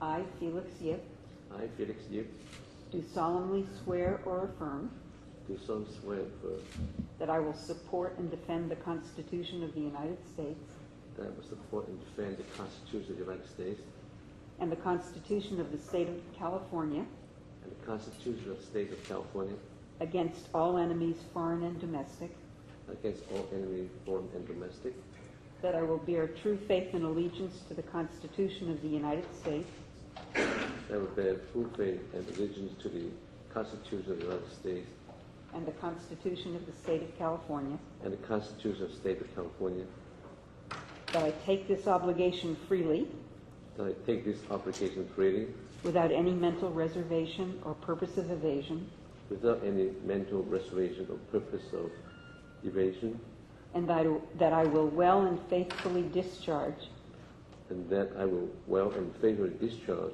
the duties upon which I am to enter. the duties upon which I am about to enter. Congratulations.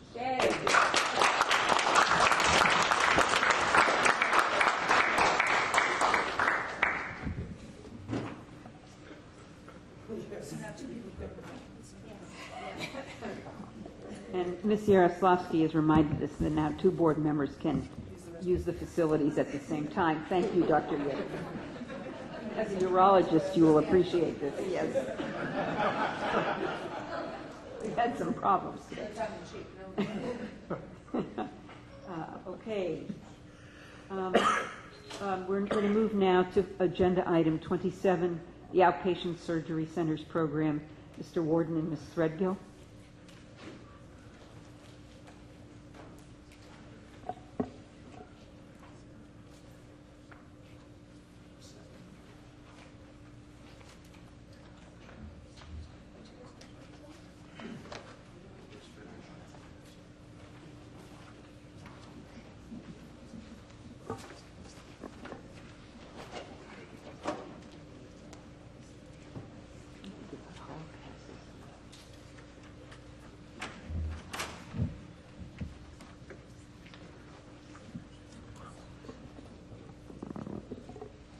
Okay. Ms. Threadgill and I are providing an update on the general outpatient surgery centers.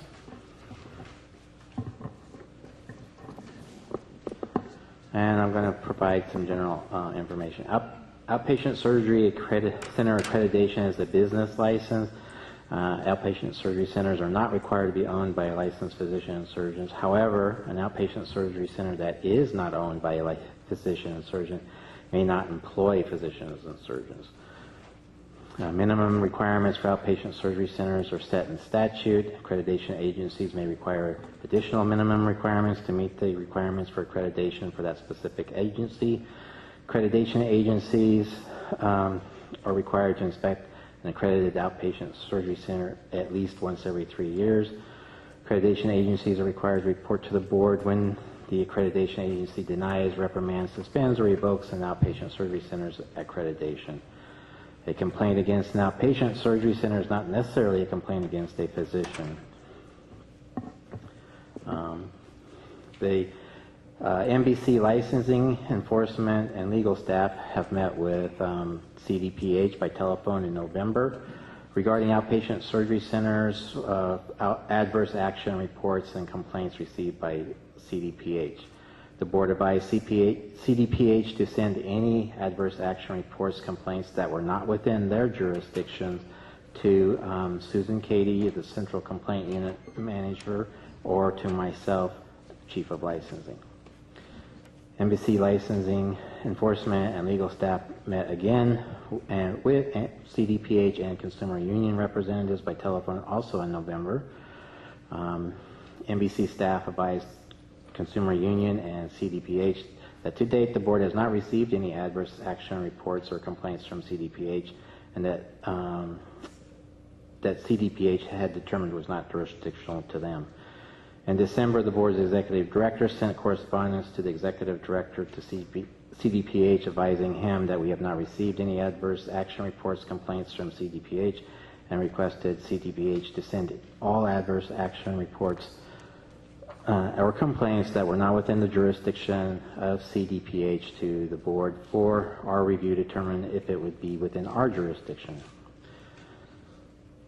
Licensing, this is sort of the licensing section of the update, is licensing is continuing to work with the 4 accreditation agencies to provide the necessary information to be in compliance with current statutes.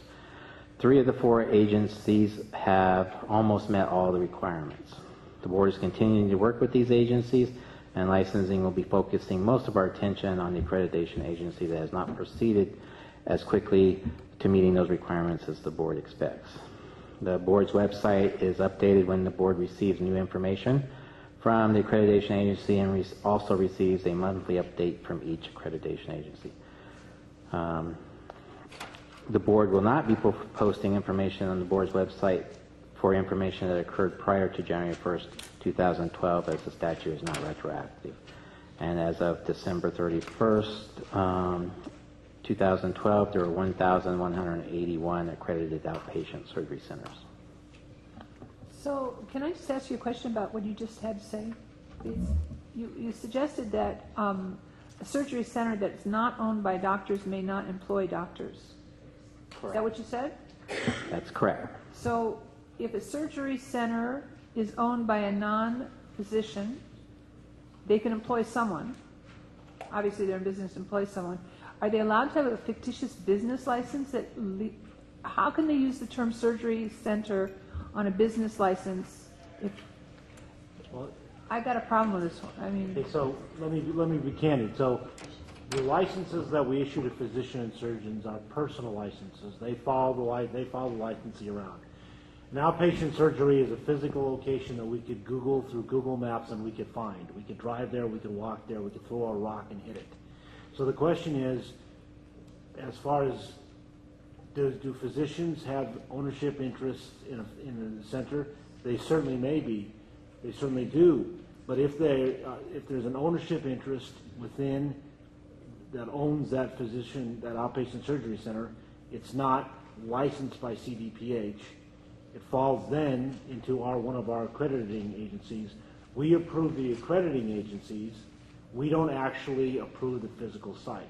We approve the agencies that do approve the physical site. So there's sort of a licensing difference. I have to be honest with you, I wasn't aware of that prohibition that Mr. Warden spoke of because it invokes the corporate practice of medicine issue. Exactly. And I am a little bit caught unawares because I didn't know that issue was going to be raised. But what I'm trying to do is point out the difference. Personal licenses that we generally issue versus a bricks and mortar place out there in the world with a physical address. They are different. As Mr. Warden has pointed out, though, that just because something untoward, or I think an adverse report is what you said is filed, doesn't necessarily mean that a physician is at fault. It just means that there was an adverse outcome, an adverse reporting within that outpatient surgery setting. Am I correct, sir? Correct. And to be clear, a physician can operate at an ambulatory surgery center without being an owner. Correct. Or employed by the center. But if the center is not owned by a physician, a physician can cannot practice there. Cannot do a surgery there. No, they yes, can. but they just can't be employed. Oh, it's just a renting of. Oh, okay, I apologize. I was wondering who was going to be doing. Okay. No, My concern was who was going to be doing surgery in this location that you couldn't do surgery in, and surgeons. That's my concern. Yeah, surgeons.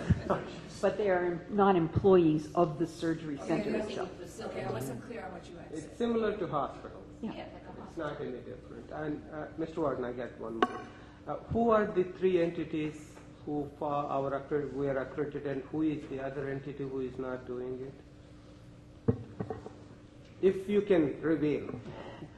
Well, the three entities that are complying are IMQ, AAA, and Quad A, and the one that's lacking is Joint Commission. So I gather we are similar to CMS in this regard. We contract out with these people to do the inspections and then send us the report. Is that what they do? They actually accredit the facilities. They actually, like I said, we approve those agencies that accredit these facilities.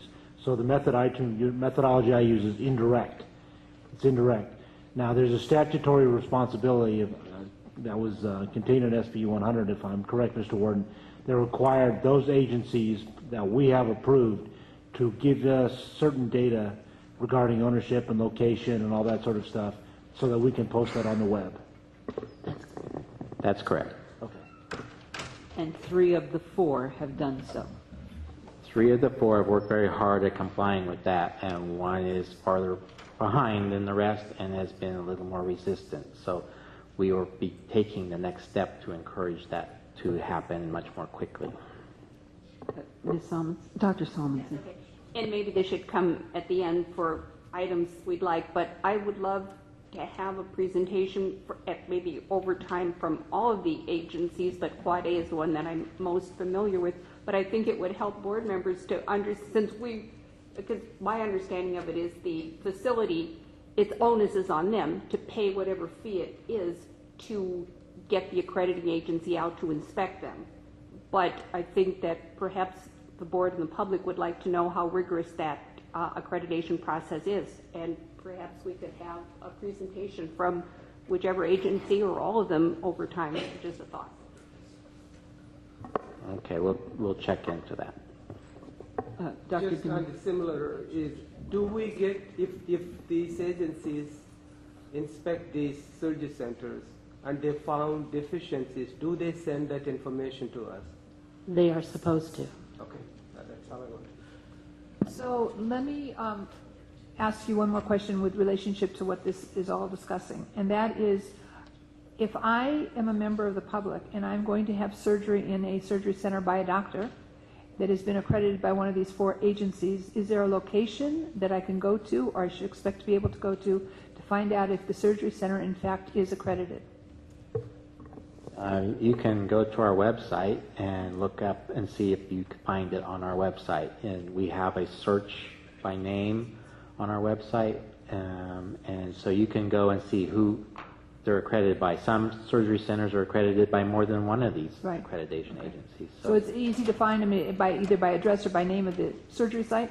it's fairly easy to find if you know the name that you're going to. We have 2 searches on it, and it's name, and I don't remember which the second one was. It might be a good idea to put it in by address as well. I think address is one of the things, but it is pretty easy to use at the current, and it will pull up. Even if you only know part of the name, it'll pull up stuff that's similarly named. So. And we will be able to, in fact, then know when the last time the entity was accredited, or if there were any lapses in judgment in their, in their quality of care, or whatever it is you call it. Well, the specific things that are laid out is in the website, and it will have their last inspection, when they were initially accredited, what their expiration date is.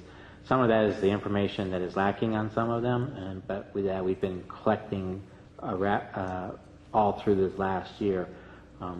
As I said, some of the agencies are almost done with that, and one is not very far in the process. So. Does this system and does this set of information on our website answer basically what we were called to task for by the media in the last couple of years? It answers to what's called for in statute. That's not quite the question, but okay.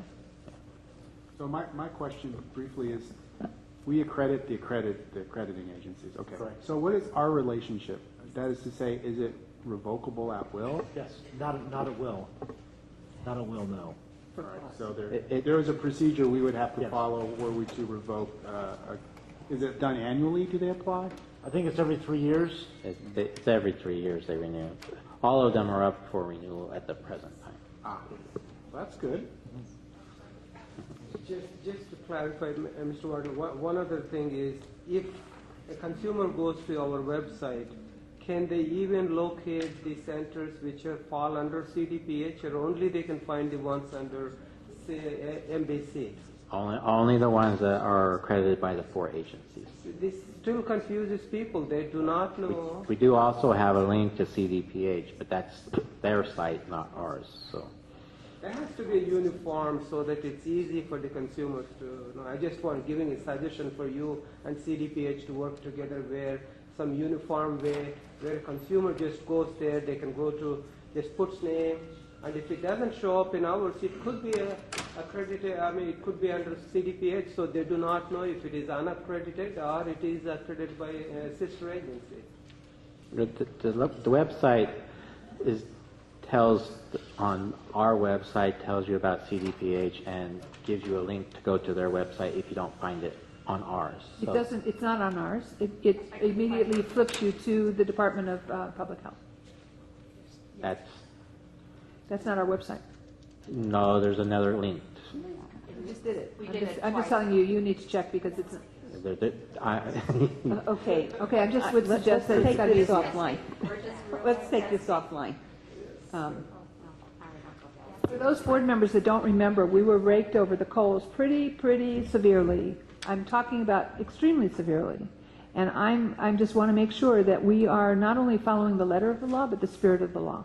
So we'll talk about this more, but I want board members to understand what my concern is specifically. Yes, sir. Dr. Yip. I think it's a good idea in the long run that we learn how we accredit those agencies that accredit the others, because eventually we're responsible for the safety. For example, how do they accredit a urology doing facelift in the surgery center, and how they can do 15 cataract in a day without fatigue? So how do we know how the outcomes is measured? I know they send a letter for like wound infection, but what happens if the patient go home? Who's going to follow that? How are we going to collect those data? In general, people say, well, surgery centers save money, but also this cost issue. Are they doing the right proper, disposables, etc.? I think we need to learn that in the future. And I think, thank you, and then I think that's responsive to Dr. Salmonson's request to have more information about the process of accreditation that the accrediting agencies use and the metrics that they use. Okay, and Ms. Threadgill, sorry. It's okay. I just wanted to add that the Central Complaint Unit would process the complaints that are received from the outpatient surgery centers. To date, however, the board has not received any adverse action reports from CDPH. So we have received 2 complaints regarding possible unaccredited outpatient surgery centers, but the and how are those complaints handled? The board handles all complaints against physicians and the businesses in the same manner, so it'd be processed and it would go out to investigation if warranted. The board does not monitor the length or the complexity of surgeries performed in the outpatient surgery centers. However, so that would not be one of the issues that we would be looking at. But presumably the accrediting agencies are looking at those things, and I think That's that's what the interest that was expressed was. Okay, great. And we have a public member comment, Tina Manassian.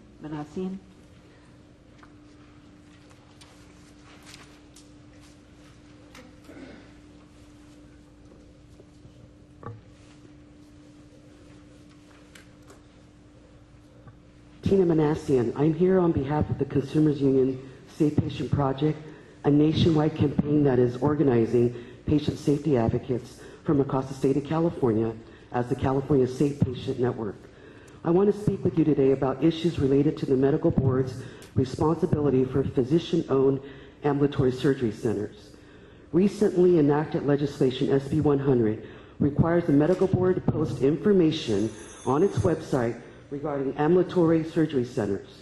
We are pleased that the medical board has chosen to include final inspection reports on its website.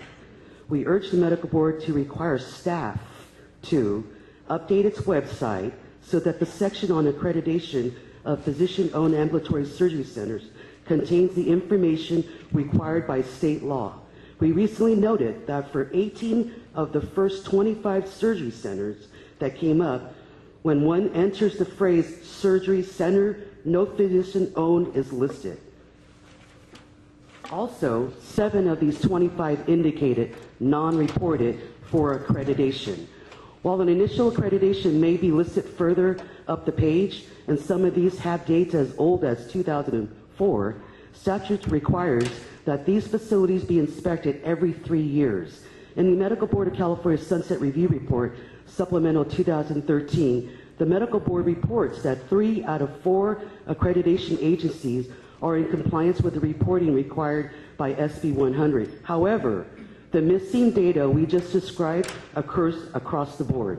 That is in the case of all 4 accreditors, not only in the case of a single accreditation agency, as the Sunset Report supplement implies. Explain how the Medical Board of California plans to work with CDPH to keep informed regarding accreditation issues such as violating standards of care and about reported adverse events.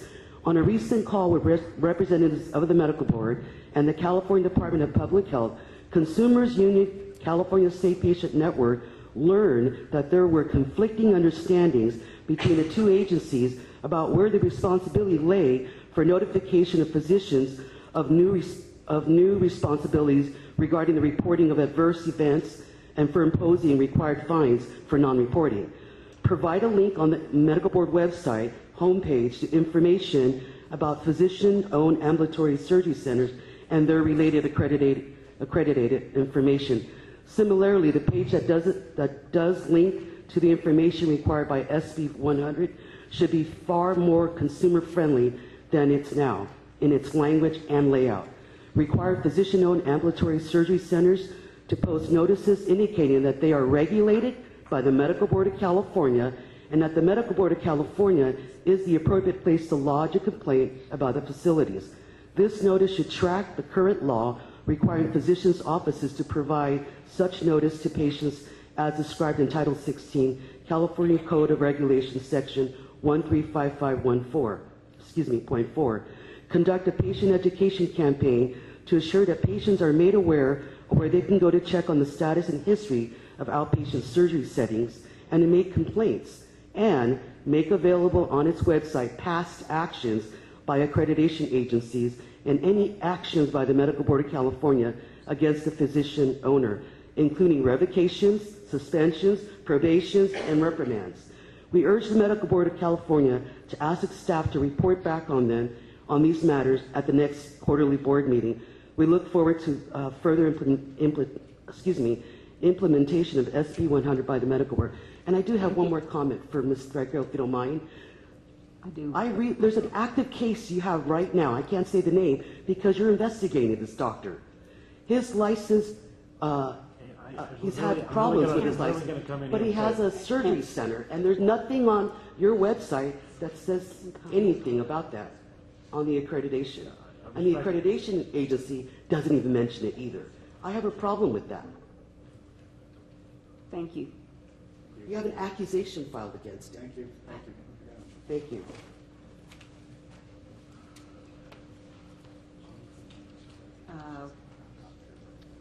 That concludes our report on the Very much. accreditation. And we'll now move to agenda item 28, Enforcement Chief's report. Thank you, Ms. Threadgill. Good afternoon. May I have a motion for approval of 10 orders restoring licenses to clear status following completion of probation? Second. And 3 orders for license surrender during probation and/or administrative action. So moved. Second. If I can direct you to page 245 of your agenda, you will find the expert reviewer. We need to vote. We've moved. Oh. We need to vote. All in favor? Aye. Opposed? Thank you. I'm sorry, I'm used to coming at the end and being kind of like jamming straight through, so slow me down. You are jamming. Go ahead. Been fine. Go ahead. On page 245, you'll find of your agenda, you'll find the expert reviewer utilization report. The number of active experts is 964, which is slightly higher than the 953 reported at last meeting. The total number of experts utilized in calendar year 2012 was 349. During the enforcement committee, Ms. Sweet provided you with an update regarding the second presentation of our revised expert reviewer training, which will be held in Irvine at the Medical Center on February 9th from 8 to 5 p.m. I understand that we've been a little tardy in getting the detail regarding the location out. We wanted to wait until we had finalized our contract. However, I can give that to you. It's UC Irvine Medical School, Tamkin Student Lecture Hall, Lecture Building, 836 Health Sciences Road, Irvine 92697. And I will send an email out to you all with a link to the map for that address. And could you repeat the date, please? February 9th. It's a Saturday. Thank you. That's in a week from tomorrow.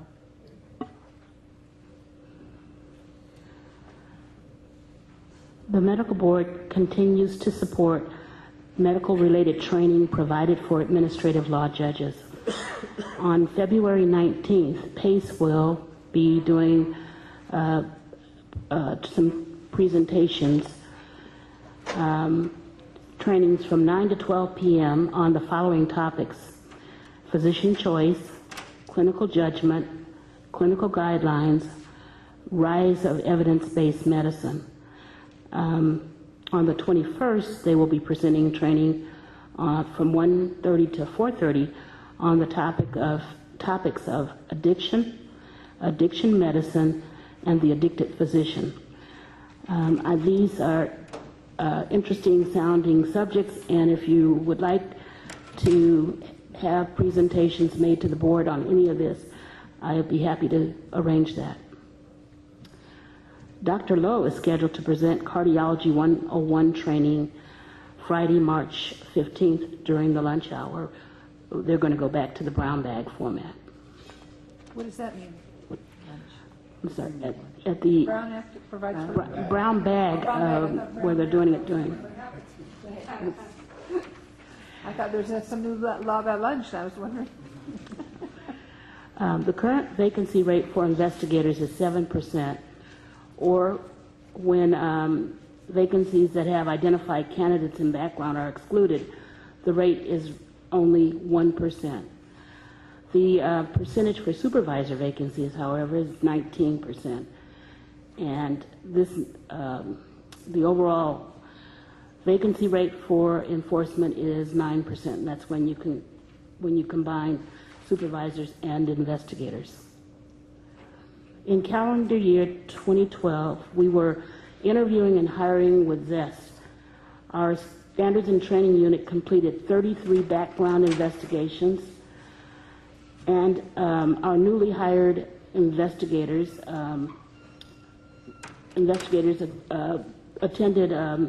started their post training in October. This 16-week training will be ending, and the graduation will be on February 14th. I'm anxiously awaiting, we all are, to have them return to their district offices, since their help will result in lowering the caseloads for the other investigators that are currently feeling a bit overwhelmed.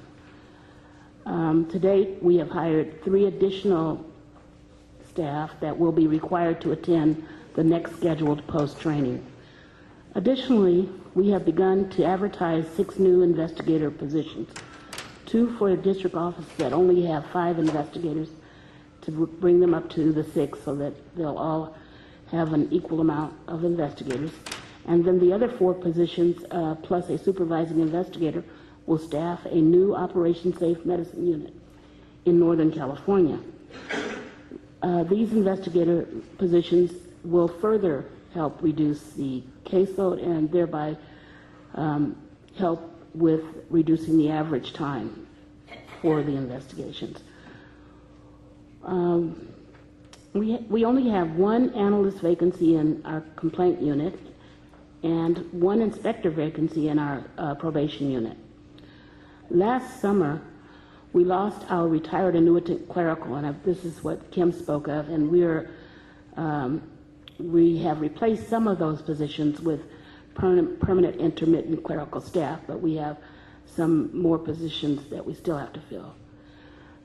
Turning to pages 251 and 252, you will see the data markers, the enforcement data markers for all case types.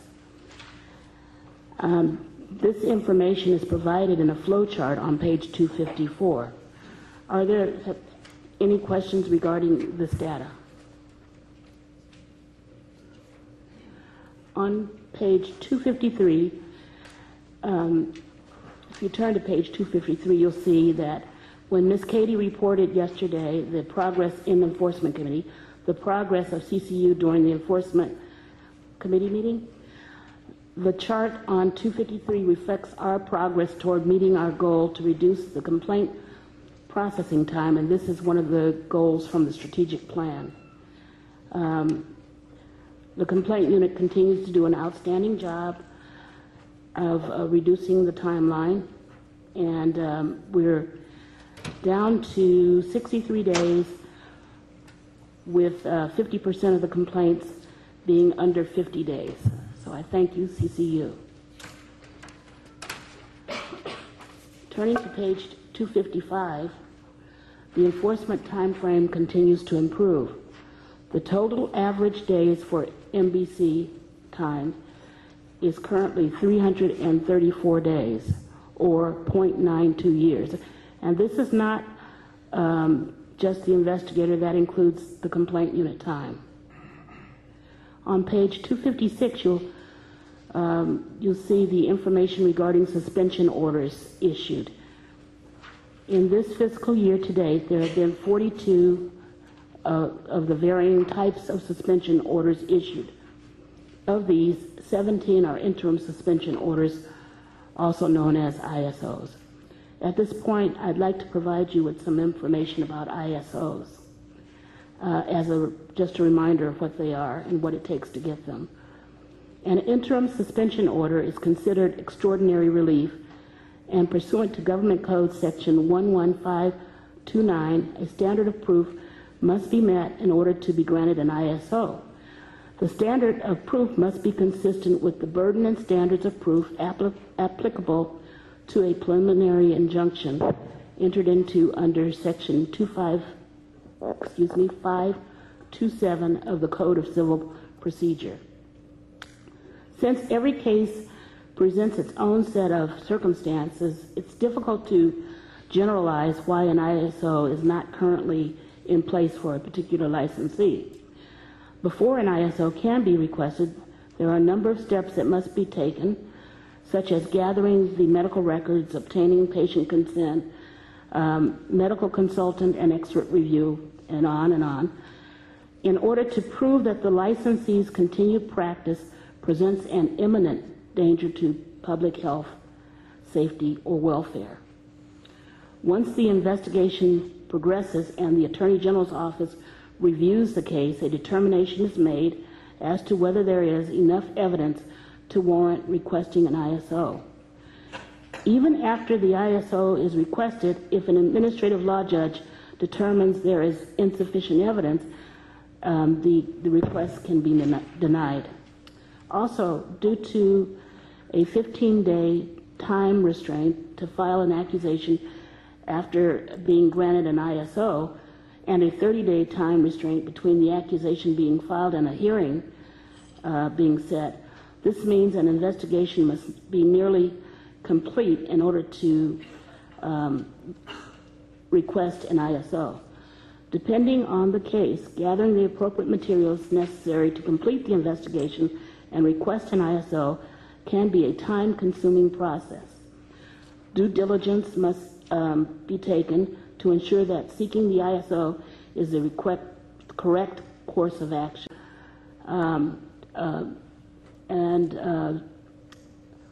36 other types of suspension orders. And I believe we were talking about the cease practice order yesterday. If you will look at the chart regarding the ISOs, you will see that those actions are by type. I think there were about 17, which would include some steps for suspension where the physician agreed to it. But those are the other types of practice restrictions or ISOs, suspensions that we do get, and cease practice orders are included in that.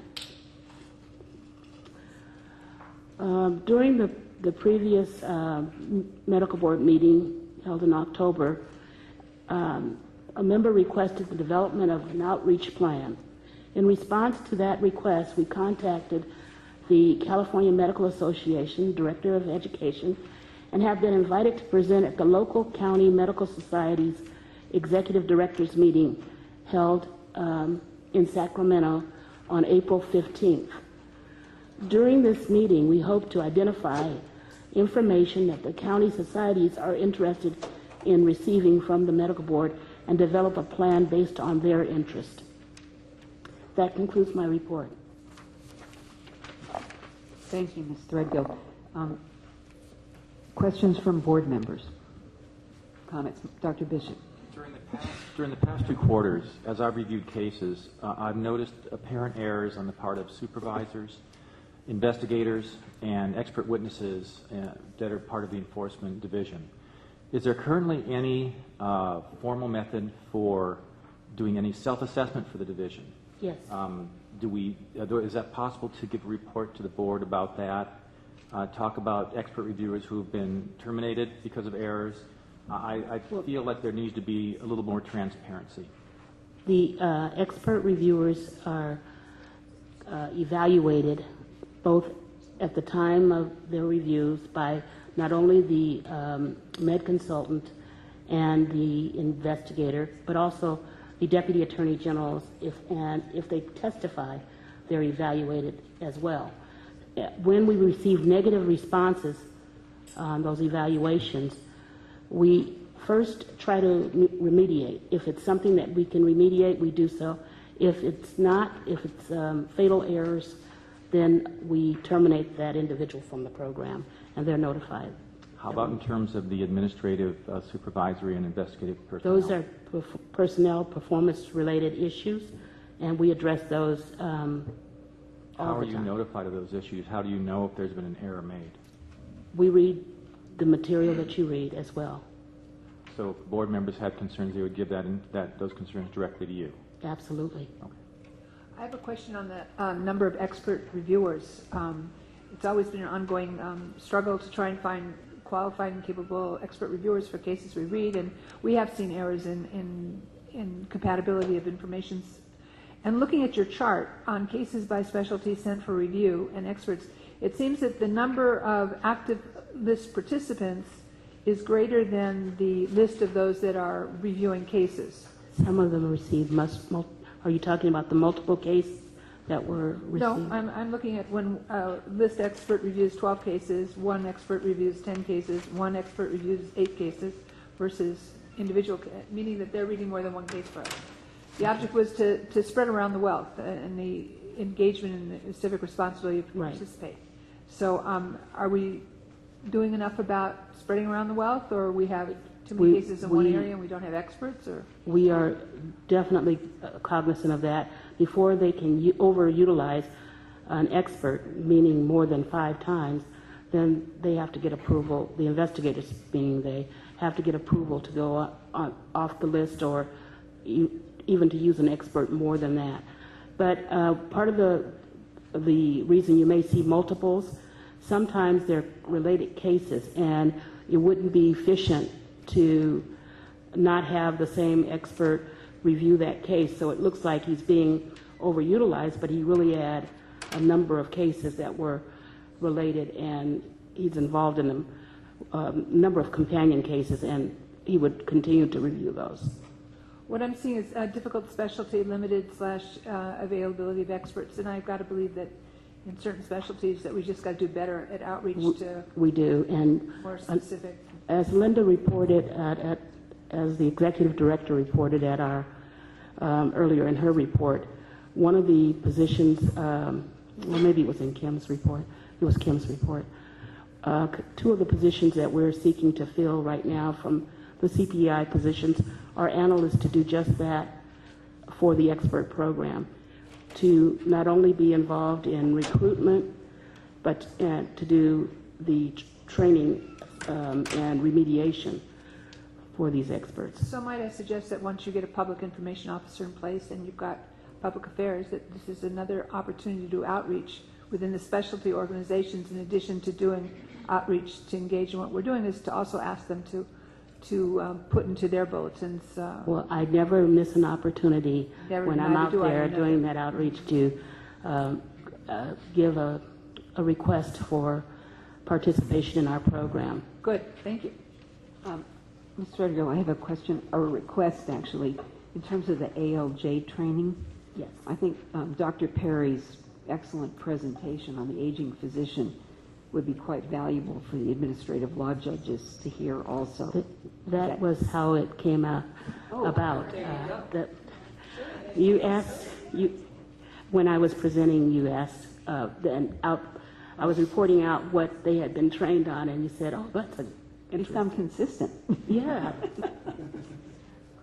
Great. Dr. Granado. Ms. Redgill, I'm glad we're reaching out for prevention. I think it's important that is reaching out to our licensees. How can we prevent somebody doing a harm, not just punish somebody doing a harm? I think that is very important. But on the other side, I think it's on our sunset review. How can we get ISO quicker to get bad doctors off practicing? It is just so important, because you don't want some of these people continue to do harm to the patients. We are getting ISOs much more rapidly than we have ever in the past, but there is room for improvement, and we will continue to work with the HQE in order to try to find places where we can trim that timeline even further.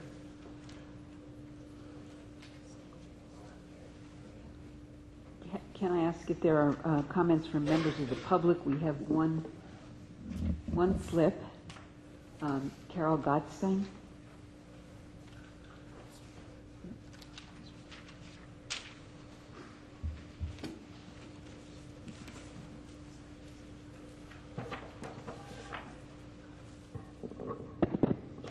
Hello.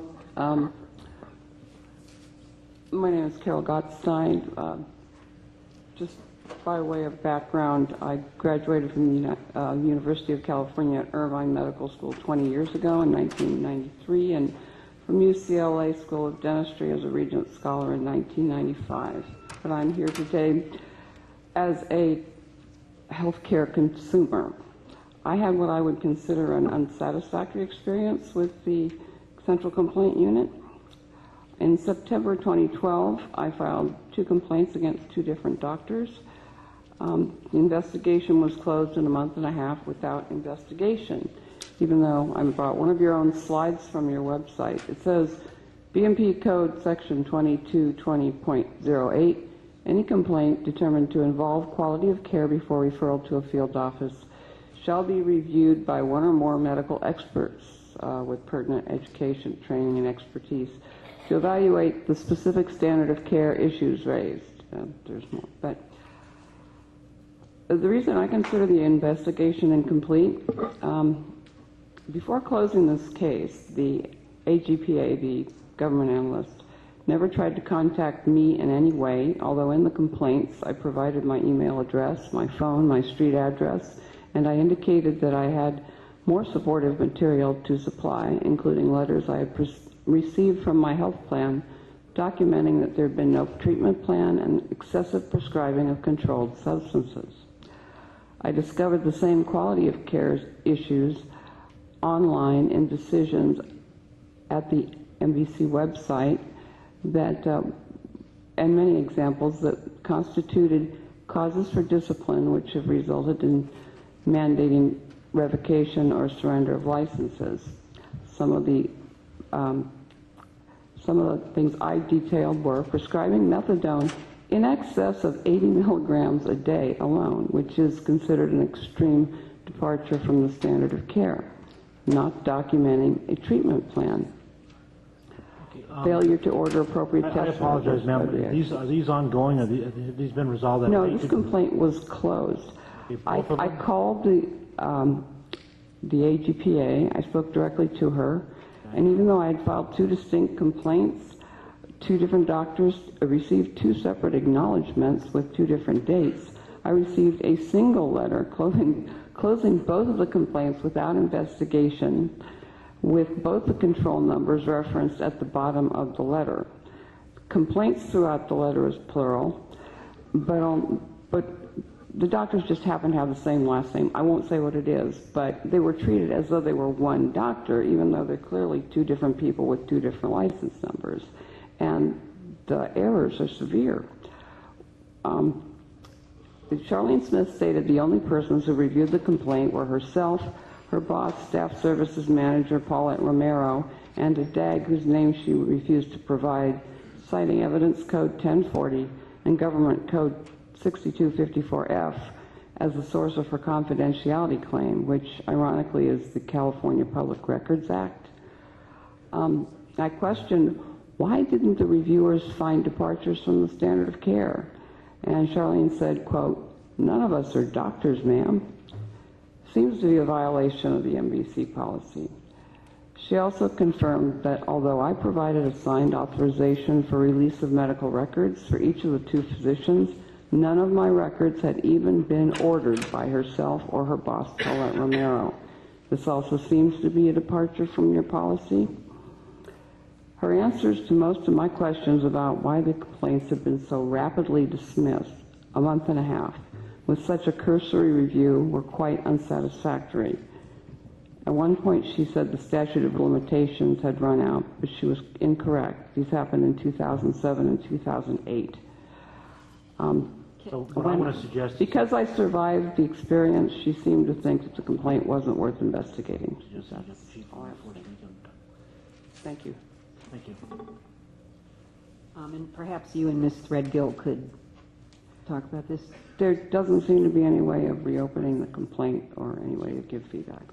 Thank you. Thank you for your comments. Thank you very much. So it's just about 3 o'clock. We have several meaty issues left to go through, and we will lose Dr. Gunanadev at 3:30. Is that correct? Okay. So can we move on now to the Vertical Enforcement Program report? Mr. Jones.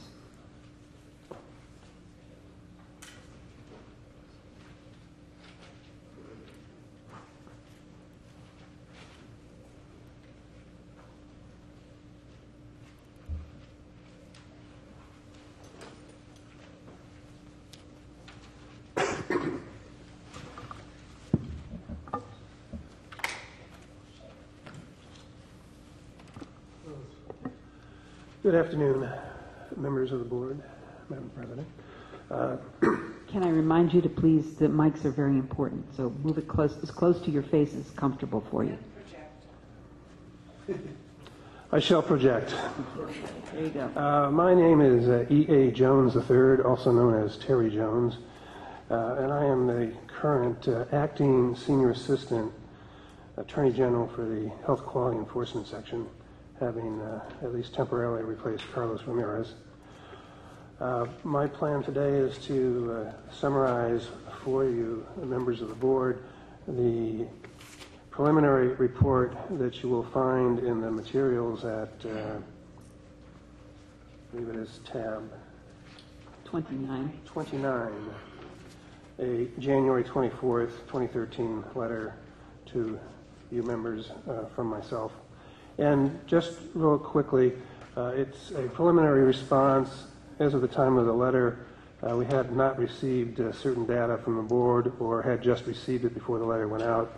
We will be reviewing data from the board in the continuing process of sunset review, and I anticipate amending the letter as a consequence.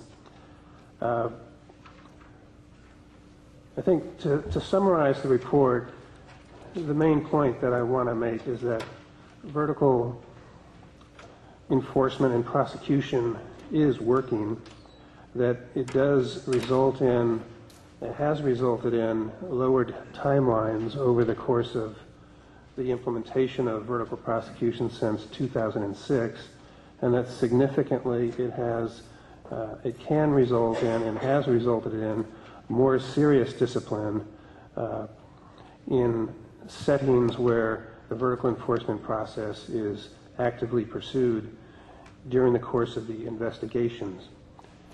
And I've set forth in the report a number of tables of particular significance. At page 5, there's a table that indicates that the AG's office has gotten better at producing accusations in a timely manner. We still have a distance to go as yet to meet our standard of 30 days, but you'll note over the period that VE has been in effect, we have garnered a 32% increase in effectiveness in getting accusations timely filed. The most significant statistic that I want to point you all to is the measure of disciplinary outcomes, and you'll find on page 6 a table that describes that results in the filing of accusations, the types of discipline that has come out of that over the last 3 fiscal years. And the first table includes public letters of reprimand, probation, and revocations. The second table excludes public letters of reprimands and just includes probation and revocation, which our office views as what constitutes serious discipline.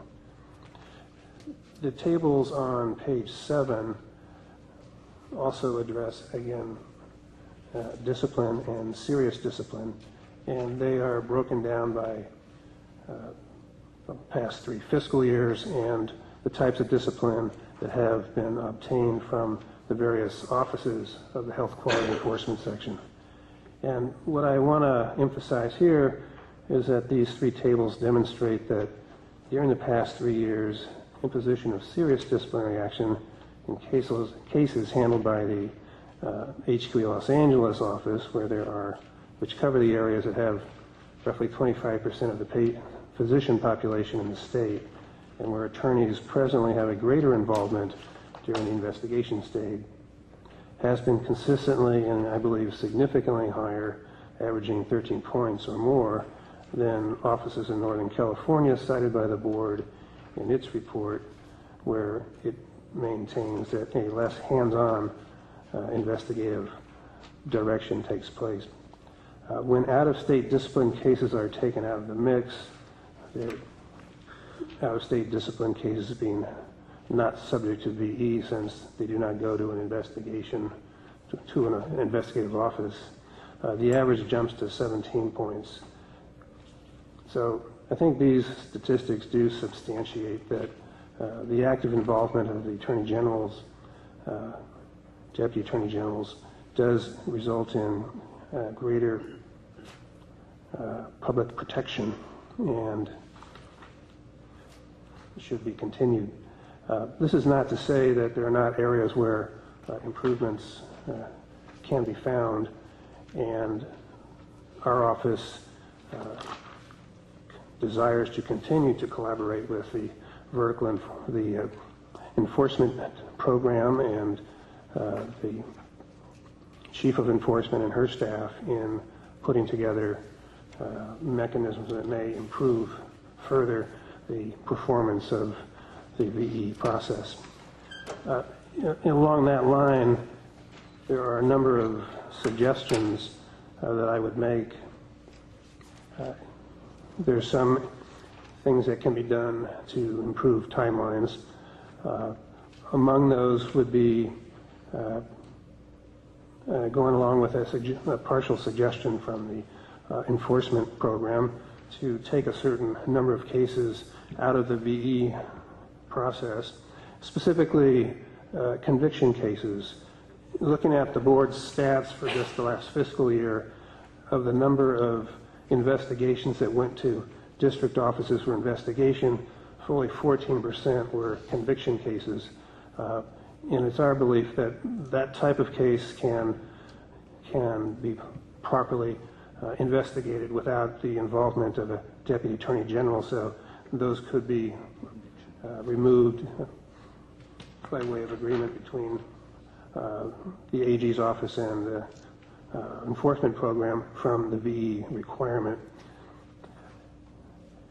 There are also some other types of cases that might be able to be processed without attorney direction, such as petitions for early termination or modification of probation. A small gain in processing time could also be achieved by giving Deputy Attorney Generals the same amount of time to approve a case closure, which is currently 10 days, as is given by the manual for accepting a case for prosecution, which is 5 days. So if 5 days were applied to both those scenarios, that could gain some small increment of time and get to the ultimate resolution somewhat faster. There are a couple of what might be more termed programmatic or maybe perhaps statutory improvements that might be addressed and hopefully may be addressed in the coming month. Specifically, a substantial portion of time is lost in the processing and the administrative process in getting a accusation case onto the calendar of the Office of Administrative Hearings. It's our view that the Government Code requires the Office of Administrative Hearings to give preference to medical board cases. That historically has not happened. If that were to be implemented at this time, I think you could readily get 60 days or less, or even more, taken off the timeline from when the case comes into the investigation through the point where the Mouth Board issues a final decision, because a large portion of that is devoted to what happens at the Office of Administrative Hearings. Another area where some improvement could be obtained in getting cases handled more quickly involves the enforcement of subpoenas.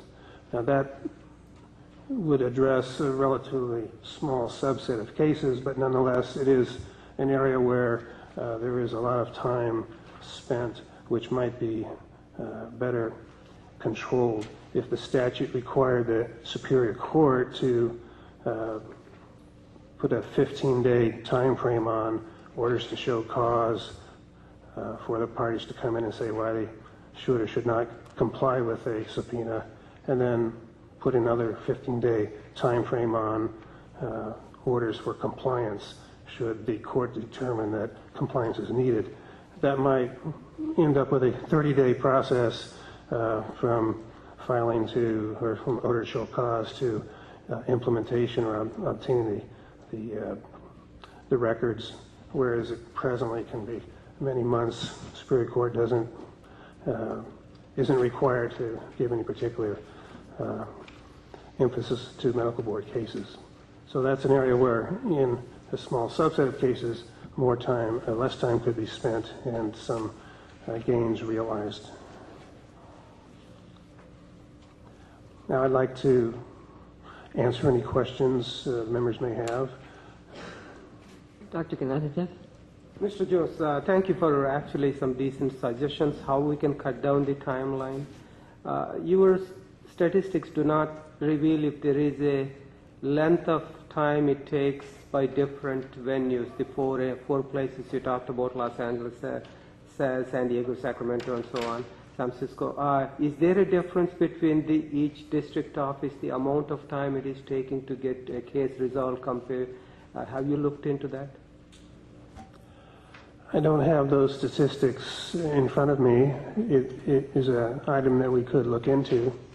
The Attorney General's policy is to seek to ensure that there is an even-handed interpretation of and implementation of vertical prosecution throughout the state.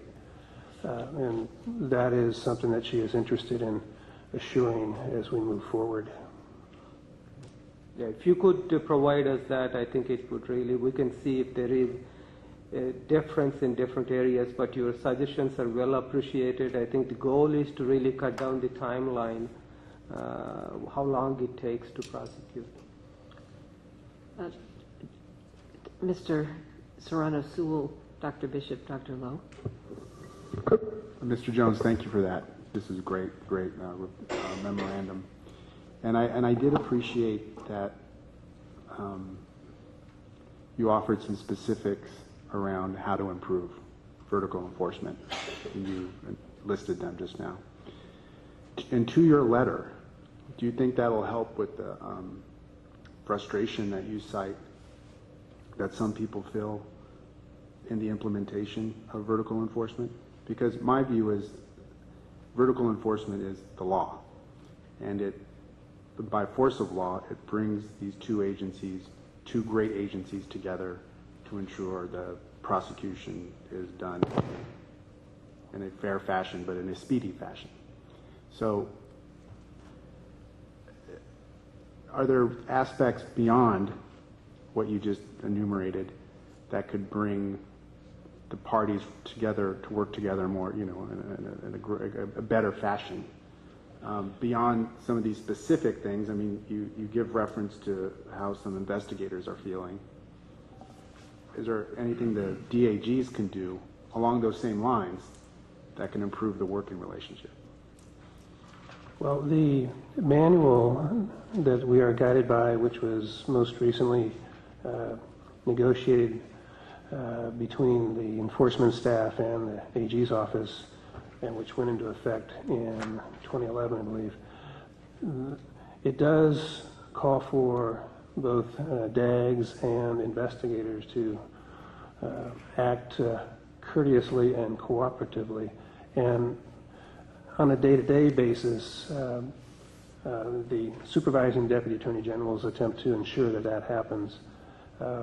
And supervisors in the district offices are encouraged and frequently have no problem with contacting the supervisors, the supervising deputy attorney generals with issues that they see, and we make every effort to try and resolve those matters so that we can encourage the cooperative functioning of both our groups of workers.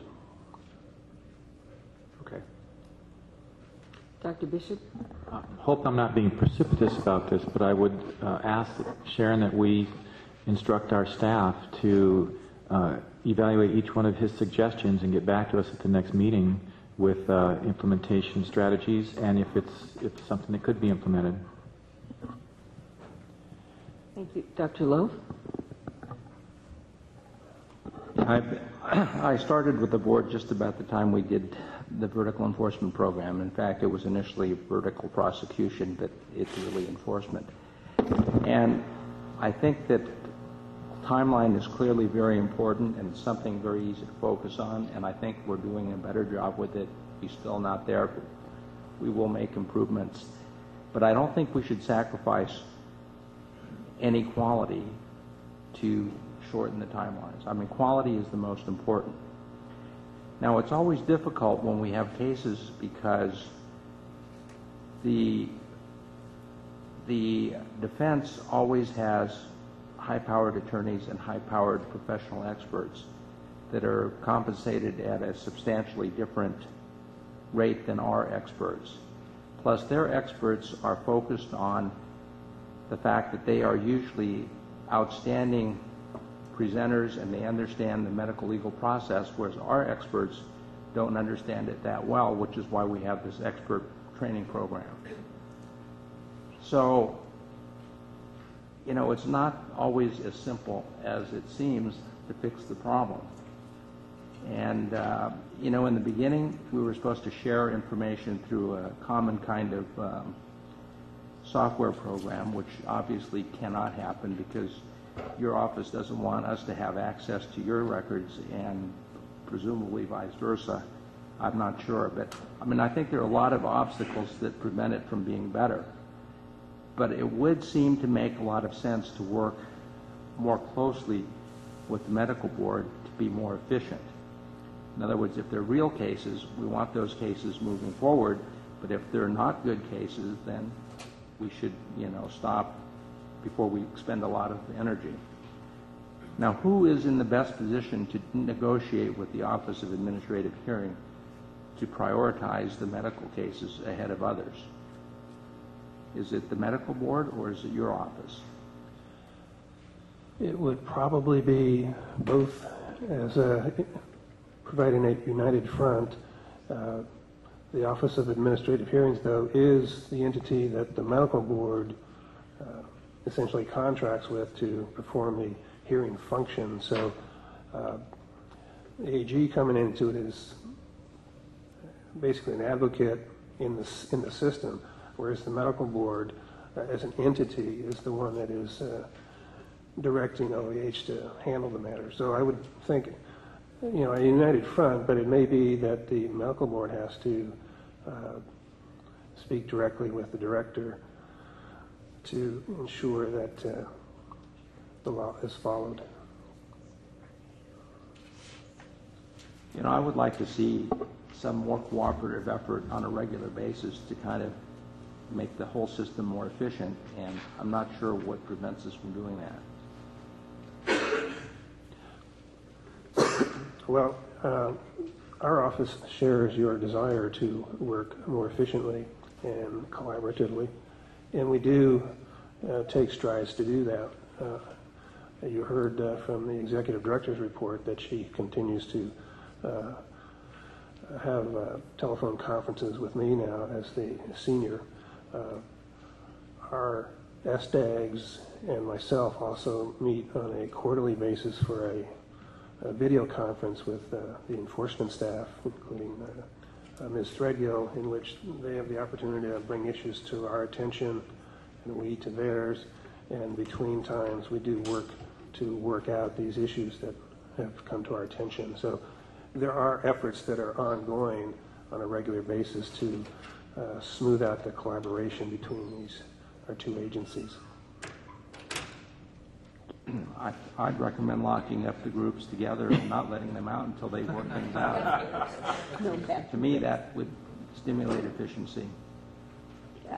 Can I, to tag on to Dr. Lowe's question, are there ever joint problem-solving sessions locally between the local office and the local investigators? They ever come together in the name of process improvement problem-solving sessions, or is this generally done at your office and enforcement? Well, each office has assigned to it a lead prosecutor from our office, each district office of the medical board, and that lead prosecutor is there 2 days, at least 2 days a week, and is dedicated 5 days a week to working on issues with the district office. And so the SOUP 1 in the district office has that person to talk to about issues, and that the lead prosecutors report back to the supervising deputy attorney generals about issues. So there is a dialogue that does take place at that local level. That's not what I'm asking, though. There are frontline staff who encounter and experience the process on both the medical board side and the attorney general side, and it isn't about one person assigned to the office to carry back information. It's about bringing people together to look at their shared accountability and engaging them in problem solving, sometimes just getting to know one another,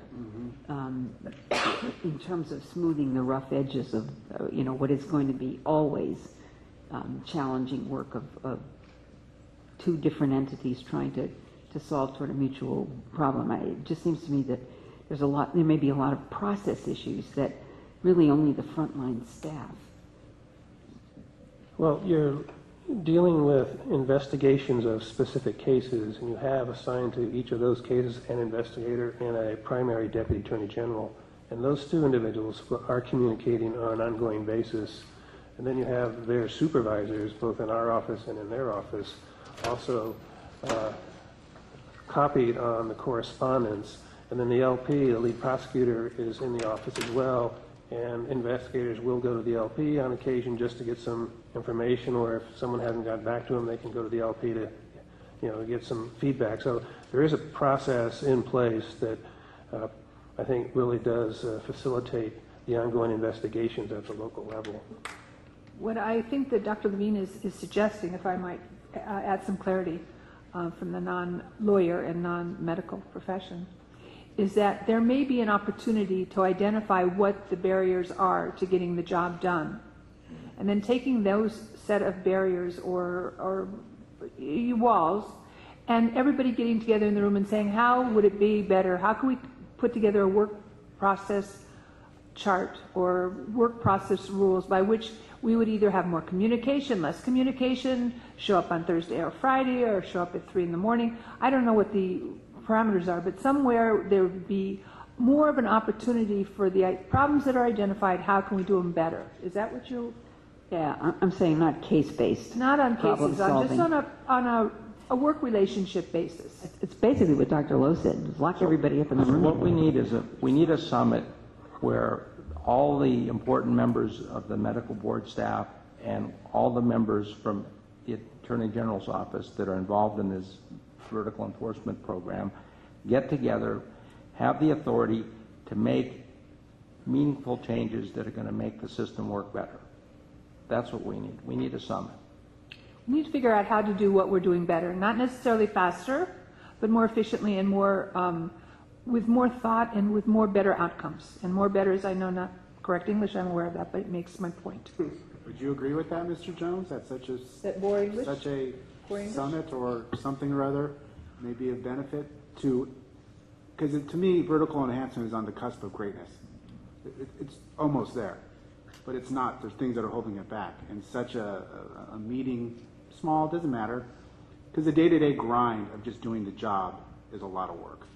I get that as a practicing attorney. So, but something that you set aside the time, you do the summit, you talk about some bigger issues to lead to some meaningful solutions. Do you think that's a good idea? Yeah, I would be open to that sort of thing. I think discussion, communication, taking place in person can be certainly more effective than shooting emails back and forth. Mr. Sewell, I think it works best if you're in attendance to help mediate. Yes. We see the legal mind or the medical mind over there. Look, it's hard. When I practice with my client, it's just getting the memos out and doing the emails. It takes an incredible amount of energy. And then when you're dealing with the client and their busy schedule, that only compounds it. So just getting through the checklist when you're talking with your supervisor or your main client like Linda, that's an accomplishment in and of itself. You made it through the week, and you hit your numbers. So it's easy to get bogged down in that, in any situation. Certainly this one, when the stakes are so high and the expectation is so great. I'm going to make an analogy to surgery, even though I'm a pediatrician, which is that one of the most effective interventions in recent years in trying to improve the safety of surgical care has been the timeout, and it is now mandatory in I think almost every hospital that there is a timeout prior to any case that involves the anesthesiologist, the surgeon, and everyone who is going to have any contact whatsoever with that room during the case. They introduce themselves. It is mandatory that they introduce themselves so that, because it diffuses some of the power stuff that goes on. And there's a very disciplined procedure that ensures that any problems are identified immediately and that everyone feels empowered to speak up on behalf of the patient. And everyone, the surgeons were skeptical, the anesthesiologists were skeptical, but it has transformed the safety of surgery done in this country in many, many places. And I think what we're describing is something like that. It's kind of a periodic process check-in, not case-specific, to say, we've got two entities working together is an unnatural act. How do we ensure that this is as smooth and as effective as it can possibly be? Sharon, can I amplify that too, because I do this every day. And part of the process that's sometimes forgotten, that is perhaps the most important process, is the debriefing at the end. What could we have done better? Because there's almost always room for improvement. So just the debriefing part, as you go through a difficult case, you lose a case, you lose something, what could we have done better in this case? But just in general, that practice, I agree 100%. I think also we all have to remember sitting around the table here is that unfortunately what's happened is that this process was put in place, it was implemented, and then the results of that implementation is what comes back to this board. And we are either real pleased or not real pleased, but we really have had very little impact on improving. We've seen actual improvements, actually. If we start to take a look at cases from when the accusation is filed until it comes to conclusion, that's now starting to be a bigger problem than was to get to the accusation. And I have to compliment staff, whomever is appropriate, that is starting to move. But I think what we're looking now is to make it so that it's more of a community-based, so that we understand what our weaknesses and strengths are, and what those barriers are to implementing a project in a program that we're all pleased about proactively versus reactively. Would that be appropriate where you're trying to do? So I think that's something where we can wrap our arms around in some type of a process by which we can take a look at what it is that we're not as effective in doing and what we're more effective in doing, and sharing how we can do it better is what I think that is the frustration that you're hearing. So what we're trying to do is make it. Dr. Lowe. So I've been to a couple of meetings where we've tried to facilitate things between the two groups, and we get hung up on data collection, statistics, and so forth, and trying to reconcile how they collect data and how they define things versus how we do it, and we have to move beyond that. We need to just get on with it. I mean, statistics will never be exactly the same when they're collected by two entities. It just won't happen. Everybody's going to drop a case or add a case, And we'll never make it perfect, but we have to move beyond that to try to make things better. And if I can summarize, as Mr. Serrano Sewell said, it's the law, and I think that we're all committed to making it as effective and efficient, and ensure that it works as it should work, and do whatever we can jointly to make that work, and appreciate your listening to all of our suggestions. And I just want to ask if there are any other comments from members of the public. No, thank you very much. Thanks for your patience. In regards to the vertical enforcement program, we have a supplemental report due to the legislature, and I'm going to ask Dr. Lowe, as chair of the enforcement committee, and one other volunteer board member to review the VEP. Mr. Serrano Sewell, thank you. VEP section that will go into the supplemental report that is due to the legislature in March. Thank you very much. And moving on to agenda item 30, which is the discussion and consideration of the draft supplemental board report of Sunset Review. Ms. Kirkmeyer, thank you very much. And Ms. Robinson, who has done yeoman work on Sunset Review. And if you'll walk us through this and let us know if there's a place where you need a motion. Absolutely. Okay. At the last meeting, you will remember that the members reviewed and approved the board's Sunset Review report. The report was provided to the Senate BNP committee on November 1st. In that report, we stated that a supplemental report to the Sunset would be provided to the committee that would also include updates on specific items, as well as a report on the vertical enforcement prosecution model, or VEP. In your packets on page 260 to 260.65, you will find the board's first draft of the supplemental report. And I just want to make sure that everybody has one with numbers on it, because I know some went out without numbers. So, okay. We will begin going through this document. Our discussion today should only be on what goes into the report or removal of an item that you would like taken out of the draft report. I will take you through the general information section, and then Ms. Robinson will take you through the licensing program section, and I'll finish with enforcement and VEP. In order for staff to complete this report and submit it to the Senate BNP committee, we will be asking at the end of our presentation for some two-person committees who can review the final report and approve it for submission to the committee. So we already have one subcommittee, so we'll be looking for another one to go overall. Where necessary throughout our presentation, we'll ask for motions.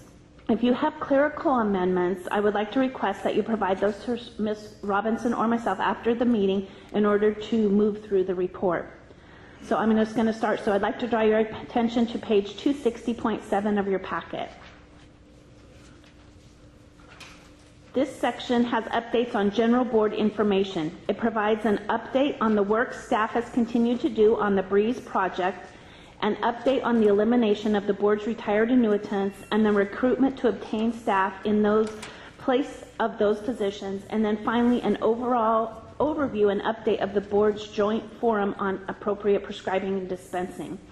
You will note that this section on the forum is written as though it has already occurred, and we will adjust this after the forum takes place, because we are kind of writing it in past tense because we know it'll go out afterwards, so we're kind of in a catch-22. So are there any questions on this section, or do you want to add any items that aren't specifically related to enforcement or licensing to this section? If not, then I would actually ask for a motion that we move these three items forward in general information. So moved. Second. Public comment. Questions from the board? Public comment on. Any public comment on this motion, which is to the inclusion of the three sections in the general information? All in favor? Okay, then we'll try to move quickly also through the licensing committee. Good afternoon, President and members. The licensing section has 7 items, 4 of which is providing additional information or an update, and 3 are new items. The first is the update on the applicant satisfaction survey. The initial report included 77 responses. To date, there's now 242 and ongoing. This is 3 times as many responses, and the responses to the questions were relatively the same, with about 1 to 3% difference. The second item is the update on the outpatient surgery setting accreditation, which Mr. Warden covered in his review of the outpatient surgery setting, so those items have been included. And the third update is the international medical graduates. This was recently enacted legislation, SB 122, which allows individuals who have attended or graduated from an unrecognized or disapproved school be eligible for California licensure if continuously practicing medicine in another state for 10 years if the school was unrecognized, and 20 years if the school was disapproved, along with certain other requirements for licensure.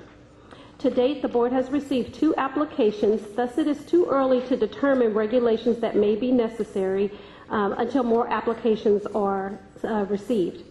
The board will continue to review this process as new factors are discovered and develop regulations as necessary. The fourth update is on the maintenance of licensure. The initial report discussed the board's past efforts and the Federation of State Medical Board's current efforts in the issue of maintenance of licensure.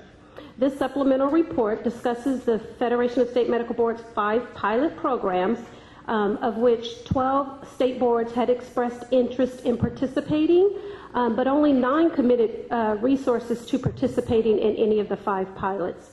The board looks forward to receiving the outcomes of these pilots and will evaluate the data and decide how best to move forward with maintenance of licensure to improve consumer protection.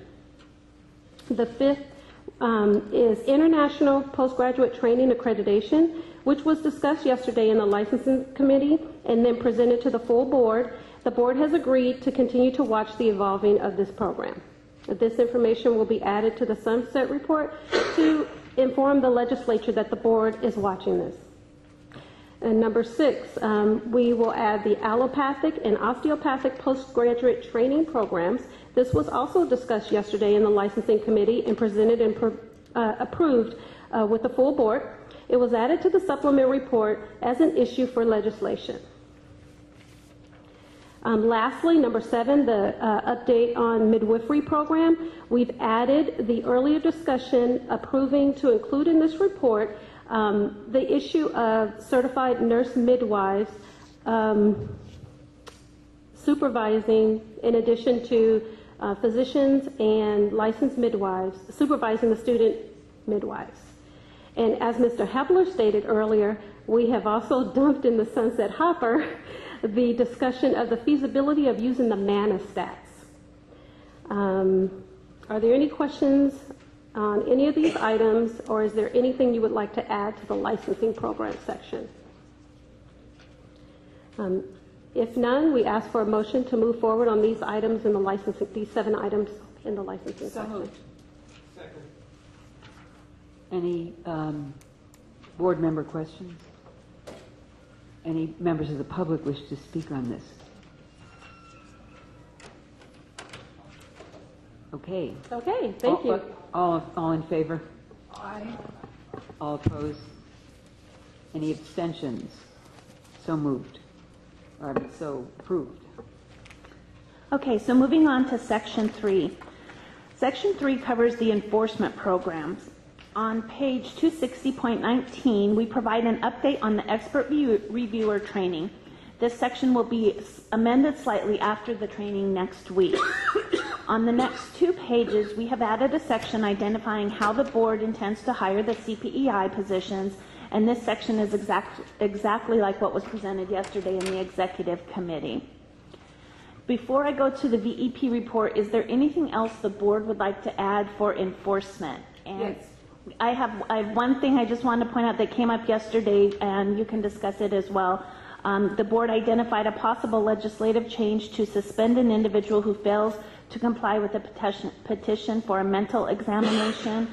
And that would be something, as was discussed yesterday, that would need a legislative change, so that may be something else the board may want to consider.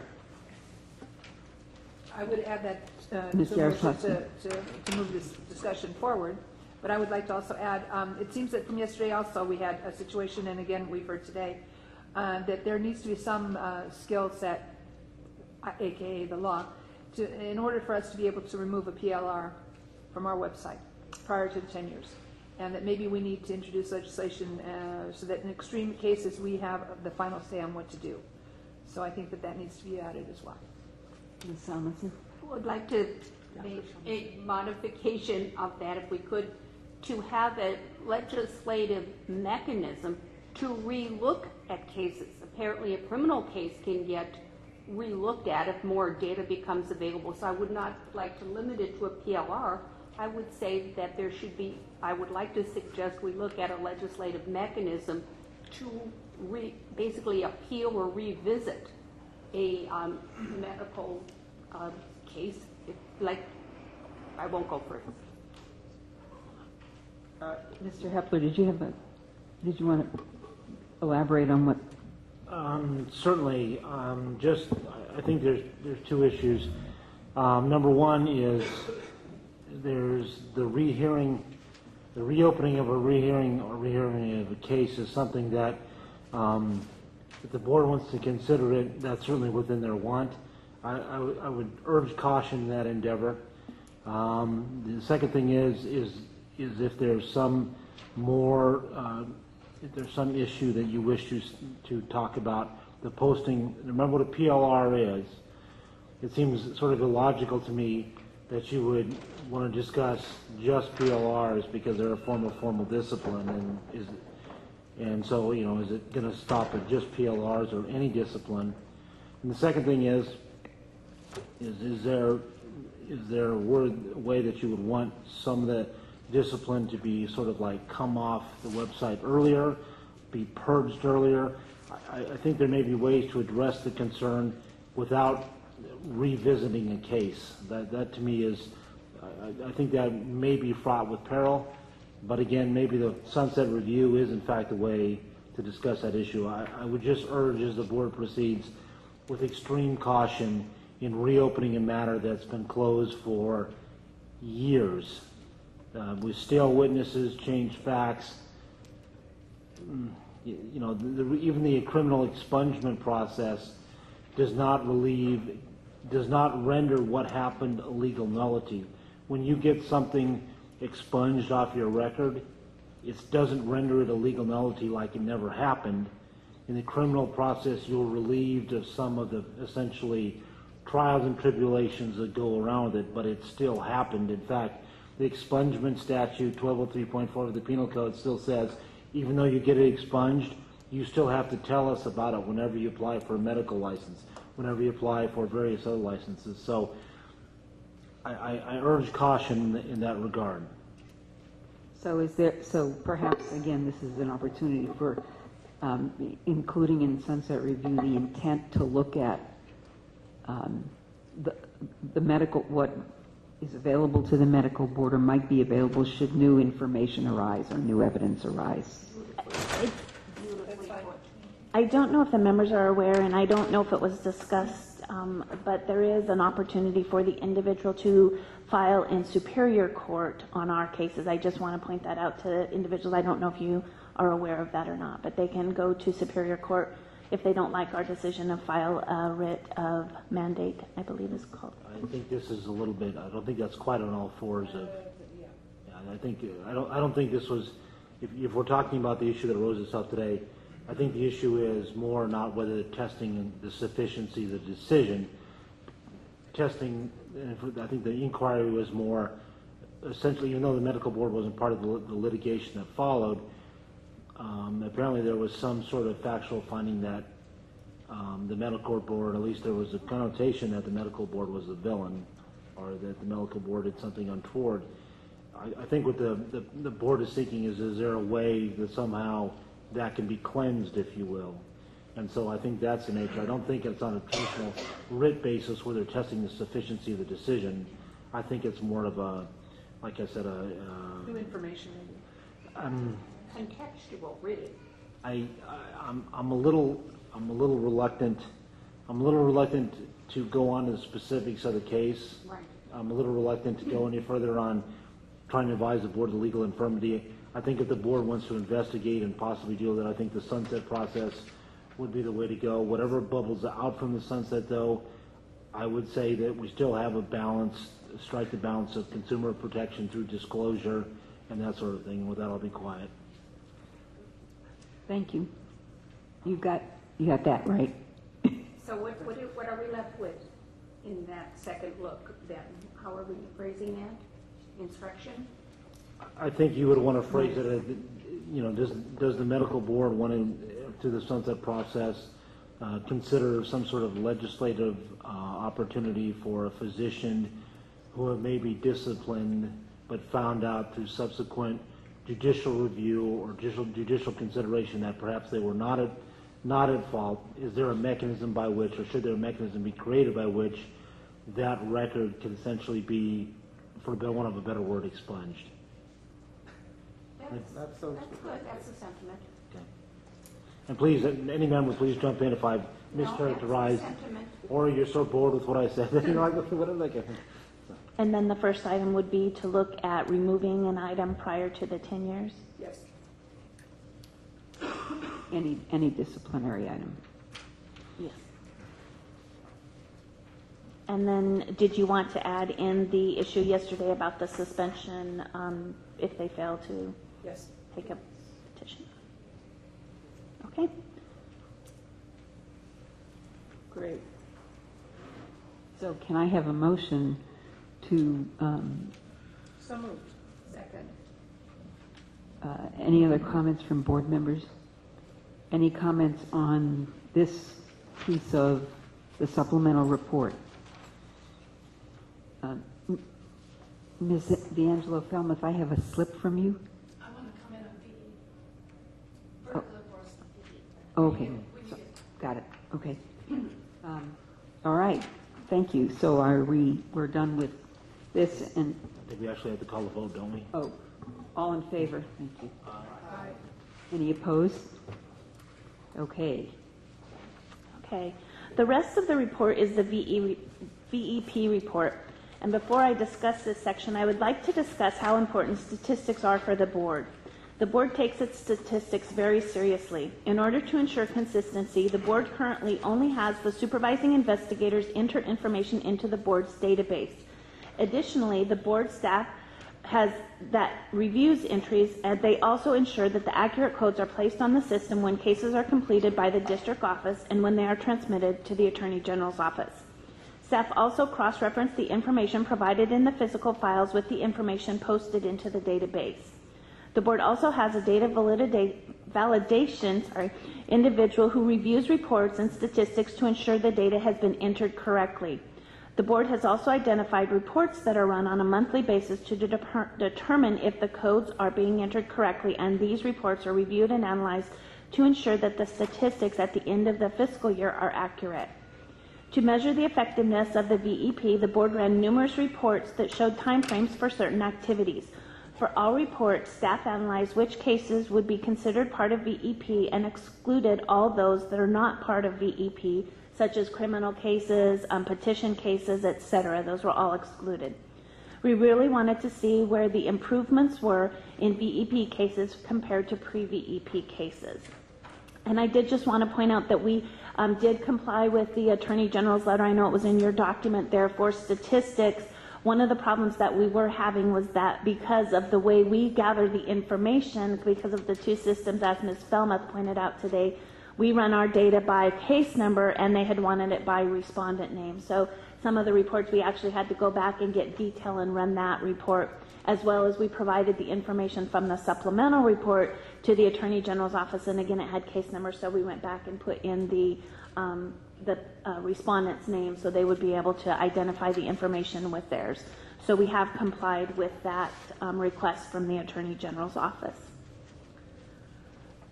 The other item that I wanted to point out is we wanted to mention the board's methodology for the timeframes in the graphs. The board runs statistics from the date of the event being measured in a fiscal year back to wherever the beginning date was, no matter when that beginning date occurred. So, for example, in the time frame from investigation initiated to accusation filed in fiscal year 11-12, the board took all accusations that were filed in fiscal year 11-12 and then went back and found the date the investigation was assigned, no matter which fiscal year it occurred in, and then determined how many days it was between those two data markers. The board does remove any days in which the case was closed from the overall time frame. So I just wanted to lay that all out before we actually start getting into the charts that are on the following pages. Okay. Pages 260.21 to 260.26 of the report analyze the statistics gathered and also provides a recommendation for the board to consider. The first two pages really just provide background information on the VEP model and its implementation. On page 260.23, you will see a chart that shows the investigation times from 2004-2005 prior to VEP to 2011-2012. As you will see, although there was a decrease in some years and increase in others, overall from 04-05 to 11-12, there was a 2-day decrease in the time it took to investigate a complaint. For those that were referred to discipline, there was a 12-day reduction with VEP. On pages 260.23 to 25, we discuss the attached statistical charts. I would like to have the members look at the overall statistics for each attachment. I've already discussed attachment A, but if you would like to see the overall chart, please turn to 260.29. If you look at the first chart on that page, on the left-hand column, you will see the time when an investigation is initiated until it is closed or referred for disciplinary action. As previously stated, there was a 2-day decrease in the overall time frame. And as I go through each of the attachments, that's the chart I am going to be discussing, is the one on the left-hand column on the first side, because that is the average, and it's also for all case types rather than breaking it down between each of the different individual case types. So next, I would like to take the members to page 260.37, attachment B. Again, looking at the first chart on the left side of the page, you will notice that there was a significant decrease in the time it took to obtain a suspension. The time decreased by almost 100 days. And in all measurements, this one showed the most improvement. The chart on page 260.42, attachment sheet C, shows the amount of time from when an investigation was initiated until the time an accusation was filed. In this category, there was a decrease of 32 days. Attachment D, which is on 260.48, shows the time frame from when an investigation is initiated until when a stipulation for disciplinary action is received. This one shows an 8-day decrease in the amount of time it took to receive a stipulation. Then next on page 260.54, I'm sorry, I'm going through these kind of quick, attachment E, which shows the time frame from when a case was initiated until the matter was submitted to an ALJ or until a proposed decision was received. The time decrease for all cases was a 77-day decrease. Attachment F, found on page 260.60, shows the time frame from when an investigation was initiated until when the board received a proposed decision. The chart shows the time frame increased actually by 213 days. Lastly, attachment G on page 260.63 indicates the number of cases that were declined prosecution after being transmitted to the AG's office, which is identified in the first chart, and also the number of cases which required additional investigation after submittal, which is identified in the bottom chart. The expectation actually with VEP was that these numbers would decline. In reviewing all of the data, it appears that by having the DAG involved earlier in those cases that result in a suspension order has decreased the time frame to issue a suspension order. The overall statistics do not find that VEP has dramatically improved the time frames to discipline found in violation of the law. However, the decrease in investigative time in the last year, with that decreases should be reflected in disciplinary time frames in the next fiscal years. The board has also noted that it takes a significant amount of time to have subpoenas enforced. This results in delays in the cases. Therefore, based upon all of the statistics that we've gone over very quickly, board staff is recommending that the VEP model be modified. You will see this recommendation on page 260.26. And if you would turn there, I'm going to go through that a little bit. If the VEP was modified to only have certain cases remain in the VEP model and have others outside of the VEP model, it is believed that the Deputy's Attorney General would have time to work on enforcement subpoenas as well as move the disciplinary cases through the process more expeditiously. 60% of the cases the DAGs are currently involved in do not result in disciplinary action. The statistics do not indicate that having the DAG involved in these cases has decreased the time to investigate those cases. Therefore, it is recommended that these cases be removed from the VEP model. On the bottom of page 260.26, you will see that the recommendation is to have the urgent cases which have the most potential to result in a suspension to remain in the VEP model. And those cases referenced there are sexual misconduct, physical or mental illness, and peer review or 805 cases. In all other cases, designation to VEP should be jointly considered by board staff and AG staff as the case is assigned at the district office. This assignment could be regularly reconsidered as the case process progresses to ensure appropriate use of AG resources and also to ensure a DAG is brought into the case when necessary. And I know this was a lot of data and we went over it quickly, but are there questions on the information we have before you? So I can appreciate that this is a whole lot of information, a whole lot of work, and a whole lot of energy, and a whole lot of paper, and a whole lot of numbers, and a whole lot of everything. As part of Sunset Review, is this what other licensing and bureaus and boards do? I mean, it seems to be a huge amount of detail. But it's part of the VE is part of the Sunset, isn't it? We are the only board that's under the vertical enforcement prosecution model, and that's why we have put this together. The other reason we put this together was because the legislation in the government code section, when VEP was added to that section, requiring us to be under VEP, stated that the board had to provide a review of VEP and provide any recommendations that it had. We had to do that report in 2007, 2009, and then we had to do one at the beginning of 2011, but we asked that it could be removed and all the statistical data and everything be put into our sunset report rather than doing it at the beginning. We did a report in March of 2012. I'm sorry, 2012. I'm so the answer is yes. Yes.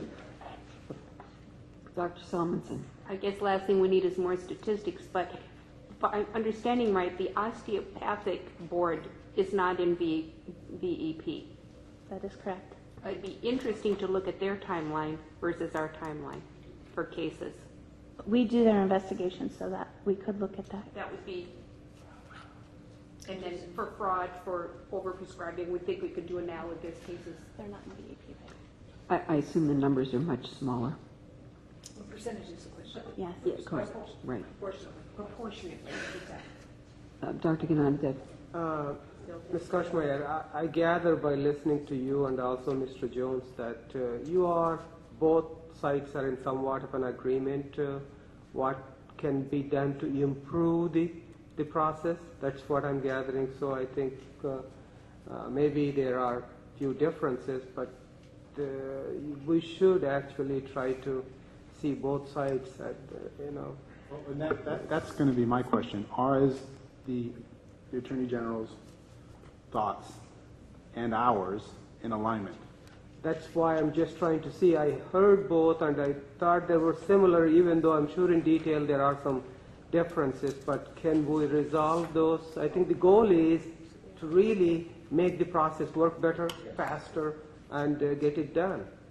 And actually, it's our hopes that we actually discuss this with the Attorney General's office over the next month, because we have about a month to get it in.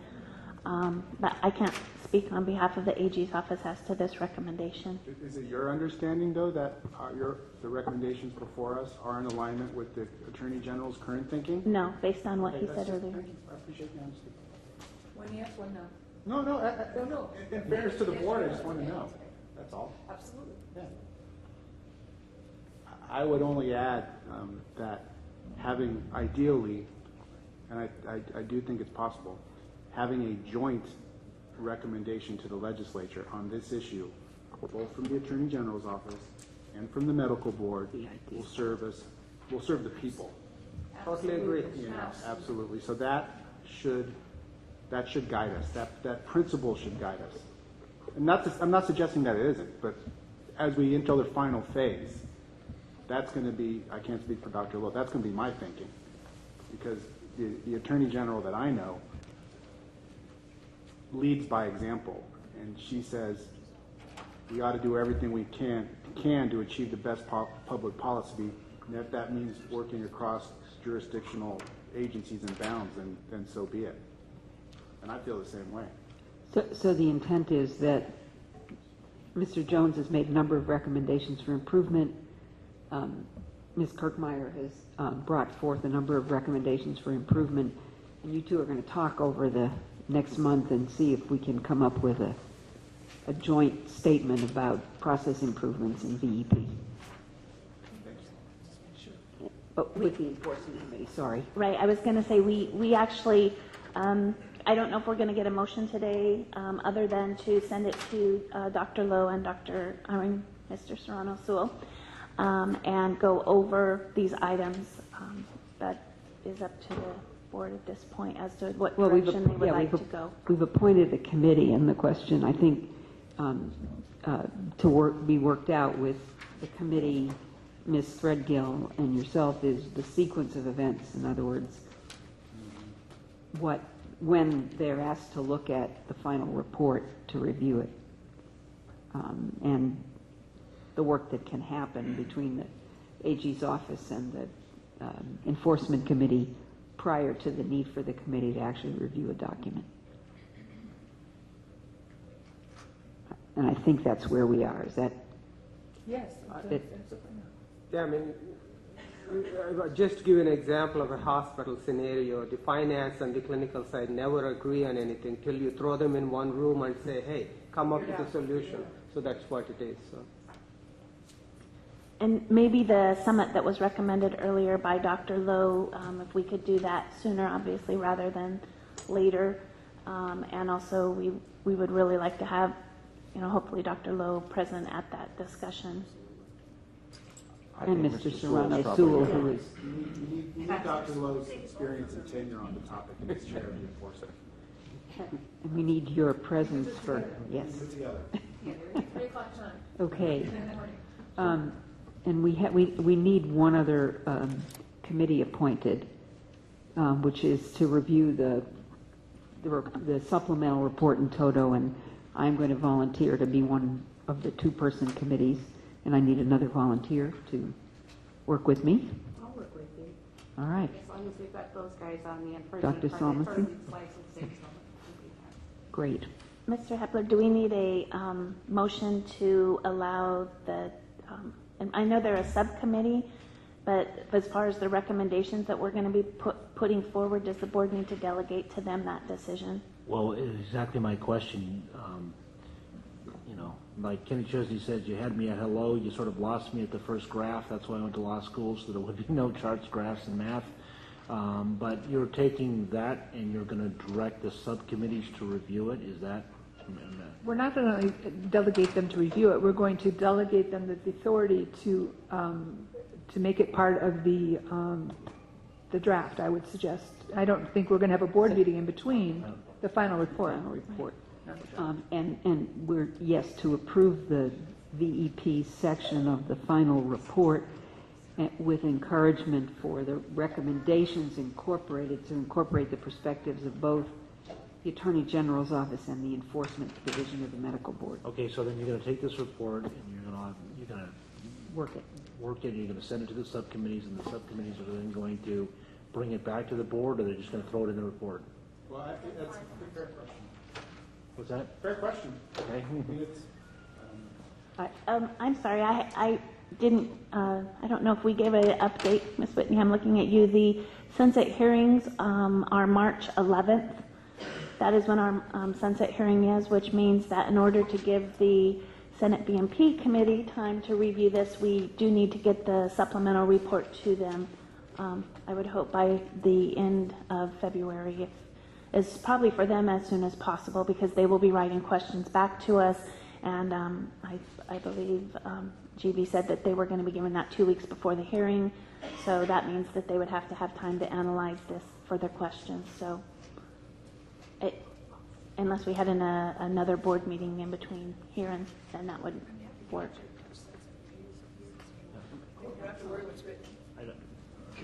I don't want to appear obtuse, which I'm very good at. I'm just trying to figure out the process. So do we have the authority as a board to delegate to these two committees? I believe you do. In which case, can I have a motion to delegate to these two committees? Review. Any questions from board members? I know. Would you like to speak before we vote on this? Thank you.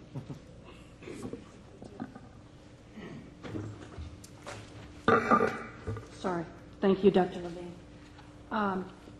My name is Julie D'Angelo Felmuth. I'm the Administrative Director of the Center for Public Interest Law at the University of San Diego School of Law, and I am the former Medical Board Enforcement Monitor, and from our reports back in 2004-05 resulted vertical enforcement.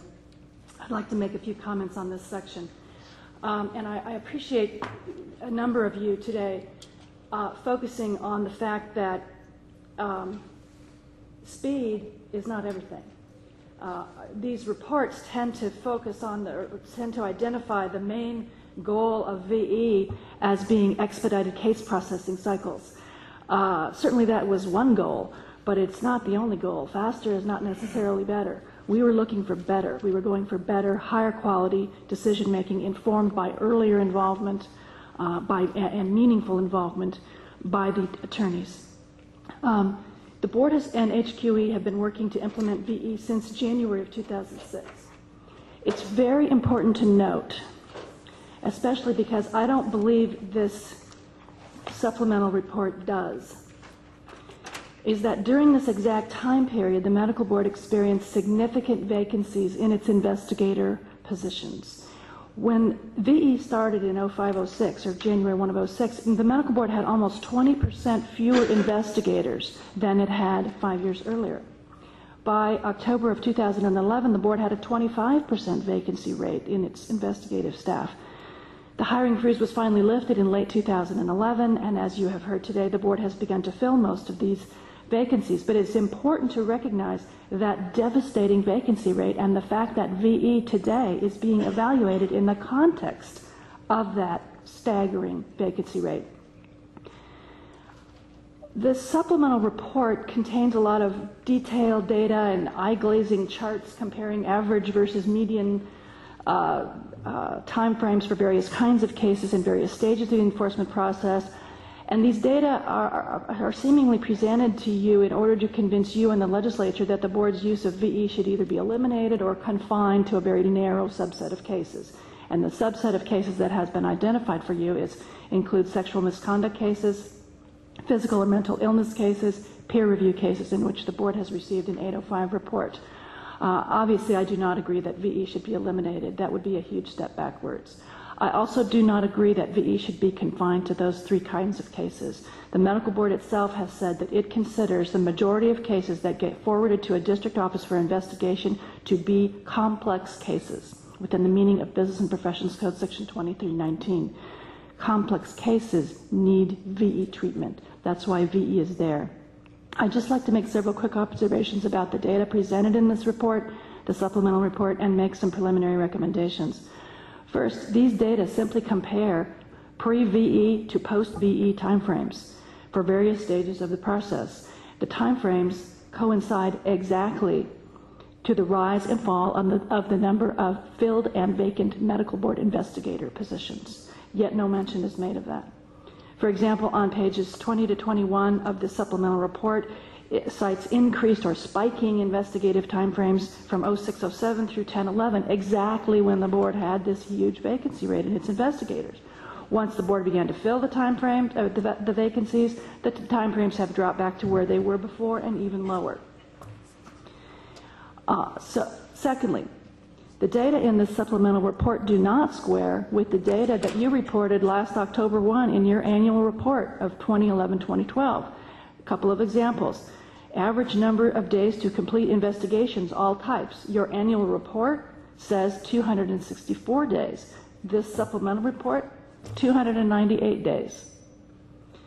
Average number of days from completion of an investigation to accusation filed. Annual report says 104 days. This says 121 days. Which is it? Third, the data in some of these attachments, especially E, which runs from completion of the investigation to submission to an ALJ for a decision or a proposed decision received, have really little or nothing to do with VE. That phase has much more to do with the calendar and the schedule of the ALJ and the defense counsel and the respondent. Fourth, there are some inconsistencies in this report which are kind of confusing to me. According to the report, the use of VE has increased investigative timeframes in 3 kinds of cases, including cases alleging physical or mental illness. Yet that's one of the kinds of cases you're proposing to leave with VE. And in the alternative, one of the kinds of cases in which VE has led to sharply decreased investigative timeframes is gross negligence cases. But you're proposing to revert those back to non-VE treatment. That doesn't make any sense to me, and I wish somebody could explain it to me. And there's another big inconsistency as well. In your original Sunset report that you released 2 months ago, you said that you had experienced a 20% decrease in the time it takes to complete investigations. This report, you're now saying it's 2 days. Which is it? And how could the numbers be so off? Your original Sunset Review report yielded some very good news in my book, including 47% more cases referred to the AG's office, 49% more interim suspension orders imposed. That is hugely important. 35% more revocations, 26 more disciplinary outcomes. I think VE has benefited this board's enforcement program, and I do not agree with the recommendation to limit it to those 3 kinds of cases. I think those 3 kinds of cases should continue to benefit from VE treatment, but I also believe that all ISO cases and all cases alleging gross negligence, incompetence, inappropriate prescribing, and self-abuse of drugs or alcohol should continue to be handled under VE. And specifically, those are this board's priority cases as identified for you by the legislature in Business and Professions Code section 2220.05. These are complex cases. That's what VE is there for. Thank you very much. Thank you. Ms. Kirkmeyer, did you want to respond? Yes, I would like to respond on the inaccuracies that Ms. Velma thinks she had found in there. The items that are in the Sunset Review report, the supplemental, the report that's in front of you, attachment A, if you will turn to page 260.27 in the document, it talks about 260.27. It talks about the data that is excluded, and each chart has this same disclaimer on each of them as to the information that is not in this report, because again, this report was solely limited to looking at the vertical enforcement prosecution model.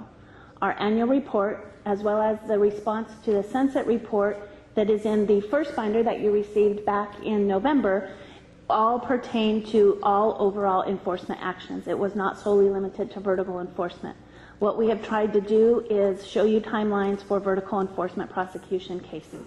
That is why the 2 numbers do not match up, and they won't match up because they're different data sets. So I just want to point that out and show you that the reason you won't find the same numbers in either the annual report or the initial Sunset report are that the information is capturing 2 different elements.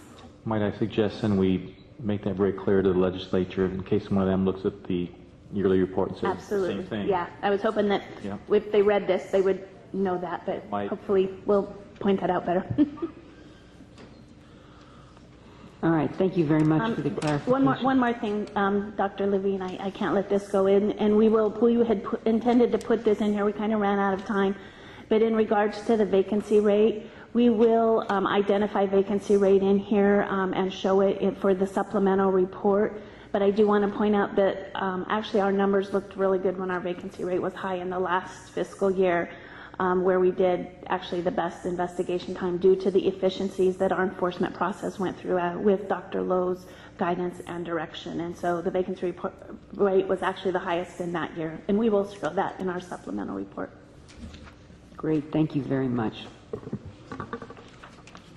And I am going to make an executive decision. Oh, sorry. One more comment from a member of the public, and then I'm going to make an executive decision. G. V. Ayers with the Senate Business and Professions and Economic Development Committee. Just wanted to, been some discussion concerning time frame. Yes, the hearing has been noticed for March the 11th. Our intention, and we've done this for all boards in the last 2 years, is to have our background paper with our recommendations in it to the boards 2 weeks prior to that. That's February the 25th. Typically before that, we will send the draft to the board staff for fact checking. So That's next week. we're talking very, very. When you say fact check, could you be clear on that? I was kind of assuming that the information you were going to get was already checked. No, we want to make sure that the information we put in our draft report, the facts are square there. But if you were to lift from our report, your report, by scanning and not typo, I would assume that you'll have the same information we'll have, no? In theory, you're correct. I just wanted to point that out. But fact checking does not always pan out. Yeah, and the That mean that committee does not. draft a report. You share that with the interested parties if that is the committee's desire. I'm sure whatever's, whatever. Yeah, thank you. We don't have a lot of time. Well, yeah, you don't. If you start backing this out. You start backing that out, it gets to be very close time. David, 3 in the morning. Remember what I said about it 10 minutes? And we have a forum that we're putting on the week of the 20th, so we have a lot of work to do, obviously. I'm just food for thought. Yeah. And can I just ask a process question? So your report, your draft report, is independent of the submission of the supplemental report and the VEP report? Absolutely. Got it. If you've had both, here's what we think. Right. Here's what's for the committee's Correct. consideration. Correct. Yeah. It's consideration of the board's report on Sunset. No, Sunset report. Right. And then this is the background paper for the hearing for the committee, actually for the joint committee, because it will be not on a Senate committee, but also the Assembly Business Professions and Consumer Protection Committee as well. We're going to have a joint hearing between the two committees there. So what role does what we've been discussing today, the supplemental report and the VEP report, play in the hearing? It's very difficult to enter it into the hearing if we haven't looked at it. Okay. If we have not considered it in our background paper. You see what I'm saying? That's the logistical issue. Great. Thank you very much for the clarification. I appreciate it. It is now almost 4:15, and I think with the indulgence of the board members, I'm going to defer the final agenda item on the conversation about teleconferencing to our April board meeting. Sure, I would support that idea. If you want to pass on it, I think we had a motion and a second to send it. I don't believe we actually held the vote to go ahead and dispense with this item. You called for public comment and There was public comment. Vote on that. Sorry.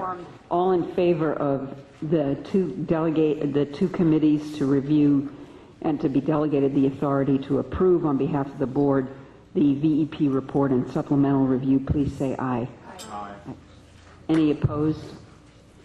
Thank you very much. And we will defer item 31 till our April board meeting. Can I have a motion to adjourn the meeting? So moved. Second? Second. Thank you.